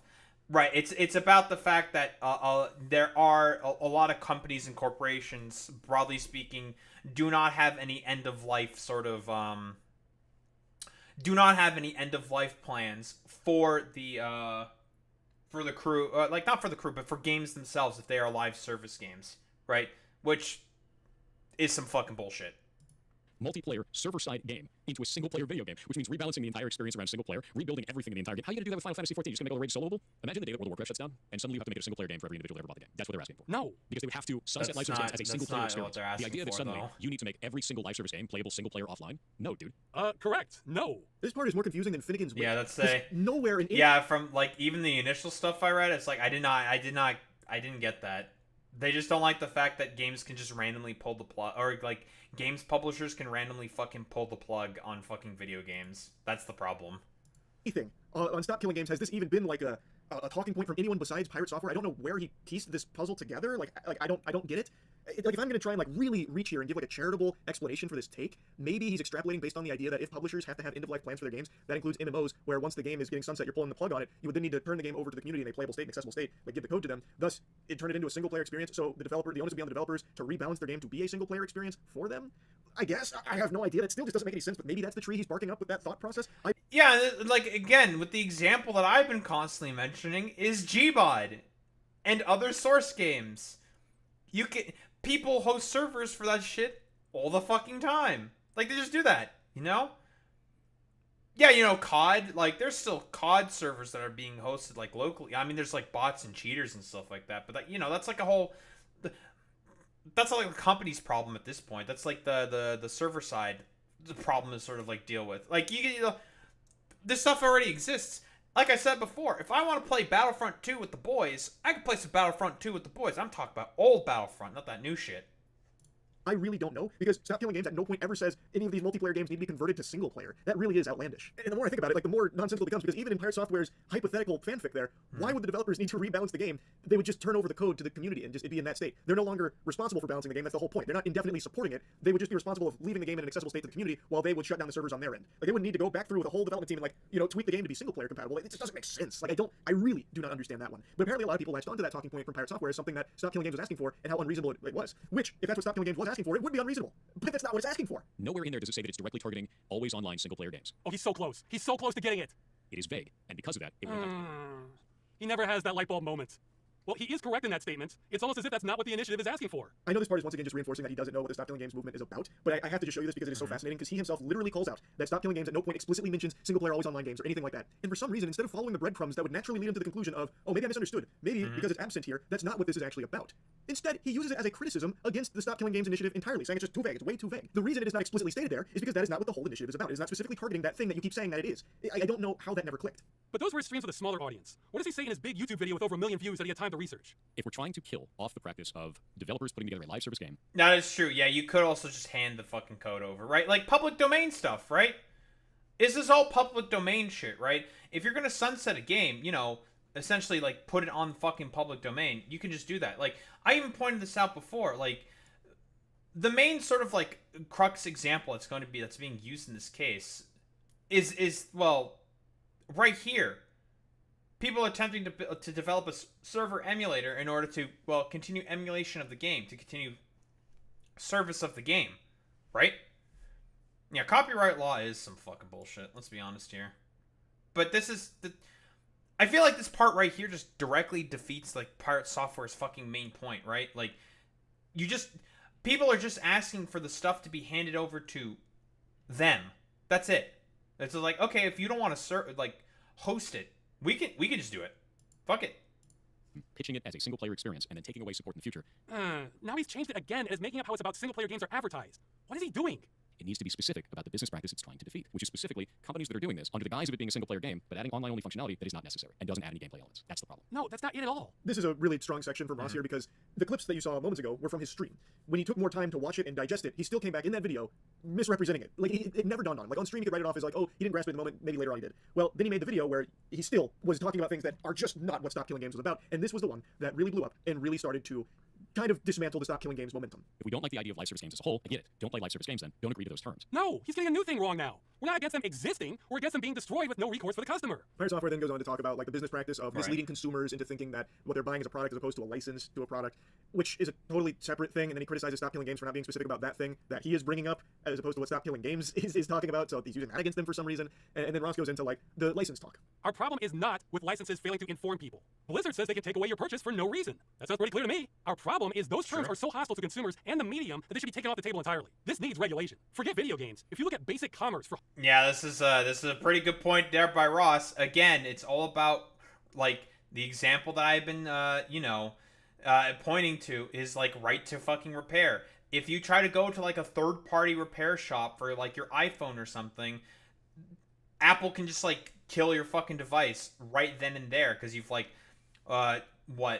null and voided the fucking warranty and everything, and they can just like insta-gib your freaking goddamn device. And for example, like they even do this inherently with certain patches that they put out, right? This is a thing that was widely reported. When certain patches of like iOS went out, they specifically killed particular devices that tried to install those patches. So it was advised to be like, just don't install those patches. Just don't do it if you want to keep using your old iPhone, for example, for I don't know, whatever reason you want to use your old iPhone for. It made it such that if you did install those particular patches, and sometimes they would force those patches through, it would kill the fucking phone. This is inherently anti-consumer. This is anti-consumer practices.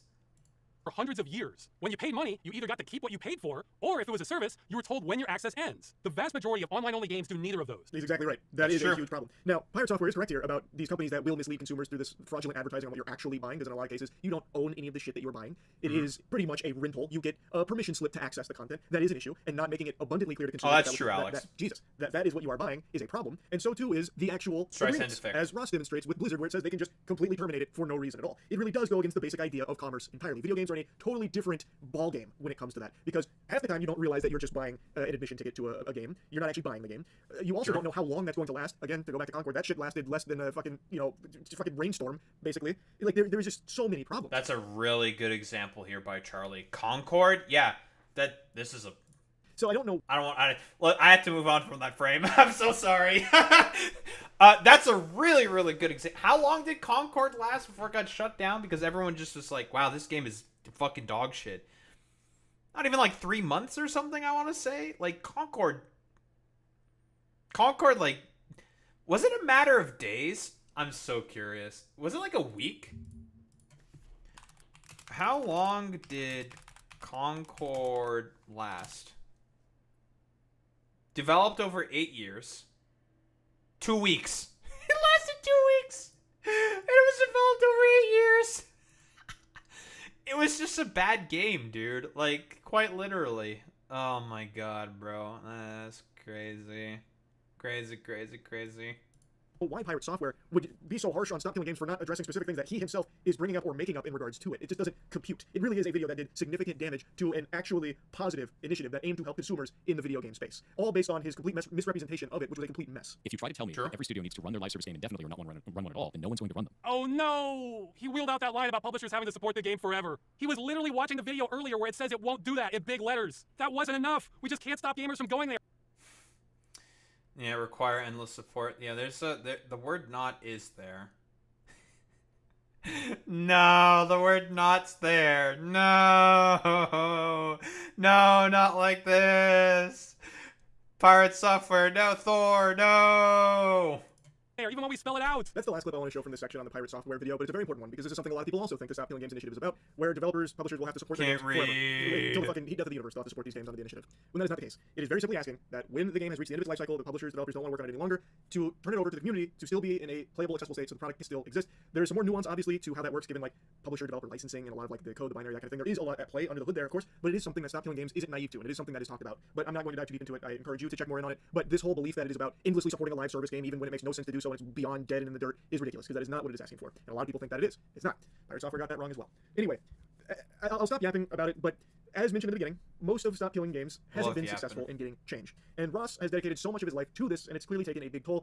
Now he's doing everything he can for this last-ditch push to try and help. And there are two big things coming up that can do so. And it's why I linked at the very beginning of the at the very beginning of the video about the resources in the description. It's in regards to this. One is for the UK to sign a government petition to bring this issue before Parliament. Though keeping it real, I'm not terribly optimistic about this one, since the government response has been a mess by every definition. But the one that has a lot of power, so much so I think it could change the course of gaming history, is the European Citizens Initiative.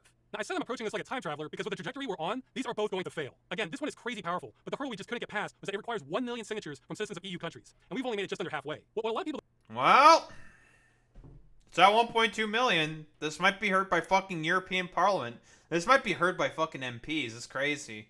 don't realize is that in the EU especially, it's almost a state of lawlessness regarding the practice of game destruction. Is that the vast majority of games with an online requirement say they can be terminated at any time for any reason, where Blizzard likes to say any or no reason. But according to the EU Commission, that might be a violation of Directive 93/13 EEC, which protects consumers against unfair terms in consumer contracts. So if that term is unfair, that means that part of the contract is null and void. He goes on to explain how powerful that can be because of what a mess that is. Because there is so much gray area with how the video games currently operate in regards to those protections, it would be a legal headache that would require an analysis of the laws or implementation of new laws that could lead to, hopefully, an improvement when it comes to gaming.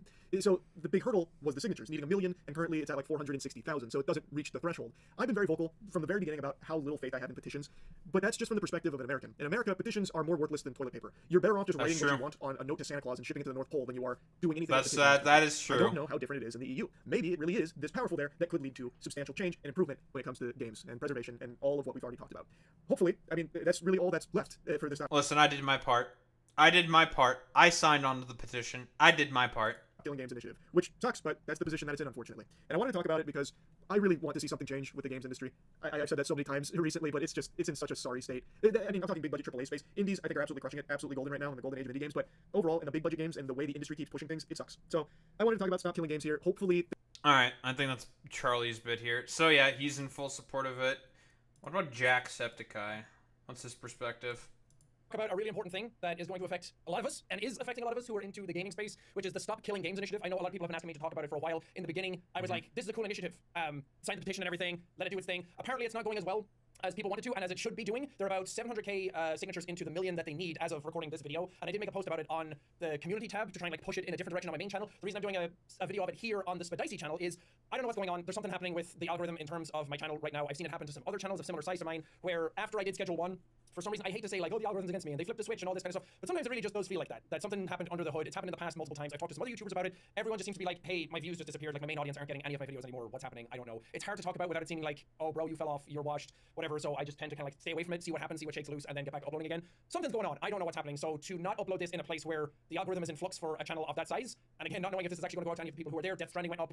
Clearly it's not being served to the people who would normally watch it, as seen as the previous series on it, on Death Stranding 1, did so well. I don't know. That's a different discussion to have. But I wanted this to try and reach more people, which honestly, weirdly, I think on a second channel, it's going to reach more people right now than it will the main channel. Again, I don't know what's going on, but I'm trying to do as well by this as I can. I'm also going to try and keep this succinct and say the things that I know about it, and try and not spread misinformation about it, because a lot of people have talked about it and talked about it really well. They've given over some really great information. Ross, a person Farms, who has designed the initiative, has a very good video talking about it, which I will leave in the description for you to be able to go and get like the weeds of the information about it, because again, I'm going to butcher it, and someone like Pirate Software has gone out and done a horrible video on it, misrepresenting what it is, giving a ton of misinformation. We've seen the Pirate Software video. It is dog shit. He basically strawmans the entirety of the, entire. I'm curious. Hold on, I need to see again.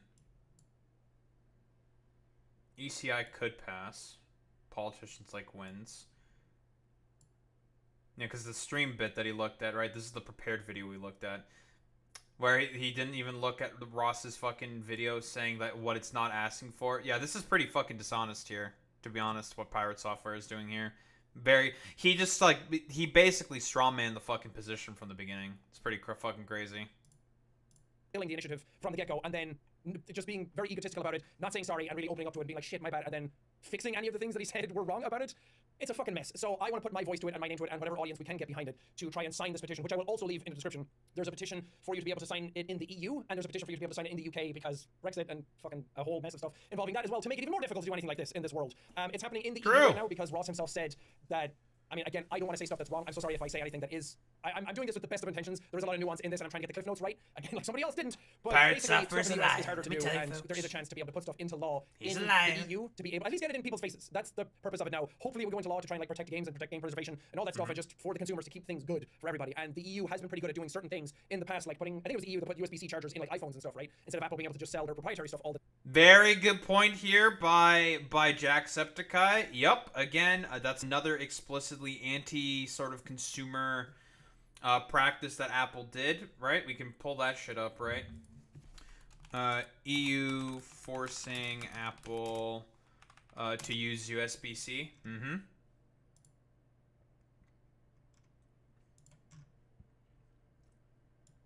New EU rules require all phones sold after autumn 2024 to use the USB-C connector for their charging ports. And ever since then, yeah, I've talked about this before. This was a huge fucking win here by the European Union, by the European Commission. Like, quite literally. This was a ginormous fucking win here by them. And I think ever since then, the every single Apple sort of product now is using USB-C. So guess what? You want to get like third-party fucking chargers and stuff like that? You don't have to go to the proprietary shit, because that's the point. Apple is the only one who made like Thunderbolt cables constantly, right? Yeah, exactly. You like everyone got splash benefits from EU regulations as a result, because well, they want to participate in a pretty big market. And the EU is a big market, right? A lot of rich consumers that would be partial to buying Apple products. This was a gigantic fucking win here for consumer protections, like quite literally. But as I've been saying, like I harp constantly on Apple all the time because they are the main people who practice all the time all of these anti-consumer sort of protections with the Thunderbolt cables and the lightning connectors and all that shit, making such that it's all proprietary stuff, so third parties can't fix any of that stuff. And if something happens, and very often a lot of those cables would break and deteriorate in terms of quality, very, very fucking often, it made it such that you would have to go to Apple itself in order to pay a premium in order to get replacement cables, for example. This was a thing that constantly fucking happened with Apple products, and it was one of the reasons why I fucking hated Apple. The time, and as he pointed out, people in Australia went after Valve and took them to court to be like, we need some sort of refund policy because it's bullshit that you don't have it. It goes against law for consumers. And then that went through, and then everybody who uses Valve and Steam ended up being able to get a refund through that platform. And I think that's really that's that 2-hour refund thing that exists now. That for every Steam game, for example, it's like 2 or 3 hours. If you don't like the game, you can just get a refund for it. Cool, and there is an initiative to try and do that with games, which at its core, it's basically to preserve games that, let's say you have a game that there's tons of games out there, for example, that are being supported by developers and they're getting patches, or they're live service games and they're getting a whole bunch of other stuff. And again, there's a lot more nuance to it, and I urge you to go watch Ross's video on it and to try and learn more about it. But at the end of it, it's basically to be like, when a developer wants to stop supporting the game, which inevitably it will, you don't really expect a game to be supported absolutely forever till the end of time because they're working on new stuff. You can't really support something for like however many people are going to be playing something years in the future, whatever. Or you have to move like resources, you have to shift resources around for new sort of projects and stuff like that. You know, shit like that, right? And it's unreasonable to expect a developer to support a game forever. I don't think anyone would expect that. It's just, I don't know, in a perfect world, sure, but it's not going to happen. Money talks. But if a developer wants to stop supporting a game, if they want to kind of, sunset the game, that's the term I'm looking for, then to put stuff in place where you can hand it over to the consumers where they can start supporting it themselves and put stuff out and we can still enjoy the game and whatever community for the game is still there, or any game you want to play. People keep using The Crew as a thing because Ubisoft are like, yeah, we're shutting it down. And then the thing you bought is no longer yours. And that's pretty fucked up. Like in a lot of other practices, like maybe this is a bad analogy, but you like buy a Blu-ray movie, you have the movie, you can watch the movie. But for games, none of that legislation is really in place yet. And Ross himself has put up some other stuff showing like Blizzard having in the terms to be like, we can stop supporting this game at any time. And then you're basically just buying a license for a game. You don't own it. So like remember back in the day, maybe back in my day, when I bought like a PS2 game or a PS1 game, and like I have that game and now it's mine and I can play it forever. And patches That's true. true. Back then, but like you have the thing and you can play it. But there are certain games that come out and certain developers don't want to support them anymore, and then the game's gone. And Yeah, I mean, this is a broader criticism of like live service games, like in general, right? But like it's fine for like certain models, for example. Like, because with Stop Killing Games, it's essentially saying it's like, can you just like let us know, like make it such that you have like an actual end of life policy that you let consumers know about, so they don't like purchase the fucking goddamn game, even though they have like that within their TOS, but it's very, very vague, saying like, yeah, we can just like terminate it whenever. It's just like, that's kind of like a bad thing. You're not like, that's kind of like that is very, very sort of anti-consumer practice, which broadly speaking, yeah, it kind of is. Yeah, that's the point. Like fucking Blizzard also has the exact same shit. Like, as like Ross even pointed out in his own examples, right? Like, that's like the sort of meme. That's like mostly what's like being pointed out here.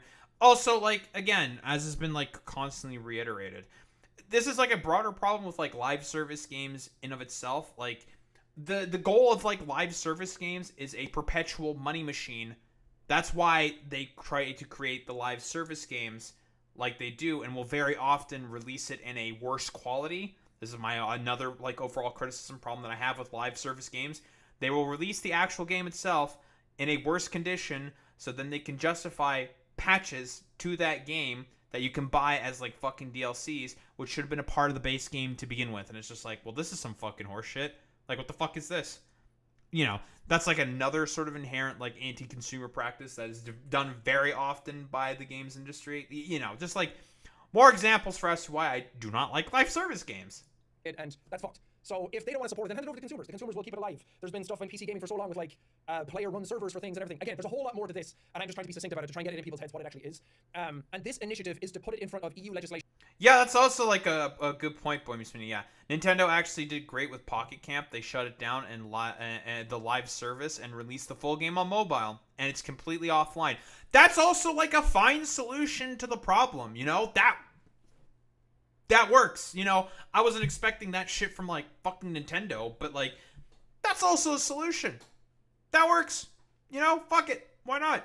Yeah. Shut down the live service portion. Just put the full game offline on mobile. There you go. And you want to just like play it like the single player experience, blah, blah, blah. You can do that, yada, yada, yada. Who gives a shit? Blah, blah, blah, blah, To show them, hey, this is fucked. This shouldn't be like this. Can we change it? And then hopefully it'll trickle down everywhere else if this happens because it's put into law in the EU. Again, a lot more to it, and I'm probably butchering what this is, but I really believe in what they're trying to do, and I think Ross himself has really good intentions behind it. And from my perspective, there is no downside to signing this. If you sign it, it hits 1 million signatures, and then it goes in. That's true. And I mean, if it doesn't go through, at least we tried. At least Ross tried. He's put so much life and energy behind it, and I think it's really commendable. And I think there's so many people in the industry that have made, like other developers who have made games, and then the higher ups close it down, and it's not available to anybody anymore. And they themselves would love to put it in consumers' hands to be like, now you guys take it and do it, because we're not getting funding to be able to support this game anymore. And there's so many people who have a massive initiative behind it on Reddit.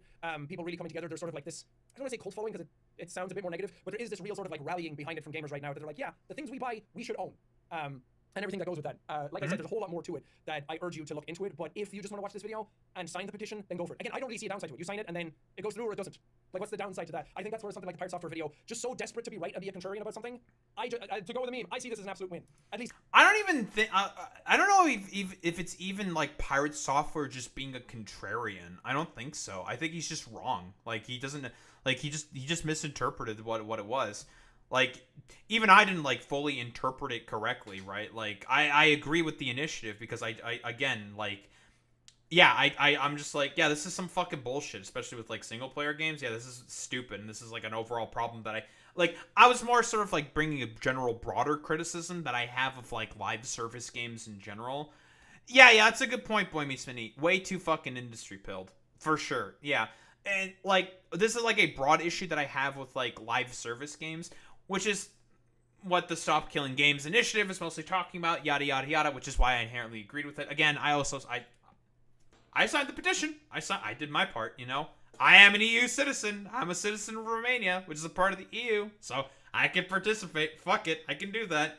So, I think this is a very good initiative.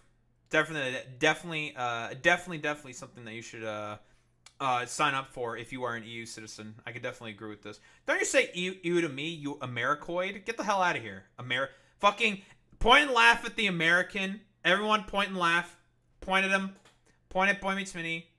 These gamers will make their voices heard, as cringe as that might sound to people who are not really in the space. But I love video games. I'm so involved in them. I'm so engaged with, like, I went to a thing for Death Stranding last night, and I just spent a lot of time talking to people who make games, either on the voice acting side, on the casting side, in the audio side. There's some people who are just. I hear Death Stranding is really good. And these people just love making games so much that they want to be involved in them and just give it to people and just make games good. Like, at the end of the day, that's really all it is. And I think initiatives like that are a really good way of kind of like rallying the community behind each other, getting involved, and just speaking out on it. And that's why I wanted to make this video. And again, I know a lot of people say, I wish he put this up on his main channel, but again, I mean, just go back through the channel right now. I don't know what the fuck's going on with it. And I worry that there's also a thing with YouTube's algorithms right now where if you're just uploading gaming content, sometimes if you upload something that's not gaming, it will get suppressed and buried and not really go to the people who it should go to. And that's one of the things Matt Pat was talking about when he retired, that we had him on Brain Leak where he's talking about these silos of content, where it's like, if you're a gaming channel, kind of have to stick with that. That's why so many people do like Fortnite, and they've done it so much that now it's like, well, that's kind of all you can do on your channel. Because if you do something else, it takes so much Herculean effort to get over that algorithm to start pushing your content to other people who are not into that. It's not going to push it to people who are not into that thing. And this is gaming related, but again, I'm trying to put it in front of the eyes of the second channel has no stakes in it. I'm not going to have monetization or anything like that turned on in this video. So it's just a case of like getting it out, getting it in front of as many eyeballs as I can, and getting it. Maybe there's people who aren't subscribed to Jacksepticeye who are on this channel and putting it out in front of your eyes.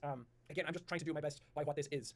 So hopefully we can get some more signatures. I did say in my post that it was close to completion. Maybe that's the wrong words to use. I was trying to motivate people to kind of like push it over the finish line, and that usually works. Especially when I've done charity stuff before. That when stuff is close to the line, that one final push to get it over the line works really well. But man, anything that you can do, it's at 723k right now, and it's 72% done. So if I can lend my voice to this and get it over the finish line to get to 1 million, the UK one is a little harder.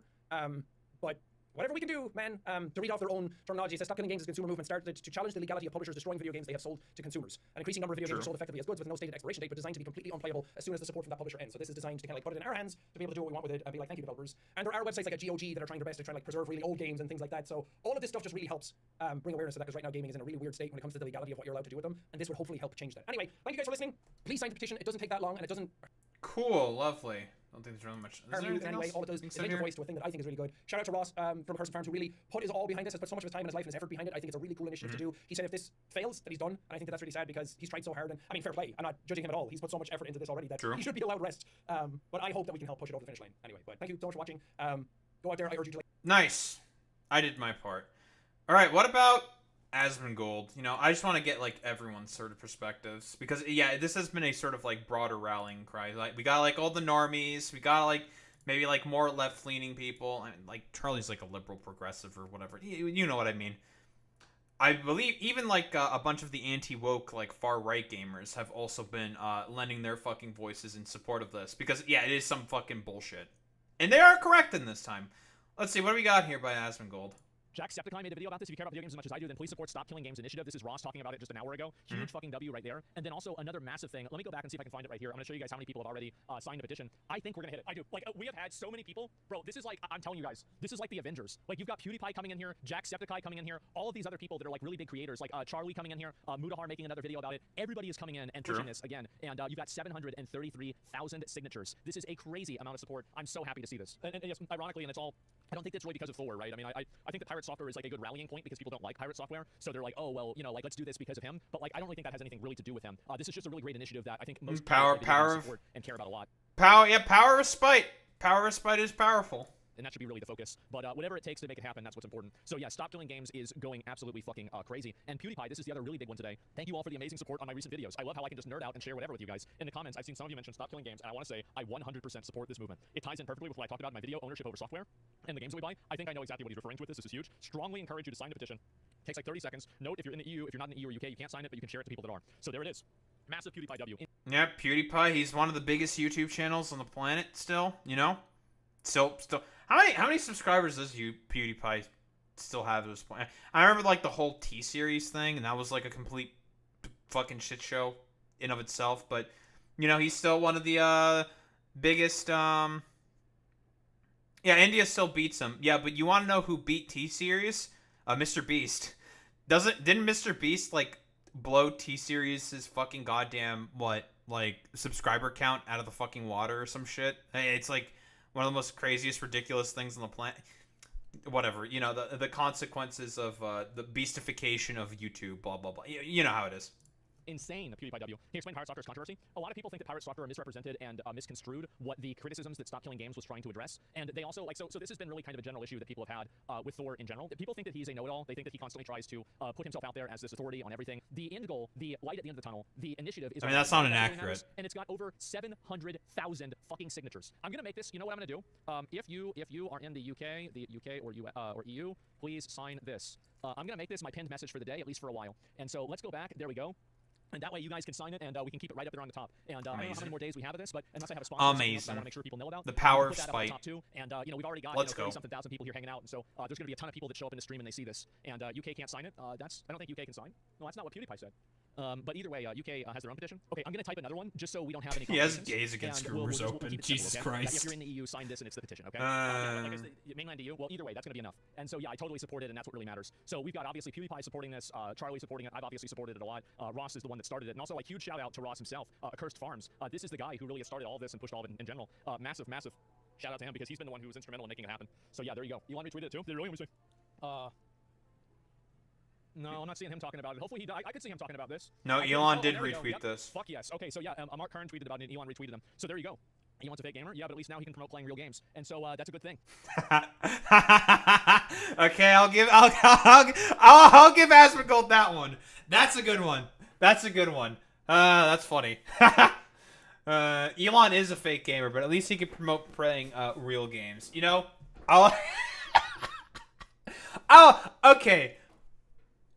Broken clock for Asmongold. I'll give him that one. That is funny. Jeez. Very, very good. Alright, what do we got here? Well, apparently we have a game publisher group responding to Kill Games. These proposals will curtail developer choice. Yeah, because developers have a lot of choice in terms of what games they develop for AAA studios. Yeah, sure. We're gonna finish this up. We're gonna fucking goddamn sort of, why don't we make fun of some dumbasses?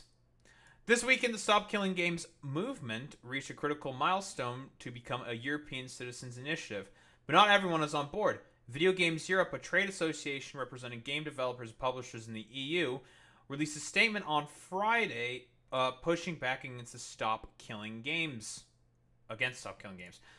Video Games Europe said in its statement, "We appreciate the passion of our community. However, the decision to discontinue online services is multifaceted."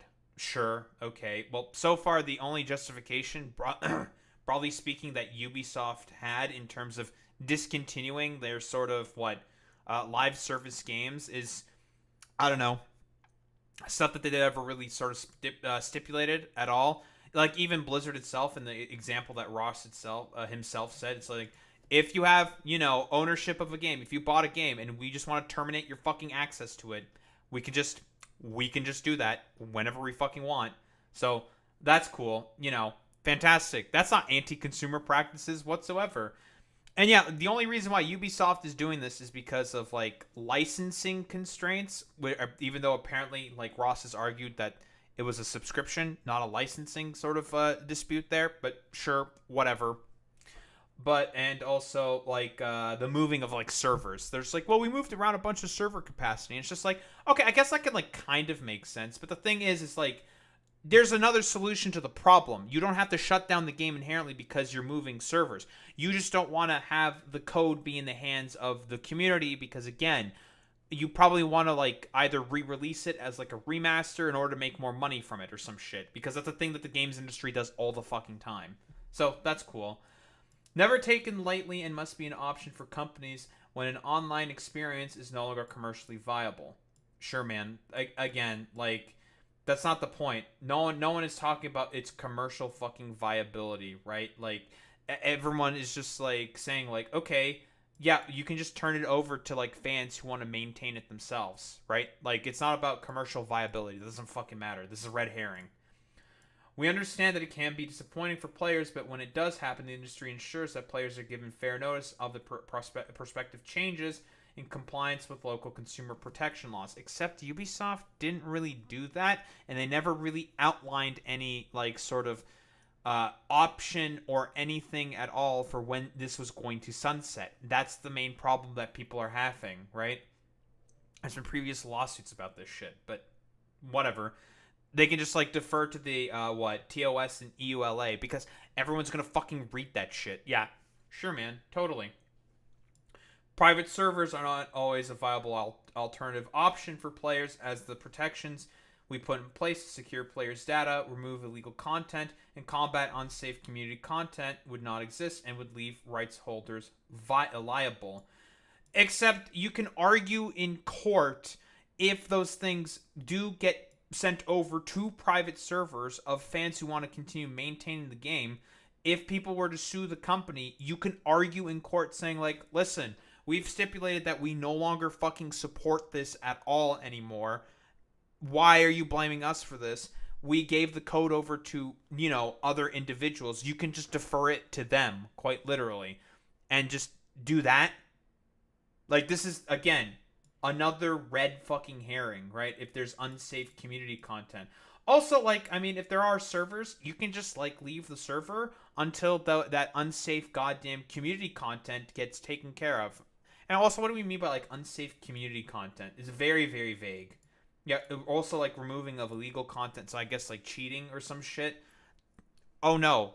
Leave the server. How the fuck does Gary's Mod and TF2 have this shit figured out, but not the AAA sort of game space?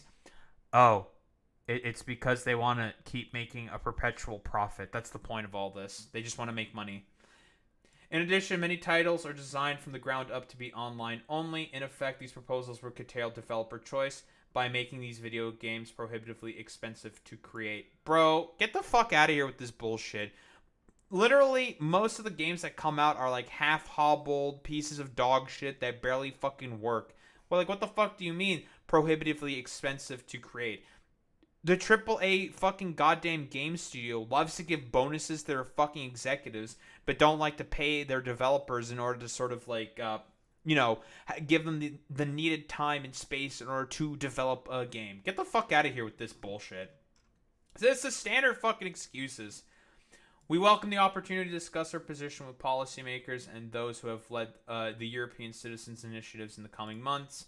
Video Games Europe's case is that it can be too expensive for developers and publishers to offer private servers or single-player modes in games that lose online multiplayer support, and that open or fan-supported versions of these games could present legal liabilities for companies. Again, the problem is that no one is saying that you have to change them to single-player modes, provide for publishers to offer single-player modes. This is dishonest inherently. That's not what it's arguing at all whatsoever. So, the games industry is lying about the initiative? Say it ain't so. Particularly when it comes to cybersecurity and content moderation. Bro, are you fucking for real? We've already talked about that fucking stipulation. How does fucking TF2 and Gmod fucking do it? Oh, if you want to leave that server, you can leave that server. Whoa, it's really easy. The other side of that coin, as the Stop Killing Games movement points out, is that players are paying for these games. They don't usually get their money back if the game is shut down, so they're effectively paying for a product that is taken away from them. Of course, developers and publishers will argue players aren't buying a product but a license to access the game, but that's not how many players look at it. Well, if you're buying a CD, right, that is for a live service game, a physical fucking copy, and then it just gets cut because of the fucking servers being gone, they're still stuck with the disc. You can't resell that fucking disc. They're stuck with it. That's how that works. As the official Stop Killing Games website explains, Stop Killing Games is a consumer movement. It started to challenge the legality of publishers destroying video games they have sold to customers. An increasing number of video games are effectively sold as goods with no stated expiration date, but designed to become completely unplayable as soon as support for the publisher ends. This practice is a form of planned obsolescence.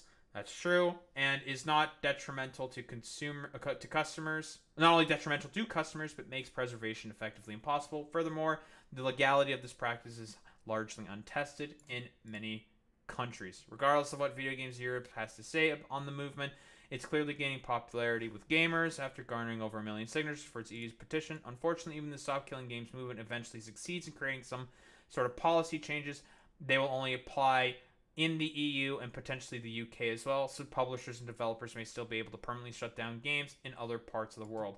This is a true statement. However, similar to, again, the USB-C connectors with the new EU rules that they did, this can cause a trickle-down effect. And that's what Ross said he wants to potentially happen. It's not only in the EU that it's been, being looked at. It's also in Australia. There's something going on in Australia. So, good to see that, the industry-brained dumbasses like Pirate Software and Video Games Europe and the industry itself are trying to do everything possible in order to, push as many anti-consumer policies. Because this is what it purely is. It's all just anti-consumer bullshit because they want games to be a perpetual profit-generating machine. when we all know that that is a standard that no product can ever possibly have. That is the main issue here. And this is why, personally, in my opinion, if you are a European citizen or a citizen of the UK, you should sign up for the petition to the European Union Citizens Initiative for, well, the Stop Killing Games Initiative. I have done it myself. I'll probably post a link to it in the description. You know, probably should, you know, it's a good thing to do. It's a good initiative. Ross has put in a lot of work and has gone through all the fucking legal avenues and stuff like that. There's like no argument against any of this stuff. It's just a good, positive thing for consumer practices. And it should be supported. That's all I really got to say about that, to be honest. Yeah, you should sign this shit now. Nice. Fun for everyone. Well, time for some disparage.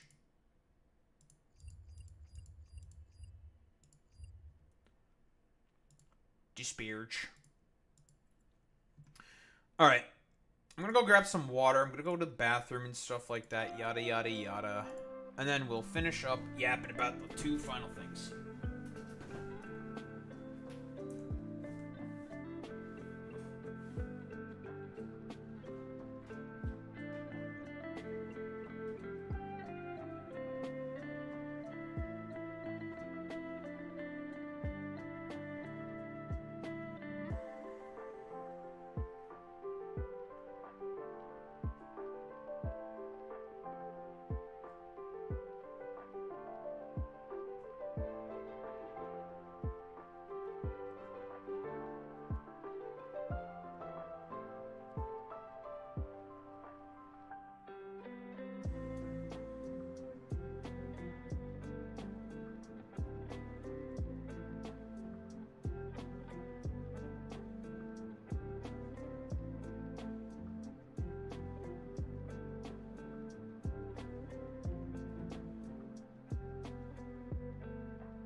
You should shit yourself now. Now.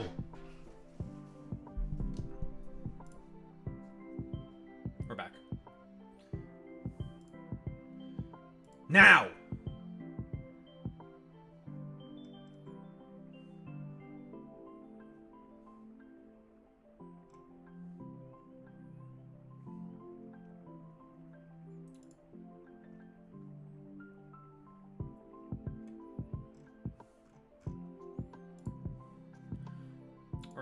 We're getting the Trump sycophants.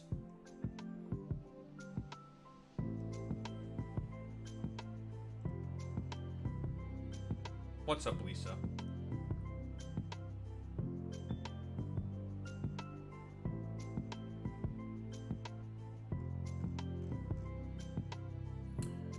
I love getting into arguments with people in the YouTube comments. It's my favorite thing on the planet. Oh, you know, we're chilling. We're moving. We're grooving.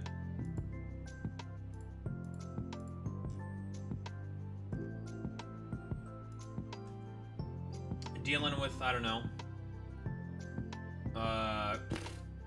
Bullshit.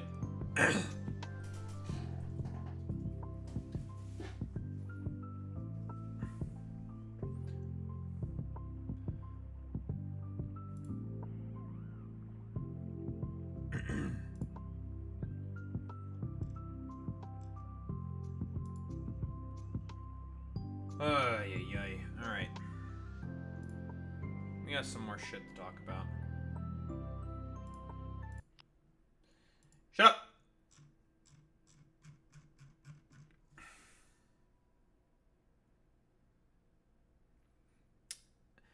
Alright, well. What do we have here? Why don't we get started with this thing? Yeah, we're doing some Anglophobia.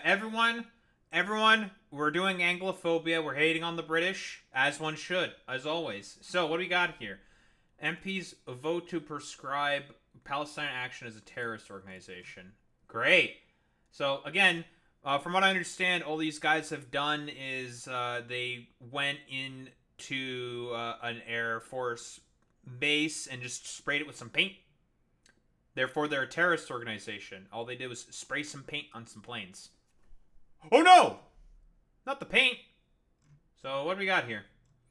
MPs have voted to prescribe Palestine Action as a terrorist organization after the group targeted an RAF base and an Israeli defense company's UK headquarters. Oh wait, based? Fuck the Israeli defense companies. The legislation passed with 385 MPs voting to prescribe the group, while 26 voted against the move. Great. Guys, if we want to talk about, like, hey, conservatives, free speech, where's the free speech warriors? What's going on here? They're quite literally, like, some anti-fucking free speech shit right here. Because, again, what, you don't think your dumbasses aren't going to get the same treatment? Mm-hmm. Sure, dude. The amendment to the Terrorism Act 2000 to include Palestine Action and two white supremacist groups, Maniacs Murder Cult, and Russia Imperial Movement. Oh, those are like the fucking Russian monarchists who want like a return of the Tsar. It's so fucking goofy. Well, listen, the two white supremacist groups, yeah, they can go on there. That's fine. I don't give a shit about those guys. Fuck those guys. But, because they just want to murder people. But, again, what did Palestine Action do? Spray some paint on some stuff and break into a location and broke some computers. Meanwhile, people like Maniacs Murder Cult and the Russian Imperial Movement are okay with, like, killing people. So, well, you know. We'll go to the House of Lords on Thursday and become law at midnight on the 9th of July if it passes through successfully. Politics latest. PM tells Chancellor she has his complete support. Oh, boy. It means it will become a new criminal offense punishable by up to 14 years in prison to be a member of the three groups or to support them if any legal challenges by the groups prove to be unsuccessful. Wait, this is all they did? Wait, this is what they did. Bro, are you people for real, bro? Really? Are you fucking for real? Yeah, look at the damage that they did. Yeah, fucking yeah. We love the not the spray paint, not the red paint on the plane. Oh yeah, also in Belarus as well, Boy Meets Mini, there's like constant sabotage of like freight rail lines happening not only in Russia but also Belarus as well. That's a thing that constantly fucking happens. So that's cool. Security Minister Dan Jarvis told MPs protesters expressing support for Palestine have always been able to and continue to do so. Bro, what the fuck do you mean? This is also an expression of support for fucking Palestine. You just have a problem with a little bit of fucking paint that you can wash off on a fucking plane. Like, are you for real, dude? And you're attacking like free speech rights as a result. Yeah, sure, bro. He said Palestine Action is not a legitimate support protest group. Under what basis? Like, they sprayed a little paint? Okay. Oh no. People engaged in lawful protests don't need weapons. Paint sprayers are weapons now. Okay, bro. People engaged in lawful protests do not throw smoke bombs and fire pyrotechnics around innocent members of the public. If it's a conservative MP saying this, press X to fucking doubt. But yeah, sure, man. Who wants to make a bet this is going to be the same 3 IQ troglodyte shit, quite literally, that fucking happens in the US? I'm making a bet. It's going to happen in the US as well. Yeah, exactly. Boy Meets Mini. Like the RAF literally trains Israeli and Sri Lankan pilots. I wonder why these people are spray painting these planes. Then I wonder. I couldn't possibly think of anything. And people engaged in lawful protests do not cause millions of pounds of damage to national security infrastructure, including submarines and defense equipment for NATO. The damage in question. No, they put a little bit of paint on our planes. No. Get the fuck out of here with this like stupid like hand wringy little fucking bullshit. Nah, you people are just fucking mad that you guys are okay with supporting a fucking genocide. Cope and fucking seethe about it. Get fucking painted, loser. Get painted on, fucking loser. Losers. However, several Labour MPs made impassioned speeches about why they think Palestine Action should not be a terrorist organization and raised concerns it was grouped in with the other two. Then how the fuck did this pass by 385 fucking votes? What the fuck? What's the makeup of the English Parliament? This is wild, bro. They argued about prescribing the group threatens basic freedoms and sets a dangerous precedent for political dissent. I can't disagree with that. Independent MP Zara Sultana, a former Labour MP, said to equate a spray can of paint with a suicide bomb isn't just absurd, it is grotesque. Couldn't have said it better myself.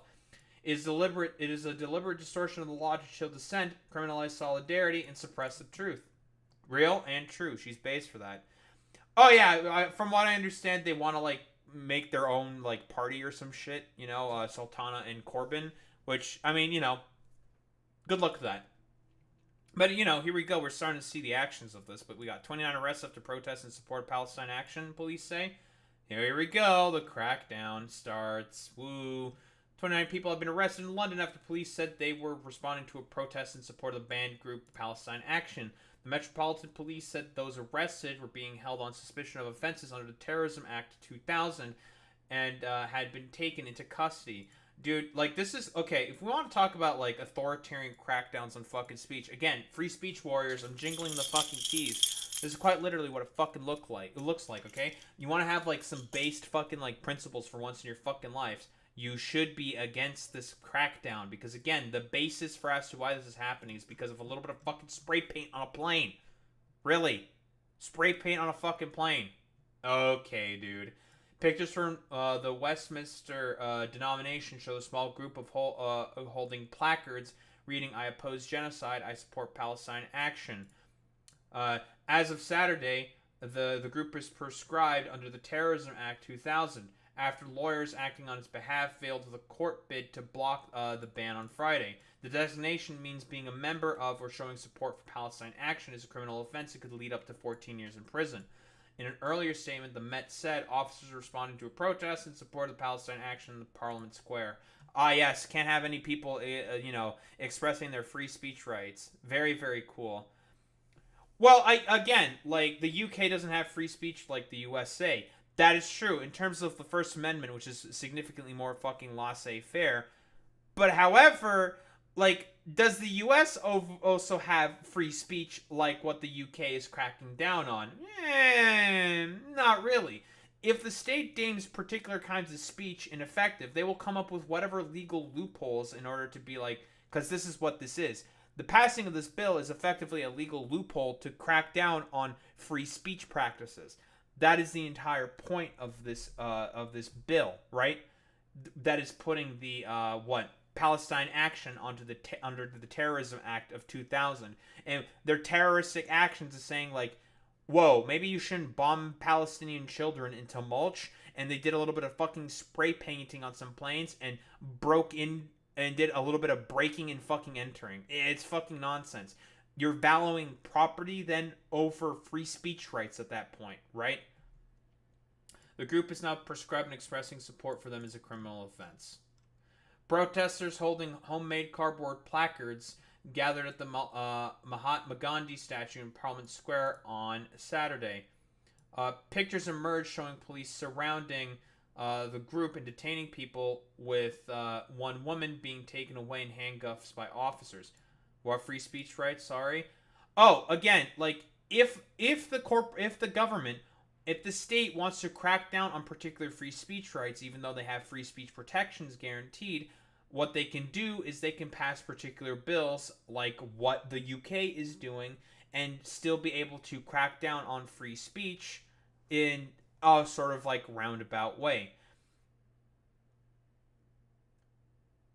No, I'm outlining a technical argument saying like if the state wants to crack down on certain free speech practices, instead of being principled about it and not cracking down on those things, what they can do instead is, well, quite literally pass particular bills on like this, putting certain protest groups under the terrorism acts or particular terrorism acts. They could put free speech groups and like, not free speech groups, but protest groups under those in order to have an excuse to crack down on their speech. Now, here's the thing. I am okay with certain types of speech being cracked down upon. It depends on the fucking speech. If we're talking about hate speech, I don't really have as much of a problem of like, you know, TOSs enforcing hate speech policies and cracking down on said hate speech. I don't really have much of a problem with that. However, again, the speech that depends, it's a case-by-case sort of basis. What exactly is the speech that is being done here? All they did was maybe a tiny bit of property damage. What the UK is essentially saying here with a precedent like this is that they are valuing the value of property over free speech rights that people have, which is, yes, a dangerous precedent to set, which, you know, conservative parties are totally okay with that stuff. Because, again, for them, they care more about property rights and private rights in comparison to, well, any civil or civic good. The protest group Defend Our Juries wrote to Met Police Commissioner Mark Rowley on Friday to inform the force a demonstration where placards expressing support of Palestine action would be displayed was to go ahead on Saturday. In a statement released after the arrest, the group said it's a relief to know that counterterrorism police has nothing better to do. Couldn't have really said it better myself. And yeah, like you're saying, Boy Meets Mini, again, they have no problems with January 6th, right? And the complete intention of January 6th was to an attempt to delay the certification of the fucking president for the express purpose of allowing Donald Trump to stay longer in power. That was the point of it, right? To stop the vice president's fucking duty to essentially, well, not allow the certification of the vote in order to make sure that Donald Trump stays in power, well, for longer. Essentially creating a dictatorship. Essentially. That was the point of January 6th. That's not really, like, in line with fucking free speech rights. Quite literally. Same with a lot of hate speech that white supremacist groups. It is not freedom to want to have to exterminate parts of the population in order to have them be able to participate in civic society, which is what white supremacist groups, generally speaking, push. I don't think that falls under the purview of free speech, to be honest.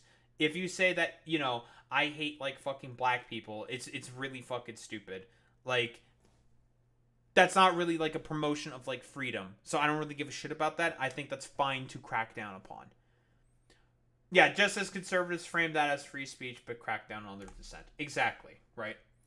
The government moved to vote to ban Palestine action after an estimated 7 million pounds of damage was caused to planes at RAF Bryce. Okay, hold on. This is 7 million pounds of damage? You can't be fucking for real. What, did they, like, fuck with, like, the turbines in the engine or some shit? Are you serious? Are these people actually for fucking real? Yeah, I'm pressing X to doubt on that one. Get the fuck out of here. RAF Bryce Norton last month during a protest, the group said it was behind.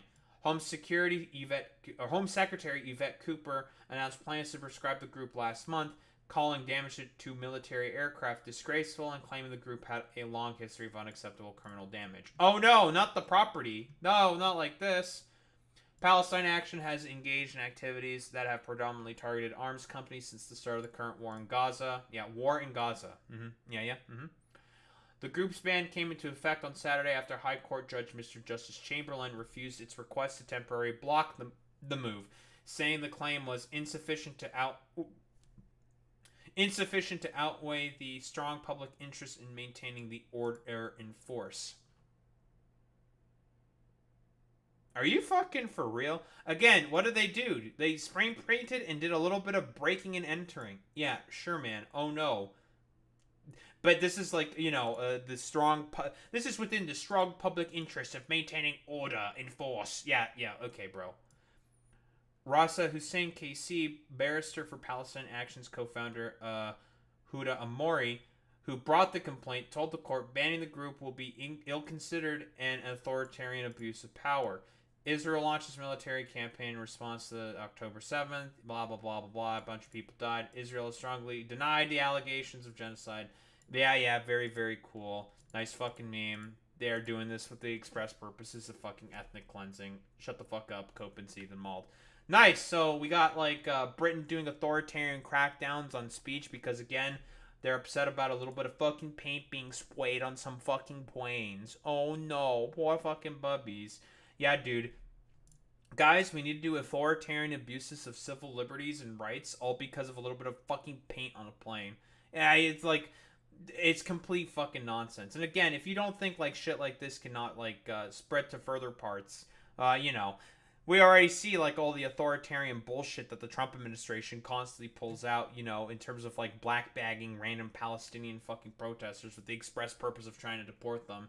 Luckily, over 4 on that one, you fucking losers. Like, even, like, quite literally, if you write an opinion piece in a fucking newspaper, you can get fucking blackbagged by the Gestapo. So, you know, that's cool. That's great that we are living in a more sort of, like, regressatory period in terms of, like, civil rights and liberties for people, broadly speaking. Like, get the fuck out of here with this stupid-ass bullshit.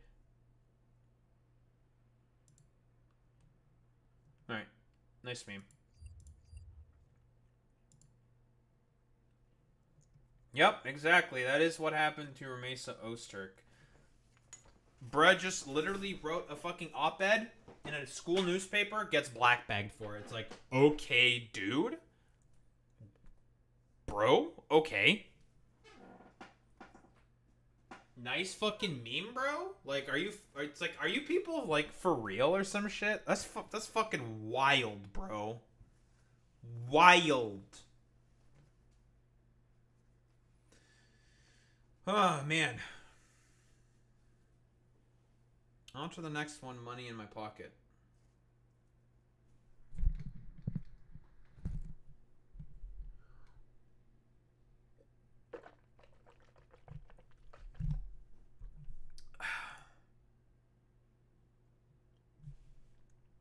The Canary mission must have been behind it.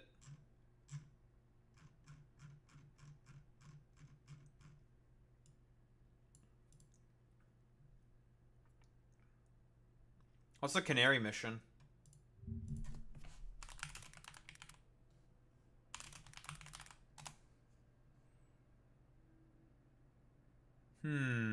Canary mission documents people and groups that promote hatred of the USA, Israel, and Jews on North American college campuses. Yeah, this seems like some fucking complete, utter fucking dreck. Oh, hell, hey, what's up, Zoran Mamdani? That's cool. Oh, they dock students in fucking protests. Nice, ma'am. Yeah, this didn't take very long. What? Listen, here's how you know when I've made it, okay? When I start getting like dumbass schizo profiles like this, that's how you know you made it, right? That's how that works. When the schizo Zionist decides to, I don't know, have a schizo meltdown, you know? That's how you know you've made it, right? That's how that works.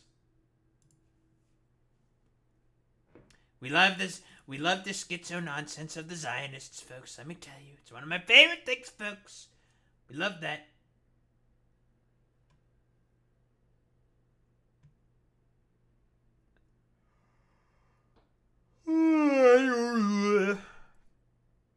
Very cool and very good.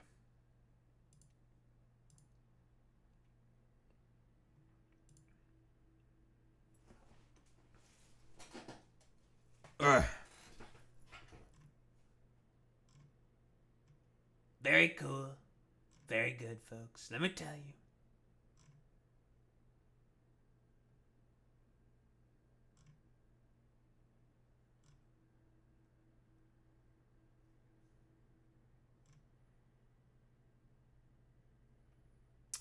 Oh, Maya's sanctuary also got hit because of the floods.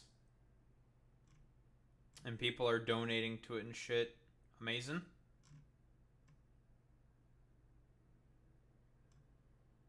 Yep. But hey, people do be, you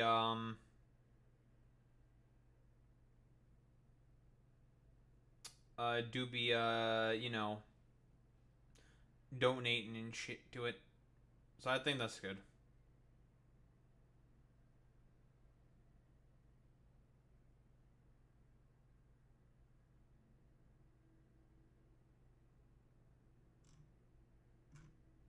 Very cool. Very good, folks. Let me tell you.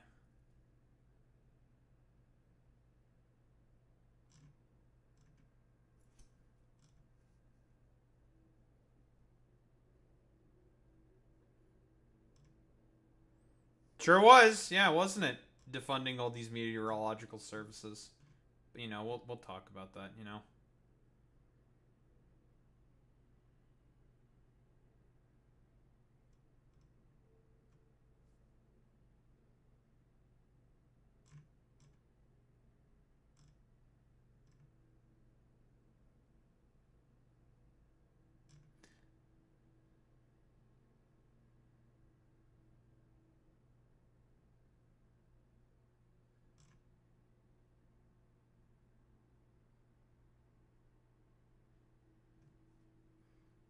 The YouTube short. As you've grown The hell is this shit? accustomed to my presentations over my 34 years in South Florida newscasts, confidently, I went on TV and I told you, it's going to turn. You don't need to worry. It is going to turn. And I am here to tell you that I am not sure I can do that this year, because of the cuts, the gutting, the sledgehammer attack on science in general, and I could talk about that for a long, long time, and how that is affecting the U.S. Leadership in science over many years, and how we're losing that leadership, and this is a multi-generational impact on science in this country, all right? But specifically, let's talk about the federal government cuts to the National Weather Service and to NOAA. Did you know that Central and South Florida National Weather Service offices are currently basically 20 to 40% understaffed? From Tampa to Key West, including the Miami office, 20 to 40% understaffed. Now, this type of staffing shortage is having impacts across the nation because there's been a nearly 20% reduction in weather balloon launches that carry those radiosondes. And what we're starting to see is that the quality of the forecasts is becoming degraded. There's also a chance, because of some of these cuts, that NOAA Hurricane Hunter aircraft will not be able to fly this year, and with less reconnaissance missions, we may be flying blind. And we may not exactly know how strong a hurricane is before it reaches the coastline, like happened a couple of years ago in Hurricane Otis in Acapulco, Mexico. So I was asked to talk about this today. I'm glad I was. I just want you to know that where you need to... Okay, we have some fucking. Listen. I'm looking at some dumbass on like YouTube comments. Although I think it's not like a complete dumbass. Talking about how what? How Zoran Mamdani is pro-abundance. I do not think he is pro-abundance. Let me see this. All right. So what? From David Sirota. David Sirota. When you look to being mayor of such a large city, when you think about the central problem preventing a more affordable city, is this question of oligarchs and corporations and their greed is a question for the Democratic Party too. Is it, as some in the so-called abundance movement argue, that there are too many liberal progressive regulations making it too hard to build or get anything done? What is, in your analysis, the central driver of scarcity, or the central obstacle to building and delivering prosperity? Zoran Mamdani's quote. I think it is a synthesis of both of these issues. Ezra Klein never makes that argument. He solely blames liberal progressive regulations. Ezra Klein never makes that argument. So this isn't Ezra Klein's argument. This isn't the abundance argument. Because I've also said the same thing before. It can be. However, the outsized influence that money and politics, that developers have in order to push forward with, unfair fucking housing policy has an outstanding influence in comparison to progressive legislation. Yeah. Ezra Klein doesn't make that argument. That's not the abundance argument. I think it's a synthesis of both these issues, and I would say that these regulations in and of themselves wouldn't call them progressive or liberal regulations. No, he's quite literally. This isn't abundance in general stuff. This isn't it. But what I've found time and time again is a real level of political cowardice that is endemic in our system in New York City. This is not the abundance in general. Okay, and this is a misunderstanding. No, I see it. Yeah, this is a lack of understanding. And this isn't Zoran Mamdani making a pro-abundance argument. What he is saying... No, don't let them fucking think that. Don't let, well-meaning, potentially progressive liberals fall into, the Abunda agenda, okay? No, that's bad. They are needed for a broader fucking left-leaning coalition. Do not let them fall for this.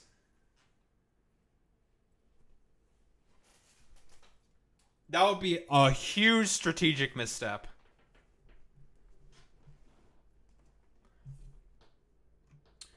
Let me continue reading this. A political cowardice endemic in our system in New York, where we'll use processes and things that are by law advisory as justifications for not pursuing the very things that we need the most. I have seen many a worthy idea die at a community board meeting that actually has no legal ability to stop that. It is simply used as a justification to not pursue that protected bike lane, that proposal to build low-income housing for seniors. So many of the very things that we are in dire need of in the city, and I think that is what is exciting me. Is that as a leftist, as someone who believes firmly in the importance of the public sector and public service, that they are a necessity of bringing public excellence back. We understand and acknowledge. I'm just gonna say, like, yeah, this is.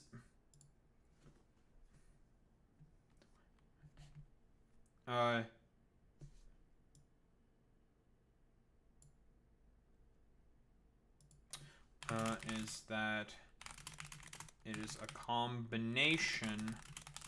Is that it is a combination of factors.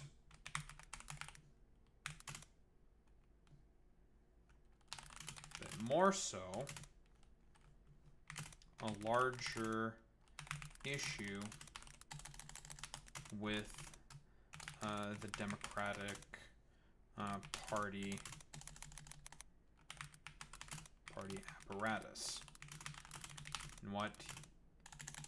and what I think he means by this is the fact that the Democratic Party, similar to the Republican,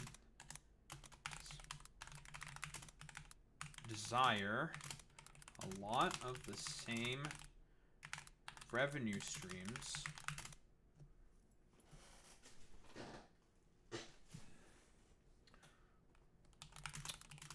for their campaigns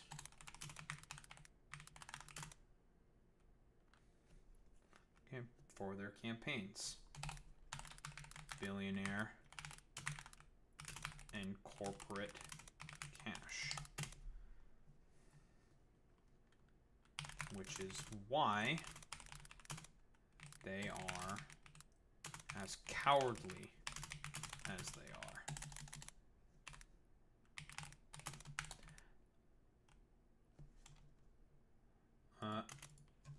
As Recline's argument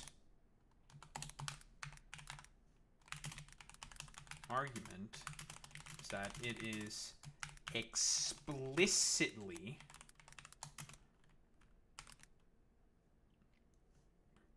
that of the progressive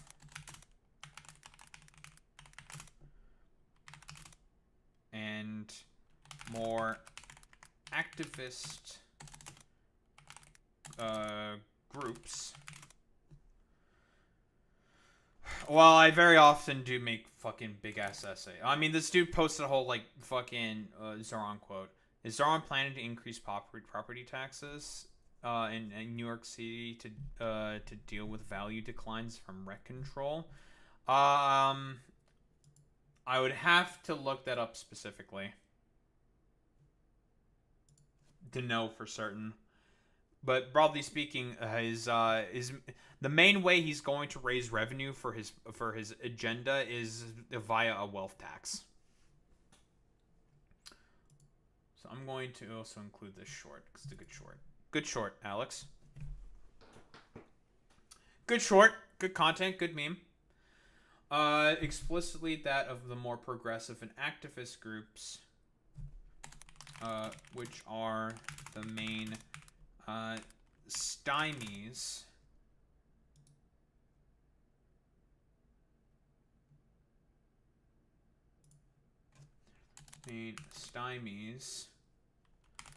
to the passing of good progressive legislation.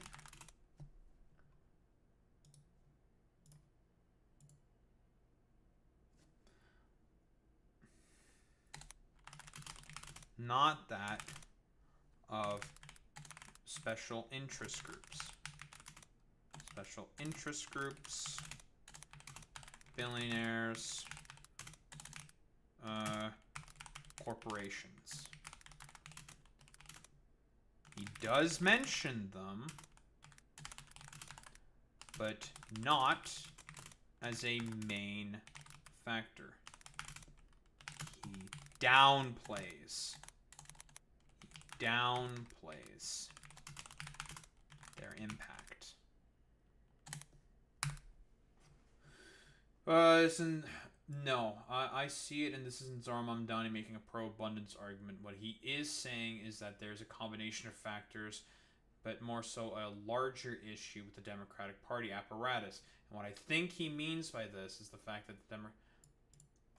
the Democrats, similar to the Republicans, desire a lot of the same revenue streams for their campaigns, billionaire and corporate cash, which is why they are as cowardly as they are.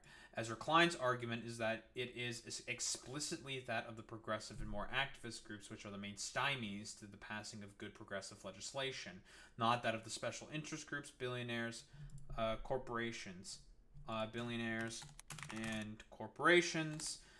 He does mention them, but not as a main factor. In fact, he downplays their impact. There.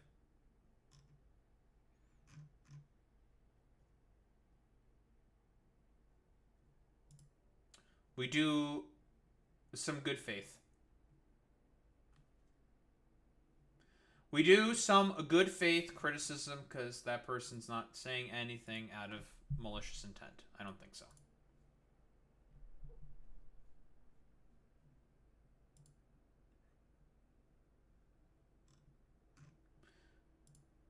Very cool. Very good. And listen, all the conservatives, all the motherfucking conservatives say that I'm just incredibly, incredibly dishonest. What's that? Maybe if they say things in good faith or what I think is good faith, then I respond in good faith. No, you know, it happens. Let me tell you, folks, sometimes you get good faith, but very often you don't get good faith at all. Let me tell you, folks.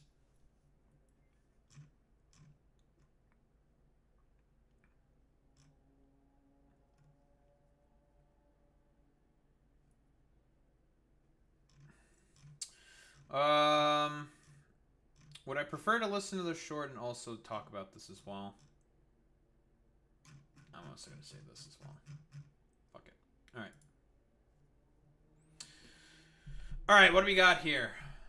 There's been a lot of floods in Texas recently, right? The Guadalupe River, I believe it's called, I think, has been overflooding. And a lot of this is like a byproduct of, well, warning systems being defunded, because I believe in some of the cuts that Donald Trump himself said, and I think also Doge has a slight responsibility in playing in this, has been cuts to the National Weather Services and NOAA, which is the, National something meteor, it's like some, NOAA is basically, it assesses like air current bullshit, basically. Right? NOAA. National Oceanic and Atmospheric Administration, right? It's like for hurricanes and stuff like that. That's what it is there. There we go. So what, at least 78 dead and dozens missing in Texas flood as more rain looms. Oh boy, more rain. And from what I understand, there's been a big drought in Texas, right? Big drought. The river's overflowing. A lot of extra rain here. It's not good. It's not good. At least 78 people have been confirmed dead in central Texas. Another 41 are missing following flash floods on Friday. 68 of the fatalities, including 28 children, occurred in Kirk County, where a Riverside Christian girls' camp was deluged. 10 girls and a counselor from Camp Mystic are still missing. Oh boy. Well, that ain't good. Officials say the death toll is certain to rise. More storms are expected in the next 24 to 48 hours in the region, which could hamper rescue teams who are already facing venomous snakes as they sift through mud and debris. Well, that's great. Fantastic. But yeah, like, I mean, again, if warning systems, like I've said before, like warning systems like NOAA and National Weather Services, and we're going to get to like a sort of like, you know, bit of a short about this. The problem with like defunding all these services and like willy-nilly just defunding shit for like no reason and other like complete fucking nonsense. The main issue is that you don't have like warning systems, right? Like instead of having like advanced warning ahead of time, and being able to notify people to, you know, evacuate from a particular area because of a flood happening, guess what happens? Instead of like people being evacuated and having you know, search teams to find people, then it becomes like a search and rescue operation. This is, I think, the point that Bell the Fifth Column also raises, right? So it goes from, you know, having an advanced warning and people being able to evacuate out and get out safely to now well, now there's going to have to be search and rescue operations done. And also, this is a byproduct of, I believe, also FEMA getting defunded, right? I believe FEMA also just got defunded, and a lot of, like, their, funding just got, like, sort of deferred to, I think, like, DHS or something, right? So yeah, as Texas drowns, Trump's no on FEMA cuts under fire, this is not the time. Great, fantastic, you love to see it. Proposed cuts to NOAA are drawing sharp criticisms in the wake... Oh, it's proposed cuts. Okay, so he hasn't done any cuts yet, but because of they've been proposed, well, they're already seeing some potential effects. That's great, fantastic.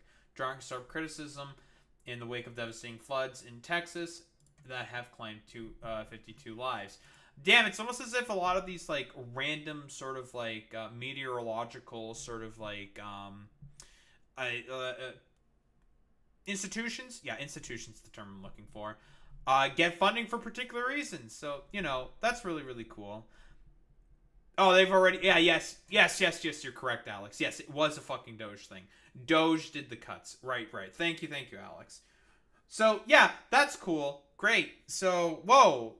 The immediate fucking random shotgunning of random dumb fuck cuts from a bunch of Discord groiper kittens who had no idea what the fuck they were doing. The immediate consequences of those actions are already being laid out. Great, fantastic. 3 days after the inundation, one of the largest search and rescue efforts in recent Texas history was shifting towards a recovery operation.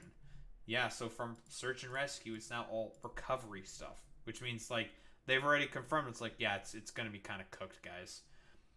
Of those recovered in Kerr County, 18 adults and 10 children have yet to be formally identified. Texas Governor Greg Abbott said on Sunday that authorities would stop at nothing to ensure every missing person is found.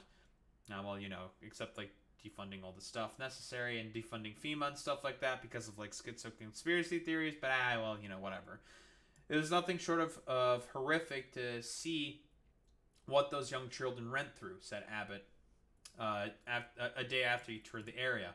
A major focus of the search has been Camp Mystic, a popular summer camp for girls perched on the banks of the Guadalupe River, which suffered significant damage. The catastrophe unfolded before daybreak on Friday after the river rose 26 feet. Jesus Christ. In the span of just 45 minutes while most campers were asleep. Oh, no. And then probably their camps just, like, got completely washed, like you said, Boy Meets Mini. Yeah, they're not well equipped for inclement weather. Oh, dear. Several young campers and the camp's longtime director, Richard Dick Eastland, are among the dead. Greg Forlick, a former Navy SEAL and volunteer with the rescue group 300 Justice, is helping the effort to find survivors. Speaking to the BBC, he said he had heard of victims being found up to 8 miles downriver from where Camp Mystic once stood. He said he has seen clothing and items from the camp dresser scattered everywhere, up and down the river. Yeah, a land hurricane that rained constantly for hours. Yeah. Same, it's not like the similar thing that happened with Hurricane Harvey, but it's like, sort of like the sort of residues of, like, hurricane going over, like, it's a thing that fucking happens sometimes with hurricanes, right? Sometimes it'll just make, like, a bunch of rainstorms all of a sudden just go over parts of Texas, right? It's a thing that happens. And guess what? With global warming, shit like this is only going to get worse. And, you know, with the defunding of stuff like NOAA and FEMA, it's going to make, like, early warning and detection systems significantly worse as well. So that's cool. Great. There's also uncertainty about how many people were camping in the area for the 4th of July weekend and how many have been swept away in the floods. A 2-lane highway that skirts the Guadalupe River and connects to the city of Kerrville to Camp Mystic is a scene of devastation. Ravaged homes are surrounded by falling trees and furniture scattered across lawns. Fences are toppled and utility lines downed in some areas. President Donald Trump signed a major disaster declaration on Sunday for Kerr County, activating FEMA to Texas. He also said he would probably visit the state on Friday. We're working very closely with representatives from Texas, and it's a horrible thing that took place. Absolutely horrible. Yeah, but you defunded quite literally the detection systems. Or, well, your buddy Musk did. So, by proxy, you also did. And he's also talked shit about fucking FEMA as well. You know, playing into the stupid conspiracy theories that exist. So that's pretty cool. That's great. On the ground, local residents are stepping up to support relief efforts, collecting supplies, offering shelter, and doing what they can to help neighbors displaced by the storm. Alma Garcia drove in from the city of San Antonio to deliver home-cooked meals to residents and volunteers helping with the cleanup effort. The BBC saw her pull over on the side of the road and take off a top layer t-shirt to give to a resident. She was all wet. I told her she's gonna need it, Miss Garcia told the BBC. I bet ICE are looking at her being like, Sir, we need to deport her. We need to deport her. Her last name is Garcia, therefore she must be deported. Local resident Perla started collecting clothes and shoes on Friday after she finished her shift at Walmart. She dropped them off at a shelter the next morning. I've never seen anything like this before. Meanwhile, wishes poured in from around the world. In Rome, Pope Leo XIV offered special prayers on Sunday for the bereaved in Texas. I would like to express sincere condolences to all the families who have lost loved ones, in particular their daughters who were in a summer camp in the disaster caused by the flooding of the Guadalupe River in Texas in the United States, the pontiff said. We pray for them. Very, very cool. Well, anywho, let's talk about the cuts to Noah. So, you know, we got a short here. Shout out to Alex. Very, very cool. Community member Alex, you're doing a great service to the Daharumba Emporium and Empire, folks. Let me tell you, great service from Alex as always. As you've grown accustomed to my presentations over my 34 years in South Florida newscasts, confidently, I went on TV and I told you, it's going to turn. Mm-hmm. You don't need to worry. It is going to turn. The hurricane. And I am here to tell you that I am not sure I can do that this year, because of the gutting, the sledgehammer attack on science in general, and I could talk about that for a long time. Yeah, then there's plenty of fucking videos. There's a really good Adam Conover video about the sort of broader conservative attack against science. Quite literally, the thing that made the U.S. a superpower throughout the Cold War was their significant investment into science. And also the kidnapping of the Nazi scientists from Operation Paperclip. But, you know, tomato, potato. Don't worry about it. This is what led to the fact that the U.S. became such a strong goddamn fucking superpower. This significant investment throughout the entirety of the Cold War in science. Now, a lot of it was, of course, for militaristic purposes and also competition purposes as well with the Soviet Union. That's a whole fucking shebang, whatever. This is what happens.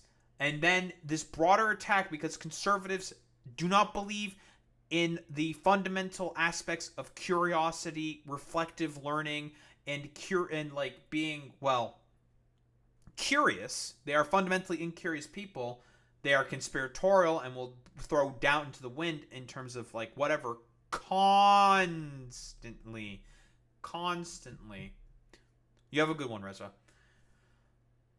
This is stuff that happens. Disasters that could have been evacuated, could have been fucking prepared for, are now going to be search and rescue operations, and, well, are going to have to be a cleanup operation and discovery of the fucking dead at this point, because of this broader attack and incuriosity that conservatives have. Death of subjectivity. Death of subjectivity has a huge role to play in this. And how that is affecting the U.S. Leadership in science over many years, and how we're losing that leadership, and this is a multi-generational impact on science in this country, all right? But specifically, let's talk about the federal government cuts to the National Weather Service and to NOAA. Did you know that Central and South Florida National Weather Service offices are currently basically 20 to 40% understaffed? Mm-hmm. From Tampa to Key West, including the Miami office, 20 to 40% understaffed. I feel like for Florida in particular, this may be a very important region to have staffed, considering the impact that hurricanes seem to constantly have on the state. Just throwing that out there. Now, this type of staffing shortage is having impacts across the nation because there's been a nearly 20% reduction in weather balloon launches that carry those radiosondes. And what we're starting to see is that the quality of the forecasts is becoming degraded. There's also a chance, because of some of these cuts, that NOAA Hurricane Hunter aircraft will not be able to fly this year, and with less... That is a fucking potential disaster. This is going to lead to people fucking dying. Listen, yeah, I don't know why we're launching balloons. I don't know. It seems like we're just playing chill. Listen, we don't know what are in those balloons, folks. It could be Chi-Com software. It could be, like, people spying on us. Let me tell you, folks, those weather balloons, they're scary, folks. They're real scary. I don't trust them, folks. Let me tell you. By the way, this is, like, how people get killed. People not being able to do proper reconnaissance missions and stuff like that. This is how people get killed. This is how people die. If NOAA and other weather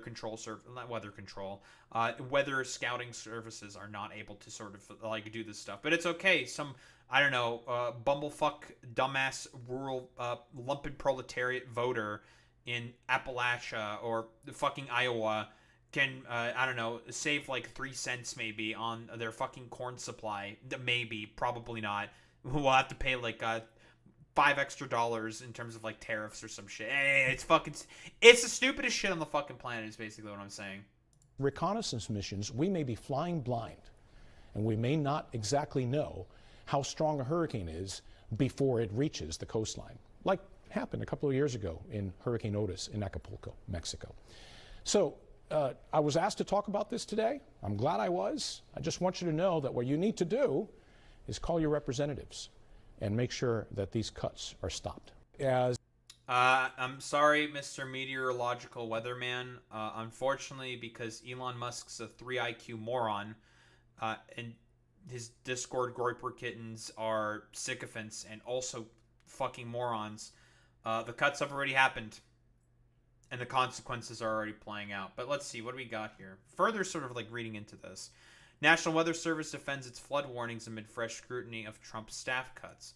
Experts said warnings issued in the run-up to this weekend's flooding were as timely and accurate as possible, but questions about whether the alerts reach people most at risk remain.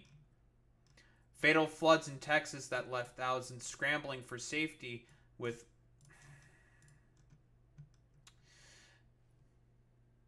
fucking NBC. Why? Fatal floods in Texas left thousands scrambling for safety with little warning have sparked a fresh round of scrutiny of Trump administration cuts to the National Weather Service. At least 79 people were dead and many others were missing Sunday evening after floodwaters surged through Texas Hill Country, an area known as Flash Flood Alley. I wonder why it might be being called that. Because it's very prone to droughts and because of residual sort of like not rain residue. I'm not sure what exactly the correct meteorological term is, but the sort of like remains of like hurricanes that fly over these like very sort of like flat areas. It's really easy for those rivers that are nearby to flood and cause, well, disasters like this, which can be very easily prevented with early detection and warning systems. But guess what? Because of the defunding of the National Weather Service and NOAA, well, you don't get those warnings, so people don't fucking evacuate. Well, and then people die as a result. Very, very cool. Discord Groiper kittens already causing the deaths of about 80 people. Very, very cool. Within hours of the deluge early Friday, some Texas officials were critical of the NWS. Are you actually It got fucking defunded. What do you mean? Saying forecasts underestimated the rainfall because they don't have the funding in order to be able to do proper measurements. Sunday, President Donald Trump rejected the idea of investigating whether NWS cuts had left vacancies. I wonder why.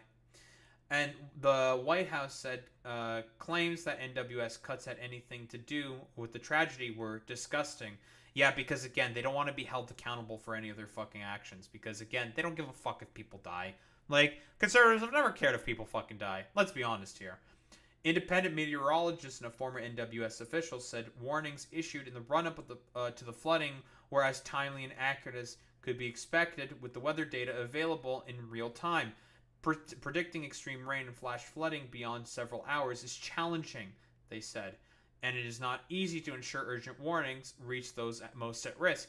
Damn, it's almost as if, probably defunding them and understaffing these fucking goddamn positions might make this harder to have more accurate sort of tells on potential natural disasters. The forecasting was good. The warnings were good.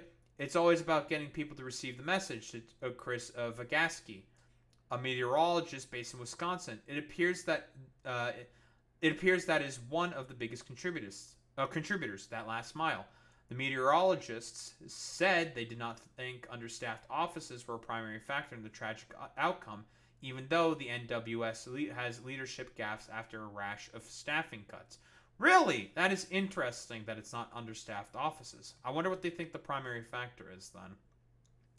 Tom Fahey, whatever, the legislative director of the National Weather Service Employees Organization, a union that represents government employees, said the San Antonio Weather Forecasting Office did not have two of its top positions filled: a permanent science officer, a role that conducts training and is in charge of implementing new technology, or a warning coordination meteorologist who coordinates with the media and it's the public face of the office. Right, so in order to be able to give out proper warnings to like local news affiliates and stations, so then they can say there's inclement weather potentially coming on this day, be sure to evacuate or be fucking wary.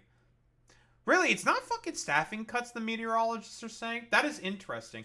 Oh, I guess what they mean by that is like, well, in terms of our work, that's not the main problem. The issue is that we're missing heads and certain people and, well, positions of power, heads of these particular offices and institutions in order to be able to give proper warning to people. That is the main fucking problem, which is a direct byproduct of the fucking cuts of NOAA and NWS. You gotta hide into playing this, Trump. Very, very cool. Though there are employees acting in those leadership roles. Overall, since if there are employees acting in those leadership roles, that means they're probably not going to be as effective as those people who were formerly in those roles who got fucking cut, right? Because they probably don't have the exact same training, which is going to cause problems and potential inaccuracies, right? Potentially things coming in late because they don't know necessarily the processes because they've just been, foisted upon a particular position that they probably did not have enough time or training in order to have necessarily. Overall, Fahey said the office had enough meteorologists to respond to the event. The WFO's weather forecast...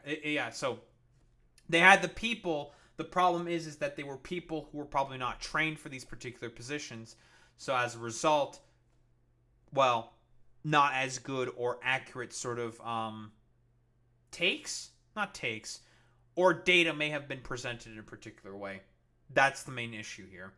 The WFO's weather forecasting offices had adequate staffing and resources as they issued timely forecasts and warnings leading up to the storm, Fahey said Saturday, but he added that he was concerned about the unfilled senior positions and vacuums of leadership. In a statement, the NWS said it was heartbroken by the tragic loss of life in Kirk County. It did not address questions about staffing, but provided a detailed timeline of the warnings it sent out. It's also possible that they may not be trying to talk too much about the understaffing problems, because they could be potentially aware of how vindictive and spiteful Trump is, right? Saying like, dude, if the White House didn't cut a bunch of our fucking positions, this probably would have not been a problem. I think that is probably the bigger factor for as to why they're not talking about potential, staffing shortages and issues that they might be having. Because I still think that is, broadly speaking, more than likely the big issue. They just know that Trump is a complete fucking child, and if you don't daughter and cuddle him, he'll lash out and throw a fucking temper tantrum and potentially cut further funding for the NWS and the NOAA. Some Texas officials have suggested the National Weather Center forecast did not convey the storm's threats, while others said they were grateful for timely alerts from the agency. Yeah, even the Republicans probably don't know who to blame exactly. The original forecast that we received on Wednesday from the National Weather Service predicted 3 to 6 inches of rain in the Concho Valley and 48 inches of rain in the Hill County. Texas Emergency Management Chief W. Nim Kidd said at a news conference Friday. The amount of rain that fell in this specific location was never in any of those forecasts, nevertheless. It's also possible, like, freak weather events could have happened, right? Like, those are, like, generally speaking, also very, very difficult to predict, as was also mentioned before, which is, like, a broadly speaking, like, agreeable position. But again, those funding cuts more than likely did not really help whatsoever. The National Weather Center indicated Kerrville, Texas, and its surrounding areas could be at risk of flash flooding for Thursday. And then there's a problem of, like, people also believing this because it comes from on high bullshit like that as well. According to the National Weather Service timeline, then NWS Austin/San Antonio issued a flood watch at 1:18 p.m. Thursday into Friday morning. It issued its urgent flash flood warnings for Kirk County at 1:14 a.m. Andy Brown, the Travis County judge or chief executive, thanked the NWS for its alerts. Eric Carter, the county's chief emergency management coordinator, described the Weather Service as being very proactive in their warnings. The agency noted that it sent out a flash flood warning with tags of considerable or catastrophic at 1:14 a.m. CT Friday, which would trigger wireless emergency alerts on enabled mobile devices. Yeah, but no one fucking ever listens to, like, Amber Alerts. Let's be fucking honest here. Unless they're, like, in the local area, but you know what I mean. Flash flood warnings were issued on the night of July 3rd and in the early morning of July 4th, giving preliminary lead times of more than 3 hours, the statement said. The Trump administration this spring laid off NWS employees and also offered buyouts and early retirements. By early June, the Weather Service had lost about 600 employees. Many veteran workers left, along with employees on probation and those recently hired or promoted. Some of NWS offices have experienced staffing reductions of more than 40%, and the agency has scrambled to fill critical roles at some forecasting offices. At least 8 offices stopped operating 24 hours a day this spring as a result. Yeah, I feel like that might be a problem given the fact that weather phenomenon can change on a fucking dime, which is why you need them to operate at 24/7 capacity at all fucking times, because again, when it comes to the weather, random shit can just fucking happen sometimes, especially when it comes to, like, disasters like this. Something random can just happen. And some have suspended weather balloon launches. In May, more than 40% of the country's weather forecasting offices had staffing vacancy rates above 20%. The cuts promoted all of the living former directors of the NWS to write a letter expressing concern over staffing levels and future budget cuts. Again, because, like I said before, more than likely they are significantly afraid of Trump being spiteful. Because if you spite Trump, well, he's more than likely going to go after you politically. He would try to cut more funding. Our worst nightmare is that weather forecast offices will be so understaffed that there will be a needless loss of life. We know that there's a nightmare. We know that a nightmare is shared by those on the forecasting front lines, and by the people who depend on their efforts, they wrote. Tornadic storms can spring up within an hour given the right atmospheric conditions. Yeah, exactly. And if you defund the necessary institutions that are, well, studying these atmospheric fucking goddamn conditions, well, it's going to have a problem in terms of, like, warning times, and it's going to cause, like, potential damages there. Needless loss of life as being said here. Compared with many forecasting offices across the country, the Texas offices remain relatively well staffed. Oh. Probably because it's Republican and, Trump making exemptions. Who wants to make a bet that there were fucking exemptions made? Any exemptions made? Faye, I don't know how to say this name, said the San Antonio/Austin Weather Forecasting Office is operating with 11 staff meteorologists and is down 6 employees from its typical full staffing level of 26. He also said, 11 staff meteorologists and is down 6 employees. Oh, so it's at 20 employees? Okay. He also said that the nearby San Angelo office, which issues warnings for parts of central Texas, is short 4 staff members from its usual staffing level of 23. This still can cause problems and inefficiencies, like quite literally, even though they're saying, like, I mean, it's adequate. But again, we don't necessarily know if these guys are saying that to make sure that they're not attracting the ire of Trump, right? That's entirely possible. The meteorologist in charge position and office of top leadership's position is not permanently filled. The office is also without a senior hydrologist. In San Angelo, there is no hydrologist, and that's a problem, Fahey said. Hydrologists analyze stream flow and play a key role in flood response. Well,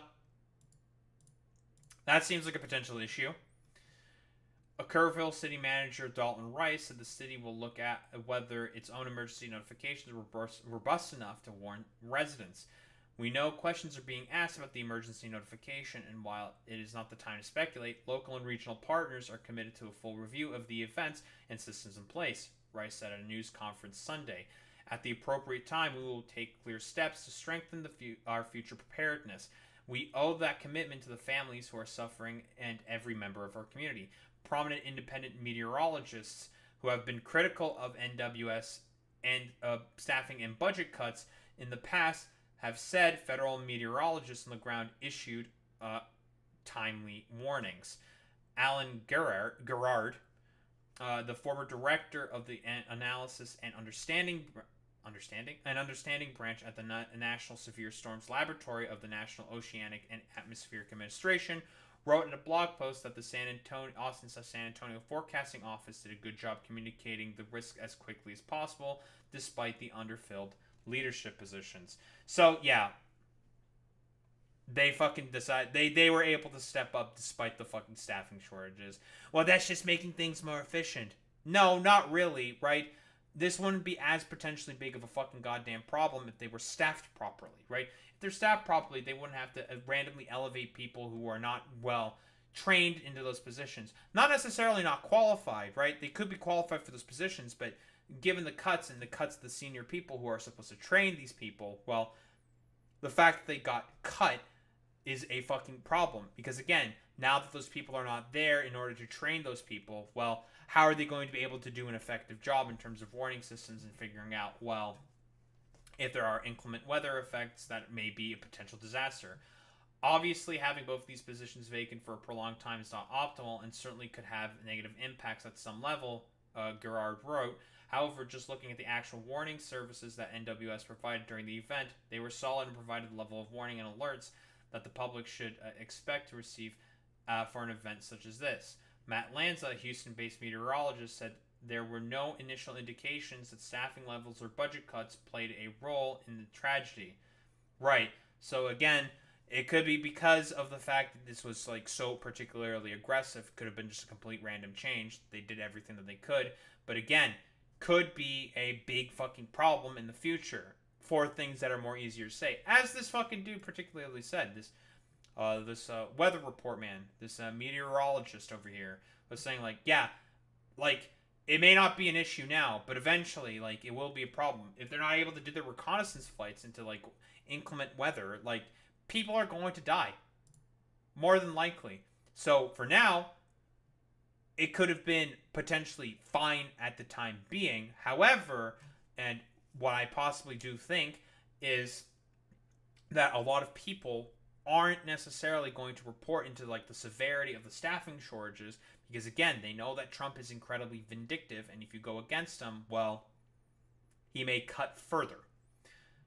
Vygotsky, the Wisconsin meteorologist, said predicting flash flooding and extreme rain is notoriously difficult. Quantitative precipitation forecasting, called QPF, is one of the hardest things meteorologists have to do. You have to get the right location, the right amount, and the right timing, he said. They were aware this was a significant event, and they were messaging that. Right, because it's very, very difficult to fucking speculate on that stuff. Makes sense. Vygotsky said the remnants of Tropical Storm Barry moved into Texas and fed tropical moisture to severe thunderstorms, which stalled out over central Texas and pummeled the region with extreme precipitation. He added that the cadence by which forecasters indicated increasing concern fit with what weather models were showing and what he would expect. The Texas Hill Country is often called Flash Flood Alley because its topography can funnel and quickly swell rivers. Knowing precisely where the rain will fall is key for hydrological models to understand where flood impacts could be worse. Oh, and what do they not have right now? A hydrologist. Uh-oh. The forecast this week were for 4 to 7, 5 to 9 inches of rain, somewhere in there. And some models are showing higher amounts of that. Knowing is that higher amount going to fall 3 miles this way or 3 miles that way has a huge impact on what the ultimate results are, Vygotsky said. Unfortunately, the science just isn't at the point where you can say, okay, I know at this specific latitude and longitude, we're going to get this much rain. Right, because again, random shit can just all of a sudden happen. The overnight timing of the heaviest rain and the floodwaters began to rise is a nightmare scenario for forecasters, Vygotsky said. Several weather response in the middle of the night is one of the biggest challenges. That's when we see the most tornado fatalities and the most flooding fatalities. People are asleep. They can't see the tornado or water rising, he said. Did people have their emergencies alerts turned on their phones? Vygotsky, who has criticized staffing reductions and cuts the weather balloon releases at the NWS, said he did not think better staffing would have prevented the tragedy. Right, because, again, a lot of these warnings went out in the night.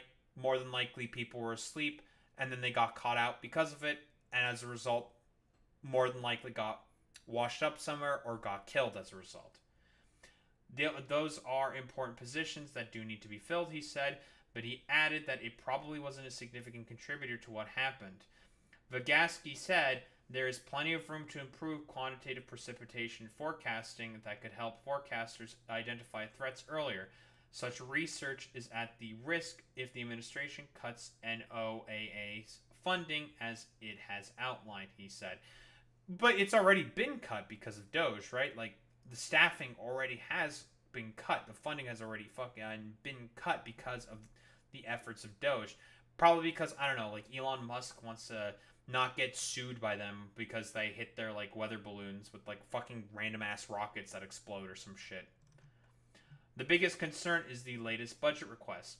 If it goes through Congress the way the administration wants, it shuts down all NOAA research labs, which are the labs doing the work to improve that forecasting. What's the latest budget request? Is that in the big beautiful bill? I don't think so, right? The dissolution of the Office of Oceanic and Atmospheric Research accounts for a large chunk of the $2.2 billion in suggested cuts. Nice.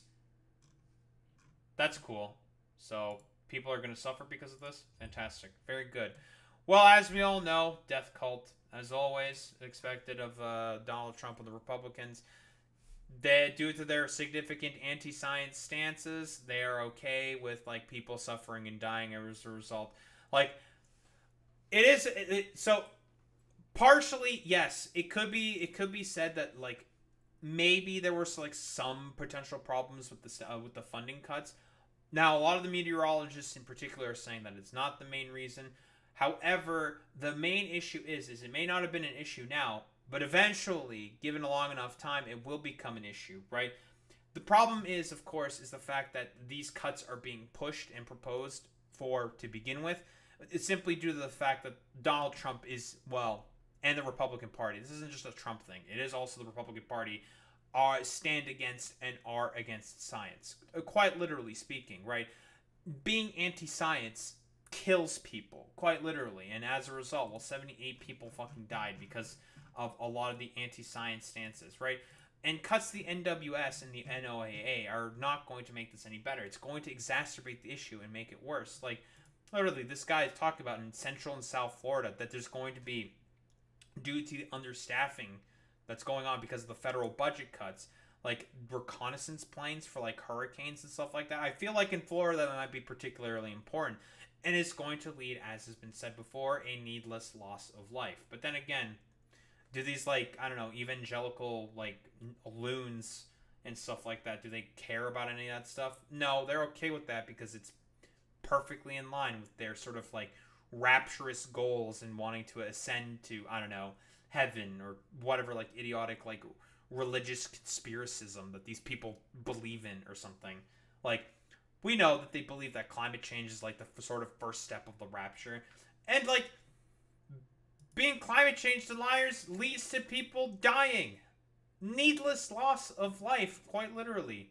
And it's just sad this has to be the fucking case. But, you know, as expected from the conservatives, people who don't, you know, fundamentally believe in, like, subjective thinking and do not believe in the sort of, like, fitting in one other person's shoes, they don't really care about this. And they're perfectly fine with other people suffering. Well, so long as they are the main ones who get to, well, reap the overall benefits of the people that are suffering. You know, death of subjectivity and all that. Because these are the people are just going to needlessly suffer. Personally, I'm in the position, in the camp of, I don't think people should suffer because of random staffing cuts to meteorological and disaster relief, simply due to the express purposes of, like, I don't know, like, possible idiotic fucking conspiracism that Donald Trump is trying to coddle to politically. Personally, I think it is rather abhorrent that could possibly be the case for as to why, well, people might be dying needlessly. Nice.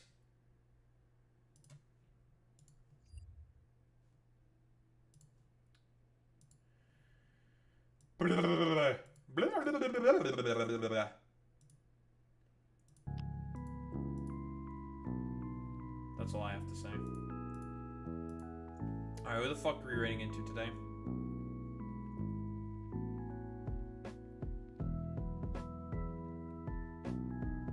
Alright, Summer Games Done Quick has started? What the?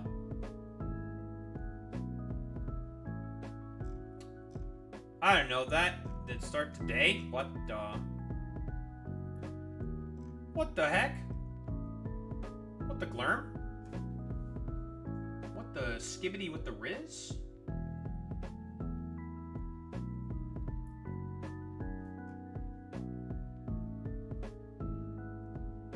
Who are we rating out into today?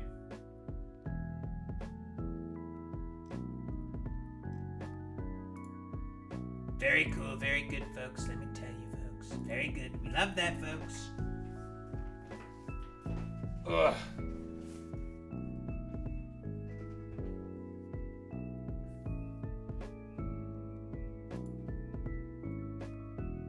Didn't want to open that.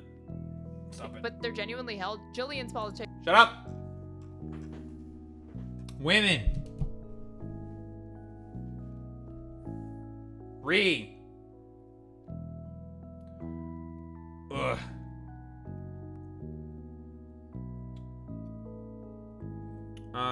Why don't we raid out to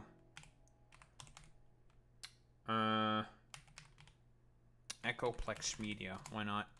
Alright, gamers. Raid messages, you know what to do, you know what to say. Transstride with a Daho raid buff if you're a sub. If you're non-sub, you do the wowie. It's how we show appreciation. Those who are into any case gamers, I will be back tomorrow. What do we have next? It's Drake, then Juan, and then Evergrande City, which is Volkner, and the final rival fights, and then the Elite Four. We are getting close to being done with Pokemon Emerald Imperium. So, you know, not that many fights left. Although, they're gonna be, the big stuff. The big stuff is starting to come. Anywho, I will be back tomorrow, gamers. Same time, same place, same face. Peace out, gamers.